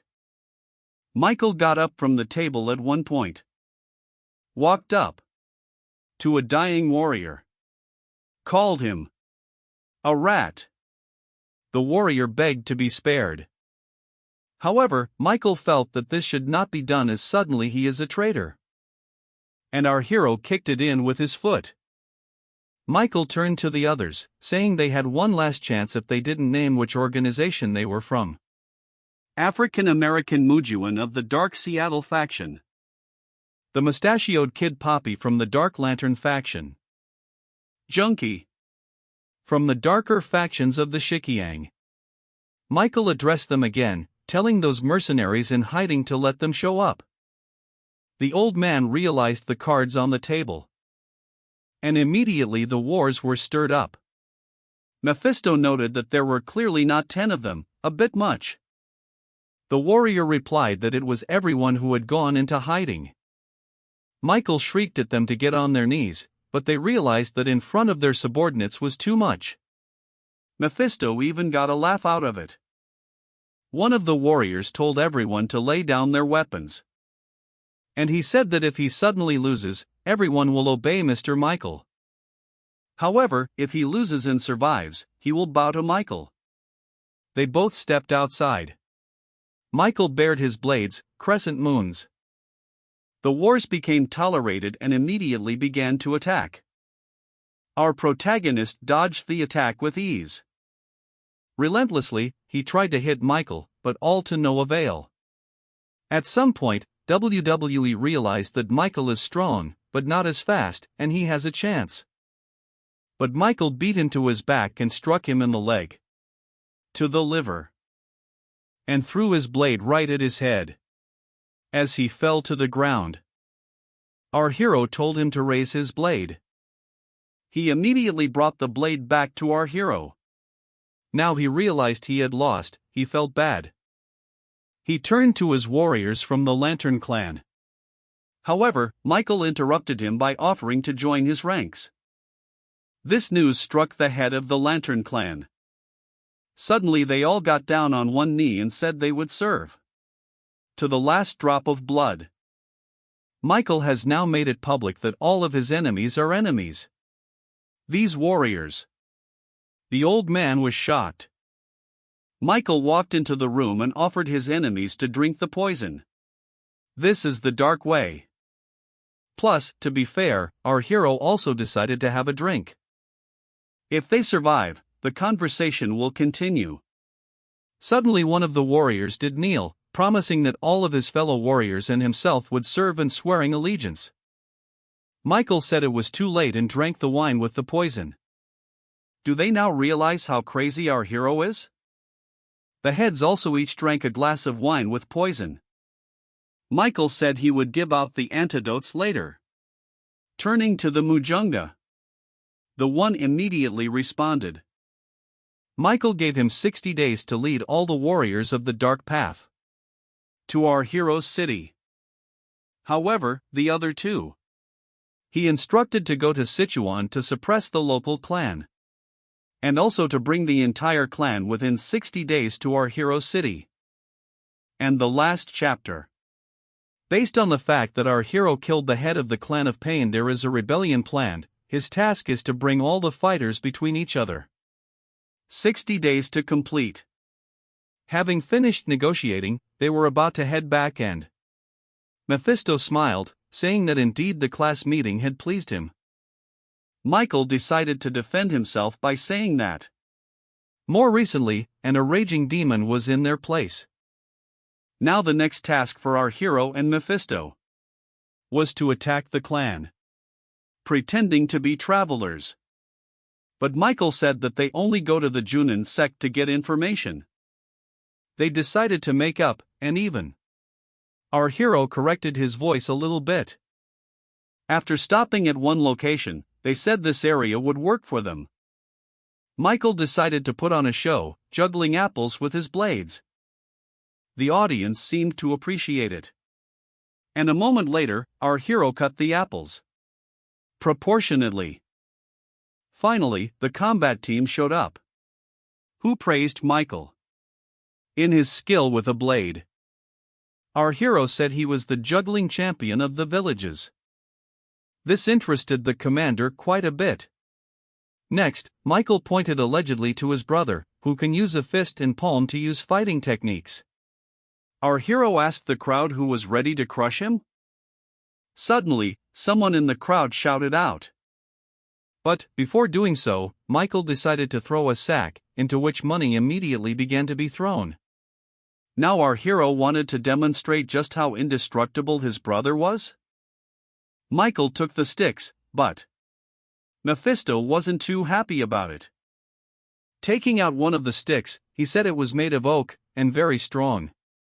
Just as suddenly, Michael lunged toward his shoulder and Mephisto dodged. But it turns out our hero was joking. He said to hit it on the head. Mephisto got in front, literally squatting. And Michael was giving him a hard time. The stick immediately snapped. Mephisto was extremely angry. But the crowd was very amused by it. The commander said yes, that punch was hard, but suddenly he broke the stick before the punch. Michael turned to the crowd, asking who said that? Pointing to one of the warriors. Our hero asked if he was ready to answer for his words. The commander began to smirk, saying he wasn't scared. Our hero decided to summon this one war and check him out. One of the crowd shouted answer for the bazaar. How did the war suddenly turn around and go away? Michael followed. The warrior must have been scared. But the commander didn't want to put up with it, he was angry. He immediately decided to attack our hero with his foot. Michael decided not to dodge and took the blow, ending up on the canvas. But before he did, he managed to hit the commander on the head with a stick. Our hero apologized, saying it was accidental. However, the Mephisto thought that if he did it by accident, then he was a dancer in a brothel. The commander decided to bare his blades. However, Michael said, "You don't want to do that in front of a crowd." And now our boys have followed right behind these warriors. There were voices coming from the crowd, something like "hooligans don't touch them." It was a combat pavilion where wars are exercised. The commander told our hero to choose a sword. However, he said, there was no need for that, as he had his own mini blade. With his demonstration, he really surprised the warrior. The commander suddenly said, believing that they had come to fight, not just to perform in front of people. Michael replied that they were probably confused about something. They are just regular guys who perform in front of crowds of people, making money.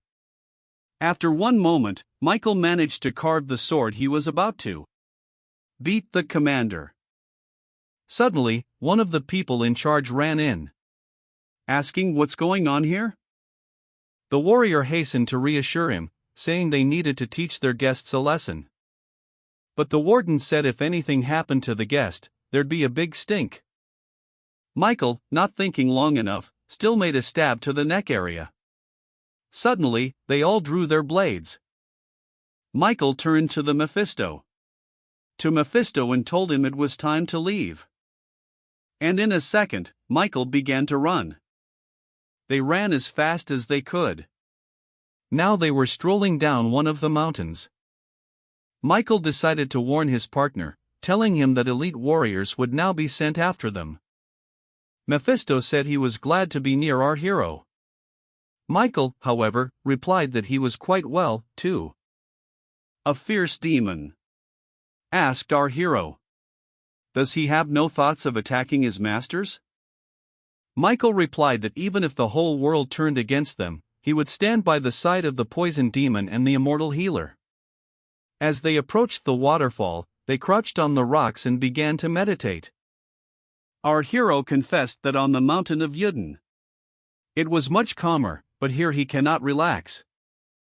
But Mephisto asked, what then are the pluses of into Yuden? Michael replied that you feel very different there, like you're on a brighter path. Mephisto narrated that the greatest evil of his youth was the yin and yang elders. Michael was very surprised by this news. Many sects have fallen because of them. And great warriors have also fallen. They always won. But one of those who was able to stop them was the sword master Yuden himself. Therefore, number one of the demons ever approached Mount Yuden again. Besides, the old man apparently hadn't guessed that Michael was evil, the Mephisto thought. Meditating and their conversation decided to interrupt the wars. Just as suddenly, Michael began waving his arms carelessly. He even managed to reproduce the yin-yang in his hands. Mephisto didn't like that at all. Michael introduced himself to the warriors, saying the one on the left was his brother, who had not finished meditating. Also, our hero asked for forgiveness as they had climbed the mountain without permission. The warrior scrutinized the bodies of those present. What confused him greatly were the scars. The warrior asked what about the incident they had recently. Michael excused himself by saying that those warriors once started. Plus, Michael said if there are any questions left, let's do it in battle. The warrior said that he was a first-class warrior of the Johnshun clan. Our hero, as always with a dancing blade style effect, appeared in front of the warrior. Mephisto became uncomfortable. Why all this unnecessary movement? The battle has finally begun. Michael fought in a strange manner, a style that was incomprehensible to anyone. He tried not to laugh, for he would embarrass himself in front of everyone. But suddenly he gathered himself and decided to attack our hero. Attack after attack followed, which our protagonist easily repelled. Michael decided to use an elbow, but the warrior ducked. Our hero went behind his back and hit him in the back area. The warrior was even slightly taken aback by the action. Michael continued to behave in this strange manner. The warrior couldn't determine what kind of martial art it was. Their attacks clashed again.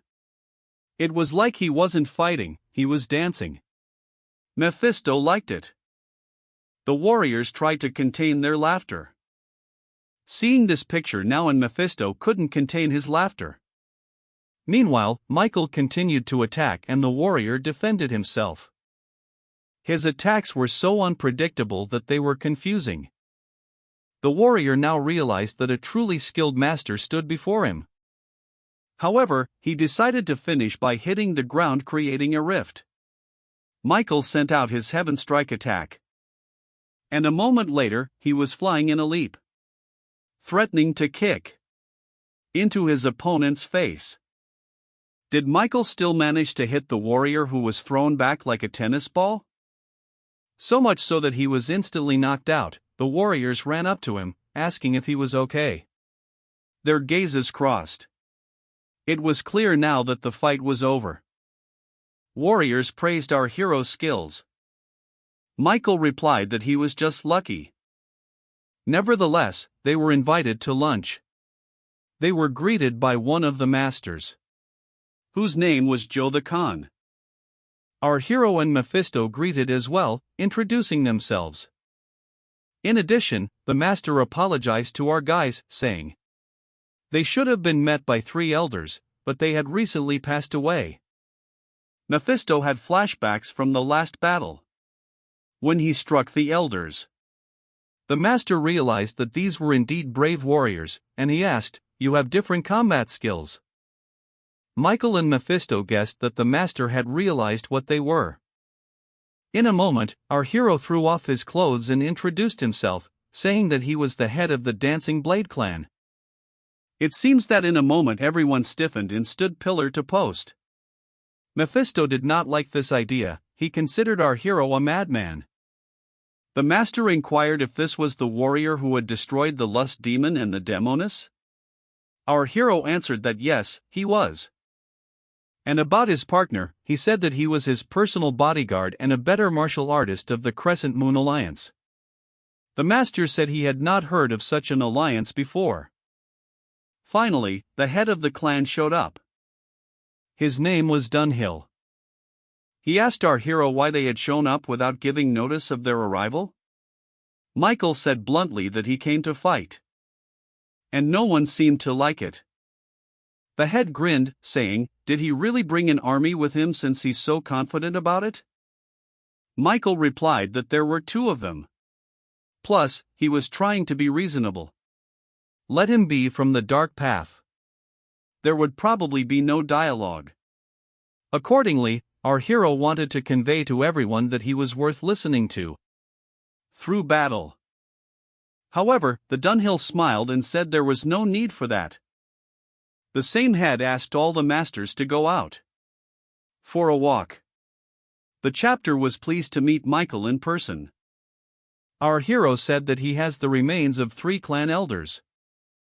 Chapter came as a shock. Michael told me that the elders were fighting a raging demon. But before they did, Michael wounded it. Plus, there was the Hubei Alliance, which died with the elders. Glava was horrified by this, and couldn't believe that the demon had defeated them single-handedly. In addition, the raging demon was exhausted after 2 days of battle. And as a result, our hero managed to wound him, after which he escaped. And while Michael was chasing the demon, the Hubei Alliance appeared.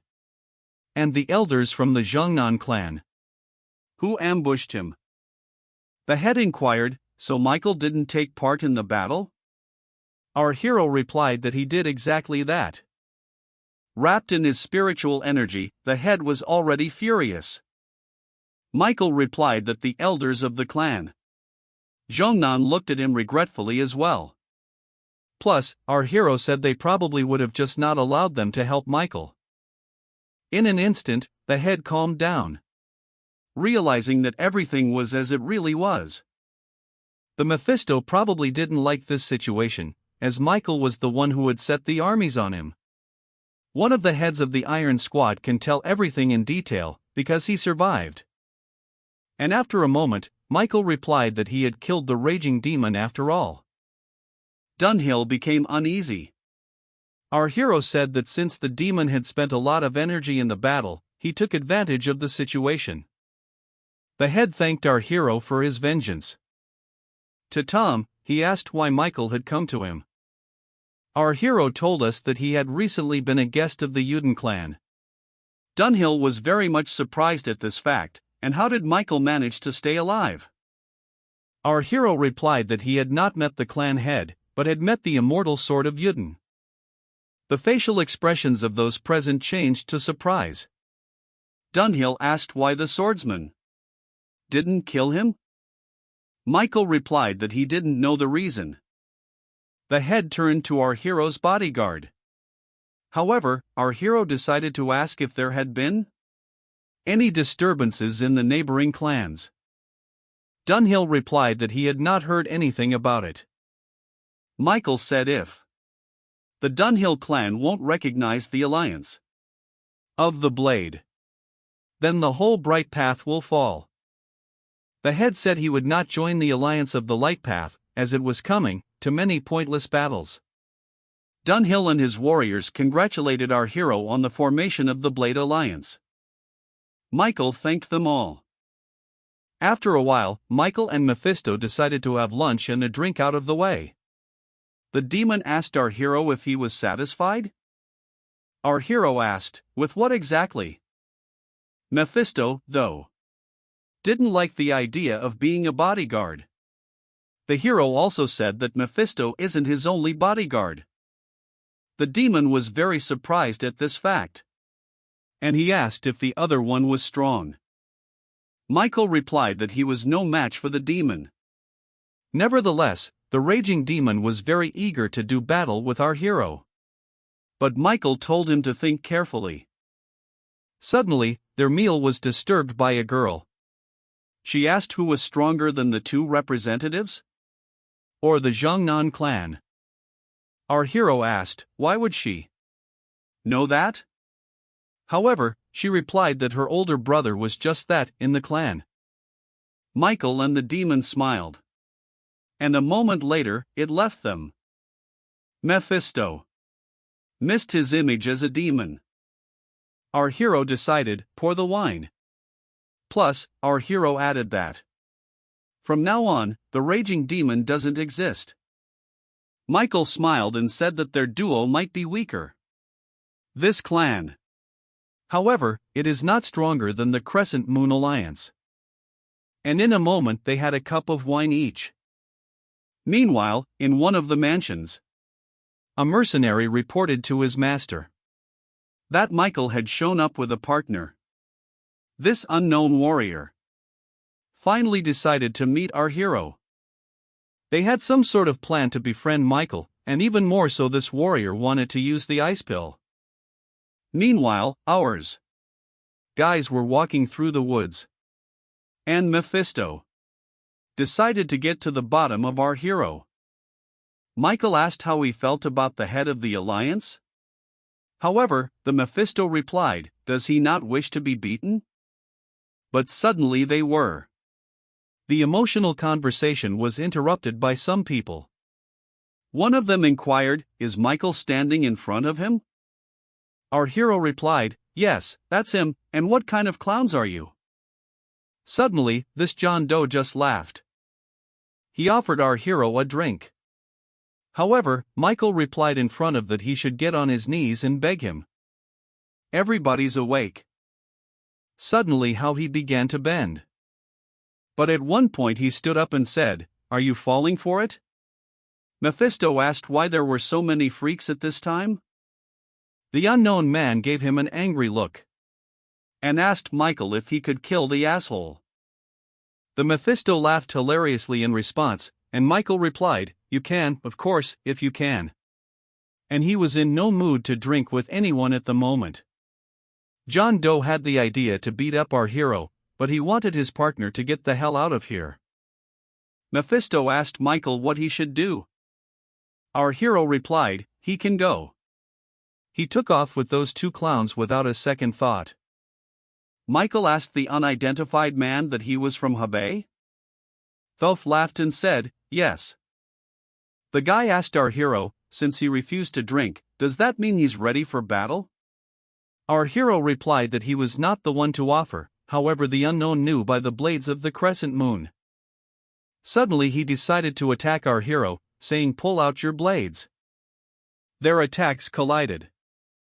And after a moment, our hero realized that this was the art of ice. How did Michael suddenly take a pill and eat it?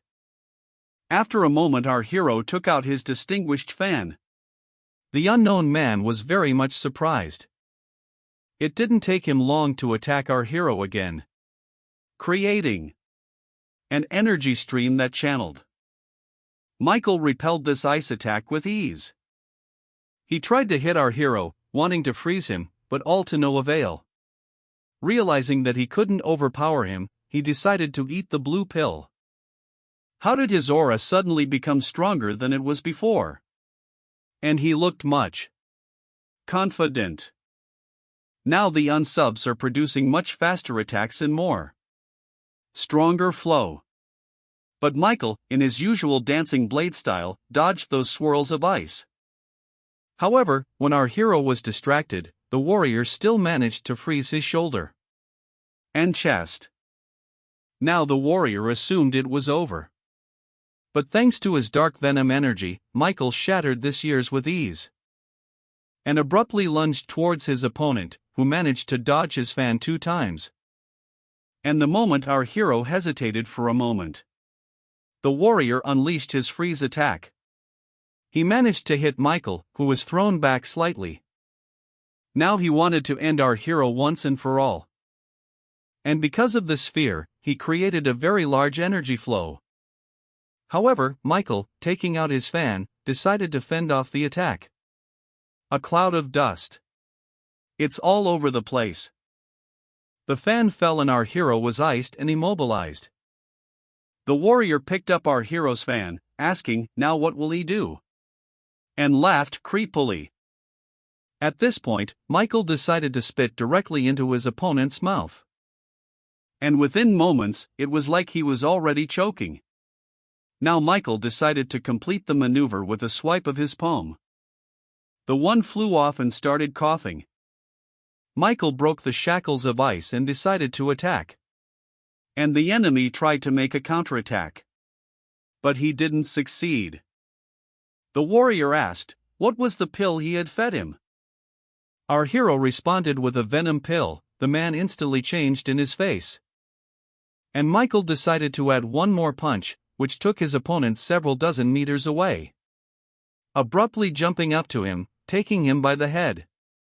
Warrior has made up his mind to hit the hero's chest area after all. But Michael besieged him with a slap. He asked our hero to stop. Michael, landing one more of his controlling blows, dropped his opponent's body. A moment later, he thrust 2 blades straight into the enemy's thighs. He screamed in terrible pain. After he turned off, Michael took him by the leg and dragged him behind him. Meanwhile, Mephisto was fighting 2 warriors who were already pretty tired and wrecked. Suddenly, Michael appeared and asked if he was done yet. His subordinates stood in shock, and the Mephisto laughed hard. Taking the sword out of his opponent's leg, he was about to slit his throat. The warriors snapped out of their seats to save their master. With one strike, he managed to chop his opponents to pieces. Mephisto said they used the light one's technique. Oddly, they fell quickly. Mephisto asked, "And the one in master is alive?" Michael replied, "Yes, but he will stay for the torture."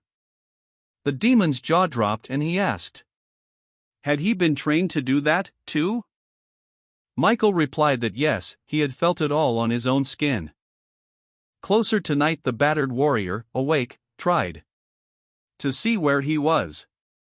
Suddenly, one of the leaders of the heavenly demon squad asked if the guy was awake.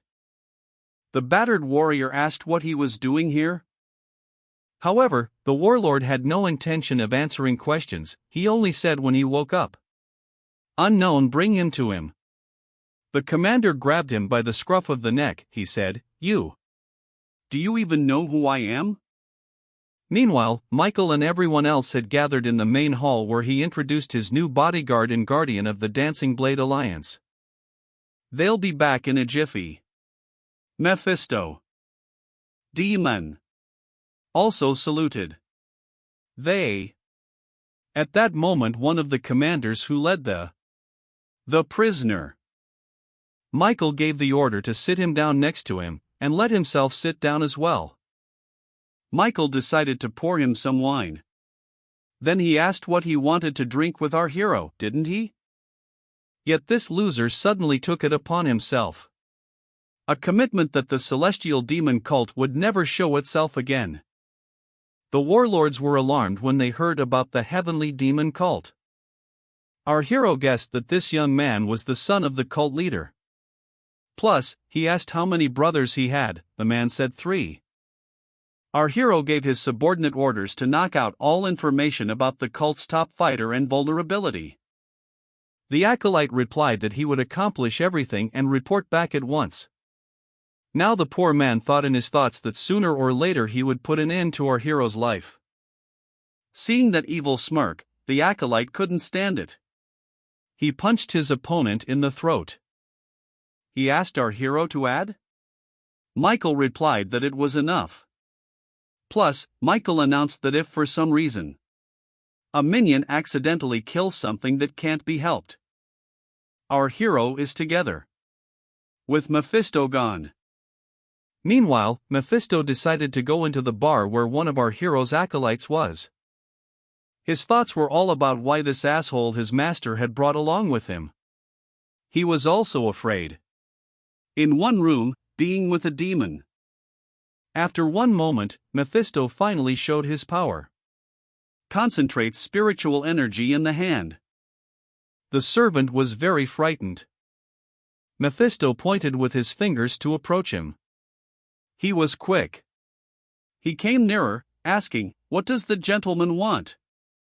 Mephisto asked him, "Where can I practice quietly nearby?" He said, "There's one reed grove. Right on the river bank, not many people there." Mephisto motioned for the acolyte to come with him, and he agreed. However, the servant added that he was indeed able to help his master defeat the demon. In addition, he was still alive. The acolyte said he was very jealous of Mephisto. Asked why. Because he's with the head more often and talks to him. However, the Mephisto added that Michael had asked not to offend him. The servant was very surprised. It really touched him. One moment later, the wars came in and asked what was on the menu. The acolyte called them creeps. The warriors were extremely focused, asking what did he say? The acolyte began to gloat, saying his skills were getting better every day. One of the warriors said, "Shut your mouth and bring us a drink." Meanwhile, the wars were discussing how they would rescue the prisoner from the celestial demon cult. Mephisto told the servant not to leave the den. That one was a little surprised. After a couple seconds, the Mephisto came to the table and said, "Attack." One of the warriors jumped up and decided to strike with his blade. But Mephisto just kicked him out. The second warrior, Roman, pushed away, taking him by the face. When the remaining warrior decided to attack with his blade, did the Mephisto catch him? And punched him in the face with his fist, taking away his sword. The acolyte was shocked at how strong this bodyguard of Michael's was. He took a seat at the bar and started drinking his wine. Mephisto decided to tell him that those warriors were to blame. He stank of bloodlust. And they hadn't just come to the bar for a drink. The acolyte knelt down and thanked the Mephisto, saying that he had saved his life. Mephisto told the man to get off his knees. Meanwhile, masked warriors have infiltrated our hero's chambers in search of the son of a demon cult leader. Hearing the voice, they bared their swords. The warriors realized that this was an extremely dangerous operation. Seeing the bloody body that was rewound, they were terrified. In the MIG, our protagonist appeared in front of them and said that all the difficulties for him were over. As they approached the body, they felt incredible. Sad. Of the warriors took out a pill, asking if they could give him medicine. Michael wanted to take a look first. In a moment, our hero swallowed this pill. The warrior became sharply angry. They worshipped in front of our hero, asking, "What do they need to do?" Michael held out a bloody chalice and poured wine into it, saying, "Drink this." Literally 5 seconds later, he started spitting up blood. After a while, all the warriors gathered to gawk at these spies. The warlords said that they managed to catch about 10 spies, and some headed in the direction of Michael's bodyguard. Michael suggested that they were probably already dead, and suggested, "Spies who want to die can kill themselves now?" The warriors came in awe after hearing this. Michael now realized that no one wants to give up their life. Our hero came up with an ingenious plan. He called his advisor and told him to send information to the demon cult that the spies had defected to the Dancing Blade Alliance. Michael also ordered the warriors to be drugged with poison. In addition, Michael asked one of the warlords, "Does he have the Pain Clan's money with him?" He said yes. Afterwards, our hero asked the commander to send 3 million silver Zhongnan clan and also tell that the heavenly demon cult has made a move. Plus, send food and tools to Wudong Mountain. He also asked if we should help the Hebei Union. The commander replied that he shouldn't, as he didn't like them either. The most important thing is that the cult will be on the hunt. Michael. So our hero gave the order to send women and children, as well as the elderly, to a safe place, namely the School of the Dancing Blade. The warriors couldn't believe that no one was afraid of the cult. Our hero also took all these warriors and offered them all a drink. Michael told me, because everyone knows he used to do dancing with a blade in his hand. And he asked me to clap. Everyone immediately showered him with applause and clapping. However, his subordinate played the jug very skillfully as if it were drums. Michael turned to the Mephisto, asking if he wanted to participate. And I've decided to announce to everyone that it was Mephisto's turn. He, too, began pounding on the table like the others, so much so that he stirred a servant. Michael now asked everyone to clap and hit the table together. And to this incredible ringing of clapping claps, Michael began to dance. One of the warlords also decided to prove himself. Just then a servant stood up abruptly as well. Mephisto asked him, and he went there too? The servant Mig ran away, and the Mephisto was maximally enraged. Everyone absolutely loved the way this dance ballet was performed, guys. Our hero declared, "While you drink and work, dance with your blade, you may call yourself a warrior of the dark path." All this was considered as a slogan and began to repeat after our hero. It was as if everyone was caught up in the moment as if it were a holiday. It was already nighttime. At the same time, a meeting was held in the palace of the heavenly demon cult. Everyone was discussing how one of the sons was being held captive. Nevertheless, they knew that Michael is the offspring of 2 insane twins. Suddenly, the deputy head came in. Django. Those present immediately jumped up, not realizing what he was doing here. However, he had very urgent business to attend to everyone. One of the counselors said if the head doesn't show up, he will have no choice but to leave this council. The servants opened the suitcases, which contained 10 million silver. Django recalled that his brother was currently being held captive. This money is the bounty on Michael's head. If his brother can be brought back alive, will he add more 10 million silver? One counselor said 20 million is not enough. However, Django replied that whoever succeeds will become chapter 1 of the city. Another counselor said, why doesn't his brother save his relative? But the deputy head replied that it would soon be necessary to take revenge on all the sects that opposed them in the last war. But saving his brother is also a priority. In addition, the deputy added that when there was council of all chapters, the apprentice of the poison demon never came. The old man gave advice, Django, saying that they could forget about the three brothers who are in captivity. So finally Django made a decision. He said he would send the two brothers along with the counselors. The warrior objected, saying that then all the glory and money would go to the second brother.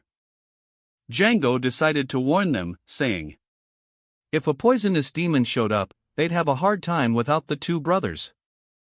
Finally, the poison demon himself arrived. Everyone greeted him and he took a seat. The poison demon realized it was the son of the head who summoned everyone. They all had sour faces for some reason. The old man asked, what were they talking about? Django narrated that his apprentice was being held captive by his three sons. The great demon decided to tease by asking why he had let himself be caught. Django said that three sons just decided to go for a walk on his own and then realized that Michael was there too. The old man was very amused by this. He asked a question, did everyone really want him to ask him to let his son go? But Django said when his father showed up, he obviously wouldn't be happy about that. Apprentice to the great demon of poison, holding his son captive. The demon smirked maliciously, having said better, call your father then. All the counselors didn't know what to say to that. Django asked the demon, does he really see him as a child? However, the old man asked what the money was for. Of the counselors replied, they were needed to help free his brother. Poison demon said, do Django really think they can be bought like prostitutes? He felt uncomfortable. The poison demon began to teach everyone, telling them how the world works. Just then, the head of the celestial demon cult, Morpheus, abruptly entered the room. As he entered, he asked his son to remove himself. Sitting down, Morpheus turned to the poison demon, asking why these teachings? The poison demon replied that his son wanted to order his disciple. The head asked, really? The demon decided to come out of fear for his disciple. The one, however, answered if his name was called not a demon, then he would be afraid. The head said that it's time to end this student. Everyone immediately jumped up when they heard that. Poison demon. He said do as you please, but he asked why everyone's faces were so sour. How suddenly everyone looked at the demon after hearing that. Meanwhile, outside, two brothers were discussing the second brother's trek to save their relative. Plus, they decided to discuss where the two immortal demon witch doctor is. Django said that when his brother goes to Michael's, he's gonna talk to his father to slay the poison demon. After all, Django could not accept the embarrassment that was the board.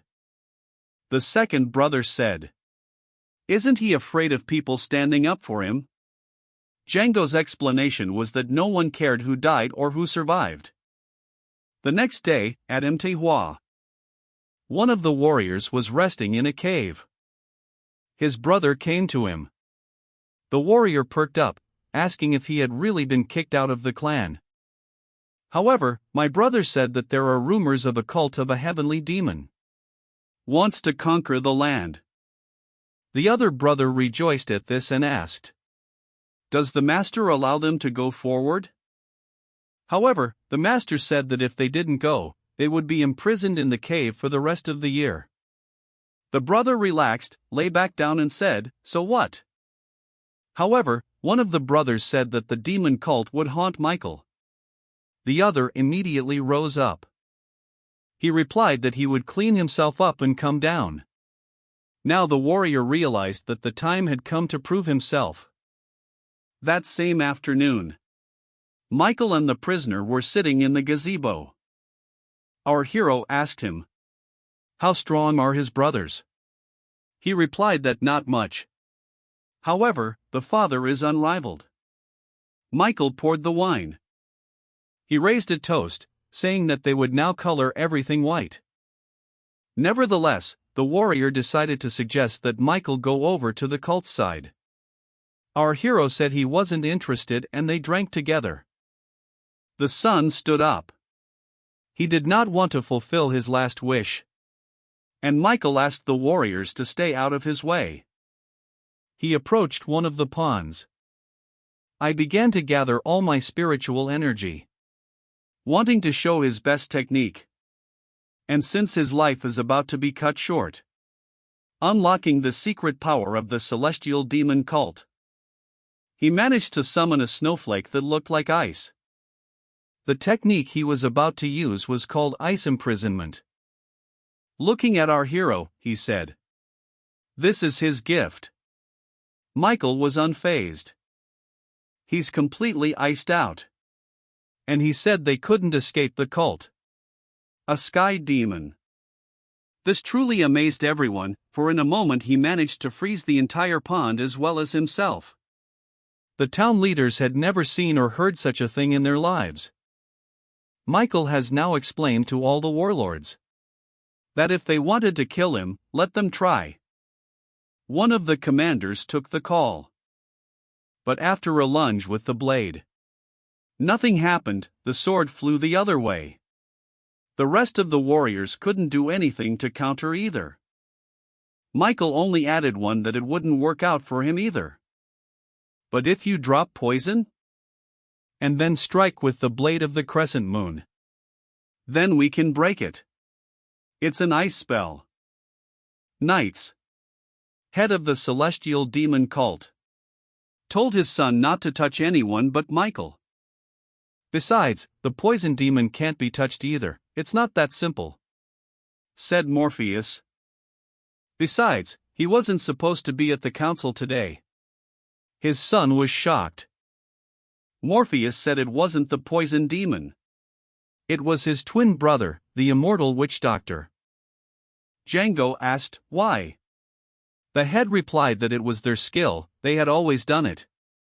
And because he was young, he wouldn't understand it. Morpheus said to his son, with you he stepped with his second brother. Plus the head added that their mission would not be to save their brother, but to kill our hero. What was most surprising was this. The leader was willing to trade his life for the greater good of his cult. The next day, in the neighborhood, Channan came, a warrior from the Hua clan. Besides, he tried to justify himself to the commander by saying that they have a common enemy, and that he wants to help overthrow the cult, and his two brothers should be coming soon too. The guest also asked where the leader is, he wants to meet him. After a moment, the warlord introduced a servant of the Mountain Hua clan. Michael came up to him and said, he's one of the light ones, what the fuck is he doing visiting the dark ones? Our hero smiled, saying, is he really still alive? However, the guest said that was his line, calling Michael a jerk. The commander didn't get the point? Michael told this acquaintance that he had really grown up, for in the school of the dancing blade he had been quite a troublemaker. The warrior turned to our hero, saying if he was crazy enough to want to fight the heavenly demon cult alone. Michael said that this guy's a light years errand boy. However, the man has been revitalized. After all, it was our hero who sent him to the strongest sect, the Hua Mountain sect. Being when our hero was still in training, Michael finally remembered, for he didn't know any other clans at the time. And also when they were fooling around, Michael said the Yuden clan sucked. Our hero laughed. Now the two of them began to laugh. And the commander stood bewildered. His longtime friend from high school thought he would find him in the light sect, but he ended up in the dark sect. Michael told me that he had been kidnapped. The warrior replied that they had no idea. Besides, it would be a shame to fight each other, the lad thought. Michael answered the barrel, if they were on one side, would definitely trash everyone. Our hero was insanely happy to see his comrade. Accordingly, his comrade was pleased as well. Michael asked him to go back to his brothers. After all, the battle is with the celestial demon cult. It's a personal battle. Even though the sect doesn't allow this warrior to go beyond the mountain. But he's willing to take that chance. Michael turned to the warlord, asking that no one come in, and not to disturb him. Guards immediately cordoned off the gazebo. The warrior began to meditate. Michael had never had the chance to see the entire martial art of the Hua Mountain before. And yet his comrade has learned something. He's learned something over the years. Plus, he's given up their techniques. Michael asked. So, his buddy. Did he come up with something of his own? Since these two warriors were trained in ball fencing as well as blade dancing, there were 1,000s of training, and that's just to gain people's attention. However, wars then began to master sword-wielding techniques rather than just dancing with a blade. Michael speculated, could their dancing be called farce? His comrade was thinking the same thing. In addition, Michael added that among all the movements, among all the techniques he had studied, the most useful technique is the blade dance. After all, our hero has added lethality, cunning, and inner energy to this technique. This is why they are considered stronger than other warriors that will be confronted. But if you think about how you're gonna do anything, you'll be slowing down the process. His comrade's name was Sims. Our hero said he had nailed the techniques he had been taught. Taking out his blade's crescent moons, he explained that thanks to them he both parries and blocks, as well as killing opponents. Sims was actually surprised to hear this. But at one point he asked our hero, what's wrong with his eyes? Michael replied that it's a long story. His comrade said he was in no hurry to go anywhere and asked him to turn around. Michael held out his hand to him. After all, the mountain Hua cult taught Sims something. He managed to scan our hero. As suddenly he saw pitch darkness inside, and along with the poison. Michael was perplexed as to why he was acting this way. His companions began to speculate, saying, could it be a disease or a poison? Our hero answered, neither one nor the other. Plus the Sims asked who did this to him. Michael replied that it was his masters. Sims was in shock. Sims tried to explain that everyone has a different color of spiritual energy. Let's say the divine it has the color of a scarlet sunset. And our hero's spiritual energy is like gray and black and white together. It was as if our hero's soul was being broken and then put back together. Michael replied that that was exactly right. The very center of the energy core is surrounded by a cloud of poison and antidotes, Sims said.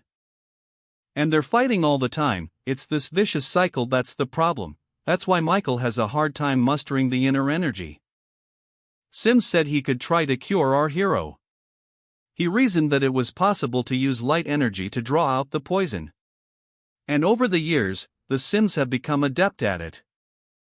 Michael replied that he wouldn't have the strength, but the Sims said to give him a chance. In addition, our hero added that if it were possible, the witch doctor would have cured him long ago. He tried to talk some sense into Michael, telling him that his soul was in total chaos. And sooner or later the consequences would be irreversible. Plus, if Sims fails, he can call 3 different masters with divine techniques. Suddenly he slapped our hero in the neck. Michael is dumbfounded. However, the Sims said he wanted to help. Suddenly, the leader of the Zhongnan clan came to them. The leader of the Zhongnan clan. Michael welcomed him and the troops as well. Besides, the head said, even though they are few in number, they are willing to help. Michael decided to point at his comrade, saying that the disciple from the Manhwa sect wanted to apologize. Sims looked at Michael, calling him a rat. Sims welcomed the head of the clan leader. He was surprised, for he had come before them. Plus he asked for no more tampering, and from behind the leader. Was the anger of the war in a thirst for revenge? Michael and the clan leader left, and Sims said hello to the troop. And after a moment, he realized he had to run. Caught up with our hero, asking why he was called the leader of the alliance. Michael explained that he wanted to create a dancing blade alliance that would exist regardless of the dark and light path. He already has his left arm, all he's missing is his right arm. Sims was very surprised, after all. It's a once-in-a-lifetime offer. The Zhongnan clan leader asked if they knew each other. Michael replied that they were brothers in school as well as brothers in arms. Once in their reception hall, a messenger arrived. Michael asked where the meeting place would be. The warrior said they would be fine with either option. Our hero said let them move to the lake. Zhongmei. Also, the messenger asked how many men were needed. Michael replied that any number would be fine with him. Our hero realized that regardless of the number of people, the fight would only be for the ringleaders. The warlord noticed that they didn't even ask about the head son. Michael was only worried about one. That there would be no sword master Yuden. Our hero has assembled his warlords and warriors. Sims approached him, saying he was glad to be on his side. The raging demon was also nearby. He experienced a nostalgic moment where Michael asked what the Mephisto would do if Michael was killed. After all, Michael figured, if the main leader of the demon cult did arrive, he would probably die. The fierce Diamante asked, not afraid to fight him? Our hero replied that if the battle could not be avoided, he would attack one. The demon cult's army finally arrived at the head. There were sons and counselors. The second son asked, "Is Michael the head of this alliance?" Michael realized that there is no main leader among them, but these wars are not weak either. Our hero walked into the gazebo and took a seat and asked to join. The leader of the demon cult. The guy introduced himself, saying his name was Django and he was the deputy cult leader. He also asked where his brother was. Michael replied that he had frozen himself. Our hero pointed behind him at the statue. The deputy leader thought Michael would be worried about showing up. Django says that Michael his army can't stand, as the cult has more resources and men. Michael replied that he didn't care. The deputy head told our hero to hand over the whole land as well. His army, and he would then spare him. Michael said, "The front is in front now."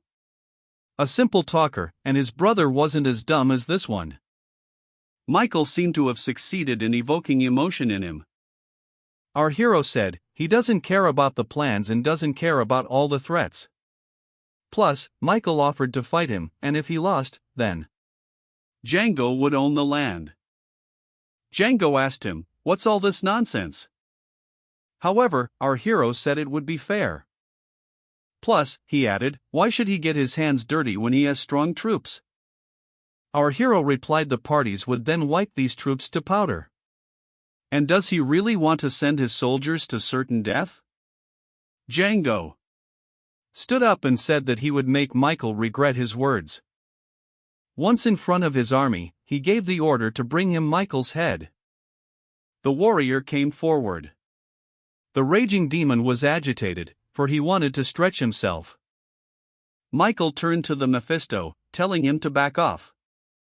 Our hero replied that, unlike this pathetic son of a bitch, he doesn't hide behind the backs of his warriors. However, the demon promised that if anyone wanted to interfere, he would wipe them out. Warrior said, "Is everyone in this alliance such an arrogant mutt?" Our hero asked him, did he go out against them of his own free will or was he forced? The unrestrained warrior could not stand it and began to attack our hero.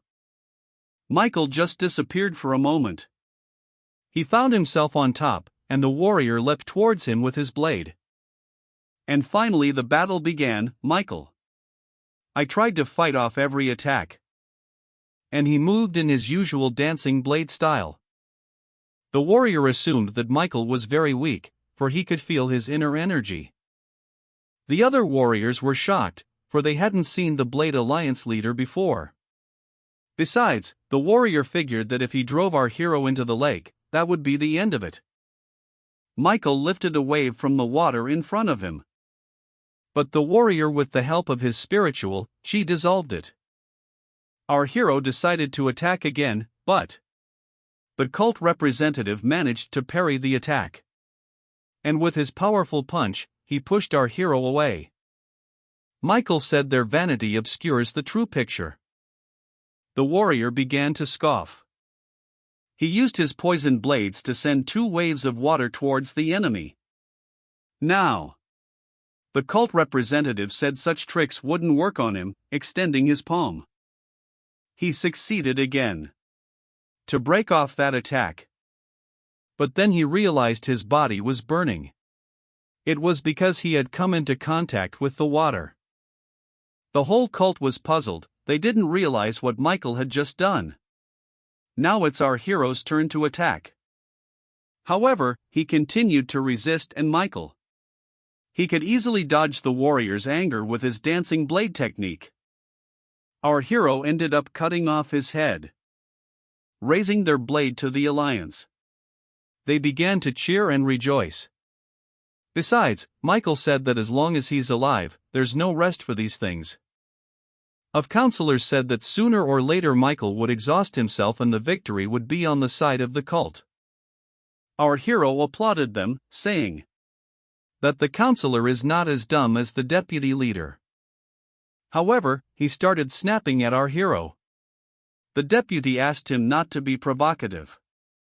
Michael asked, "Who's next, girls?" Taking the statue of his brother, the deputy leader, by the head. He asked again, "Who was next?" Django was already at the limit of his anger. However, Michael said his brother asked for mercy. Of counselors said it's time to pick who goes next. He's annoyed with our hero. One of the bodyguards asked to fight Michael himself. Django told him to be careful, for our hero was cunning and uses poison. Without thinking long, he struck with his huge flaming sword but failed to hit the hero.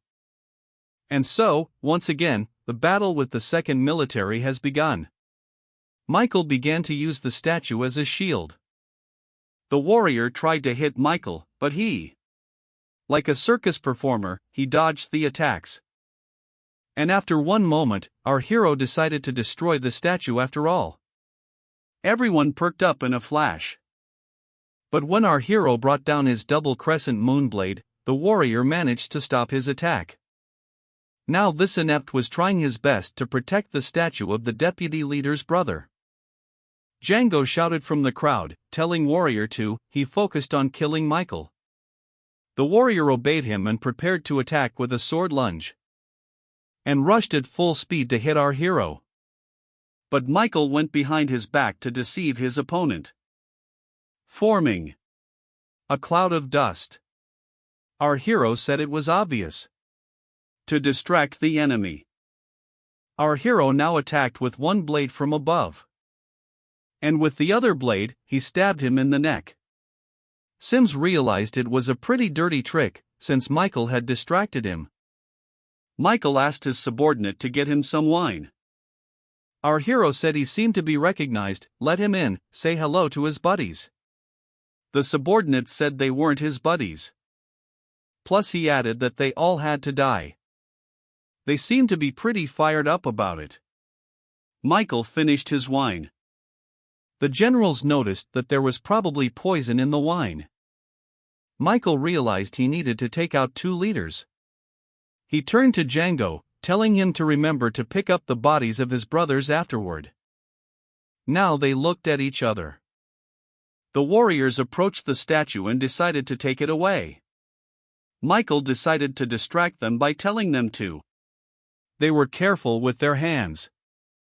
Suddenly it fell over broken.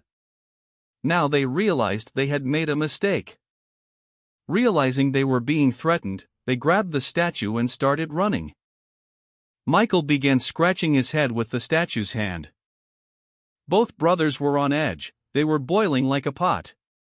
Suddenly Michael took his hand and threw it into the water. The second son was on the verge, and was very eager to take our heroes' lives. Django said it wasn't time yet. Still the second son came out to address Michael. Our hero said he used his hand as bait. He even made a joke, saying, "Look what a fish he managed to catch." He replied to close his mouth. Michael tossed the jug, which flew straight at the other brother's head. He managed to freeze the jug and cut it open. Now he realized that Michael was just simply testing him by recognizing the techniques. The attack was so fast that only Michael was able to track it down and repel it. Now they decided to clash their blades. Their trajectory was impossible to track, they were moving at prohibitive speeds. Michael had a hard time fending off these icy attacks with his sword. The second brother didn't stop attacking, and his speed was very fast. The fierce demon realized that Michael had purposely instigated this battle to redirect the cold energy into his blades, the crescent moons. Now their attacks were at level 1, and so was their speed. Shards of earth and ice beneath them were literally flying apart. Michael was now even pressing one blade against the other to increase the onslaught. Our hero poisoned him with a paralyzing poison. But the second son realized that he might not be able to beat Michael at fencing. They bounced off each other. Son of a cult decided to put his ice art to use by gathering spheres in his hands. It applied a very huge, powerful wave of ice. She was moving right at Michael. Our hero decided to do some shockwaves with his blades. He was even a little shaken. However, the cult leader's son was not confused, he now found himself directly in front of Michael. Our hero deflected the blow and was about to strike twice. Michael barely dodged it. However, his hair and cloak were still hit by the wave of ice. Now the attacks of the godless man has not ceased. Michael struggled to dodge and parry the threat. Our hero's right and left hands were struck by the enemy's machinery. The opponent still managed to get Michael and immobilize his movements. Literally a second later, the cult leader's son grasped the blades of the crescent moon with his hands. In the blink of an eye, the enemy began to freeze our hero's hand and the blade itself. Ice began to envelop Michael's body. But his gaze and spiritual energy changed. And a couple seconds later, the enemy got sick? He was literally spitting venom. It turns out that Michael purposely drank the wine with the poison in it to spew it out. Now he asked his opponent how the wine of the dark path tasted to him. The whole cult was in shock. With one of my sons, I started to literally burn out in front of my eyes. In the blink of an eye, he shouted, "Big brother!" Attacking our hero, pronounced to avenge all. He grabbed Michael's icy hands, trying to turn ourselves and our hero into statues. Everything around us started to get covered in ice. Alliance. Dancing Blade was surprised, as Michael turned into a statue along with him. He managed to squeeze everything out, however, and he kept breathing. Now the older brother couldn't believe his eyes. He ordered the counselor to kill Michael at the first opportunity. Now everyone was ready to attack. They managed to hit dozens of warriors. The bailiff's demon was ready for it. Now the two alliances will meet in battle. Everyone came to our hero's defense. Michael is almost completely iced over. The cold was already advancing towards his spiritual source. My heart began to beat slower and slower. He turned in his heart to his masters, saying that this was probably his limit. And he forgives them for all their torment. It seems our hero's time was running out. He remembered the day he had spent time together with the Yuden sword master. Michael also realized that his body was made up of energy, poison and energy antidote. Could he absorb ice? But this requires cultivation. After all, yin and yang must be united. In his consciousness, he assumed the lotus posture and began to balance his internal energy. He was in incredible pain. Poison oozed from everywhere. Suddenly the ice began to break through his mind. And it consumed him. Suddenly, out of the blue, the crust of ice that was on it began to crack. He managed to form an explosion, turning the ice into shards. Everyone had the most surprised expression on their faces. In front of Michael lay a pile of corpses, and a cult alliance that stood unmoving. Now our hero was sure that his warriors were indeed brave. They raised their swords upward. Django figured that even though Michael had managed to escape, he was now weakened. Suddenly on the other side, one of the counselors decided to attack, taking one of the counselors by surprise. But he was grabbed from behind and literally ripped him in two. And literally torn in two. They were twin brothers, a poison demon and an immortal witch doctor. Michael was aroused when he saw them. He greeted his masters. Everyone recognized them. They were twin brothers. After a short thought, the cult decided to attack them. Of demons went on a rampage. And in an instant, he released the poison into the air, killing them all at once. One of the warlords shouted back, "It's poison!" Django realized that his wars could not resist the poison. And that he had to run. However, the immortal healer, Michael's alliance, created a shield. Michael said, "Don't bother with the poison, let them attack and finish off those who run away." Wars and immediately rushed to the attack. Meanwhile, the demons turned to our hero. The healer asked to examine him to cure him. He touched his hand and scanned it. He found it odd that he hadn't detected the poison inside Michael. The poison demon inquired how his apprentice was feeling. Michael replied that he felt light, as if he had been reborn. However, the immortal healer said he was lucky. And he doesn't know how our hero did it. The poison demon said the cult would not do much harm to his warrior. Now Michael guessed that from the very beginning of the battle, when Michael froze, the poison demon had poisoned the cult warriors. The healer touched our hero and realized that finally his internal energy was stable. Even the scars are gone from his body. Apparently all his mutilation went with the poison. Michael interrupted the conversation by saying that he had to go and finish his business. Plus, our hero asked if they wanted to join. The brothers replied that they would love to. And they rushed to catch up with the cult. Meanwhile, on the battlefield, Michael made his celestial strike, which literally scattered the warriors in all directions. As he landed, he began to dance blade style, to slay his foes with ease. The warriors were very excited when they saw him. Just then, both demons joined in. They managed to push back some of the warriors and smashed the cult of the heavenly demon to smithereens. Now Django realized that our hero didn't come in one. The raging demon landed right in front of Django. Now he realized that Michael wasn't his only problem. He shrieked for everyone to retreat. The warriors shouted to each other, "Back, back, back." But the Dancing Blade Alliance didn't want to let them go. The immortal healer told our hero that if the warriors pursue the enemies, they will suffer heavy losses. Michael shrieked to stop following. The warlords also shouted to stop. The demons realized that there was a fierce demon in front of them who was masquerading. Michael replied that it was his personal bodyguard from now on. The demons said they had to go. However, Michael informed them that he would catch up with them when all the men returned. Michael shrieked for all to hear. For they are the dark path. And also managed to defeat the celestial demon cult.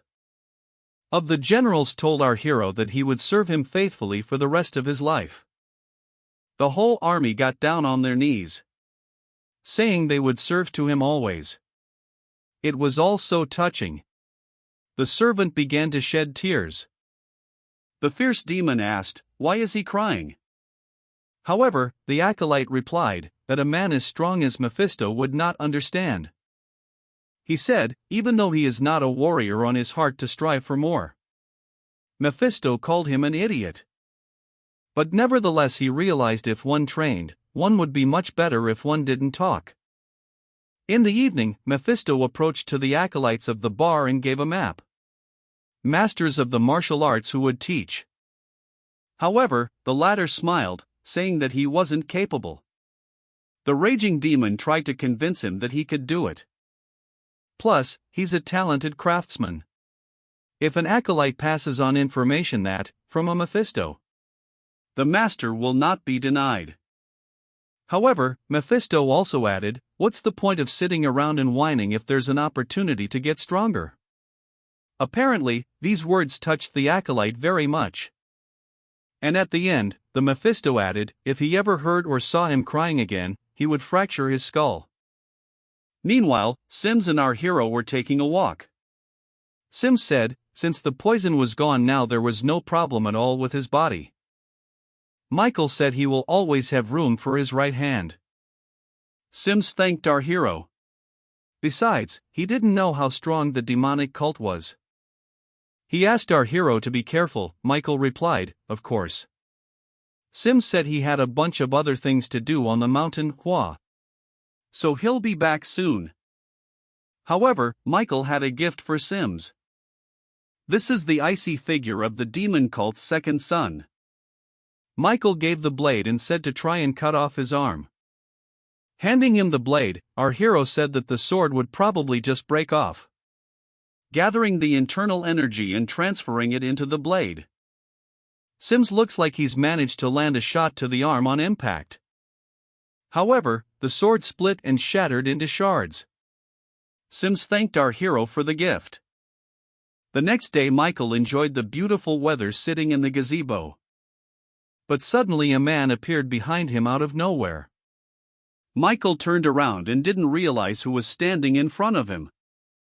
However, the guy realized that our hero didn't recognize him, since this warrior killed everyone who saw his real face.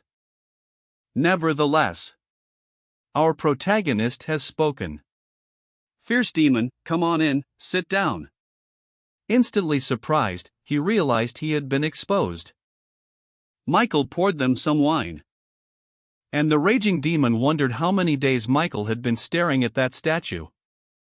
Our hero replied that he didn't know, but planned to observe for a couple more days.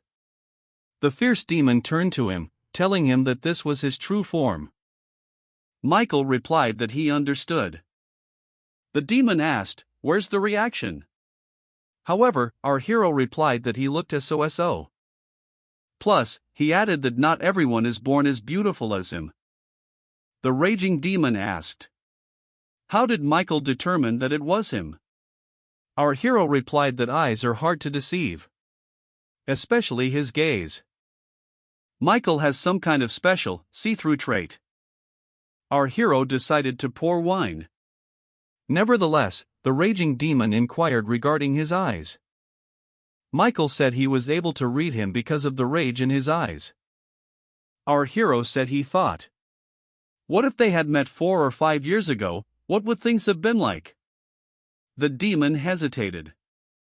Plus, Michael added that he would have definitely lost to the raging demon at that point. The demon replied, perhaps he was right. And it was time for him to go to practice. After all, he had found a special place. If anything happened, have Michael send his subordinates to him. The demon asked if our hero was going to do something with the statue. Michael replied that he could chop it up with blades, crescent moons, but regular swords break. The raging demon said that a subordinate who works at the bar as a bartender might be missing, so Michael means it. He also said he gave him the card to improve his skills. Our hero asked why he chose this particular subordinate.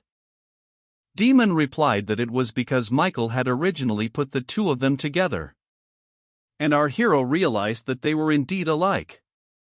Now he's decided to leave. Michael said scum, trying to teach scum. But in the blink of an eye, he stopped the demon by throwing his robe over him. Our hero explained this by saying that it is very cold on the mountain he trains on. And the raging demon is gone.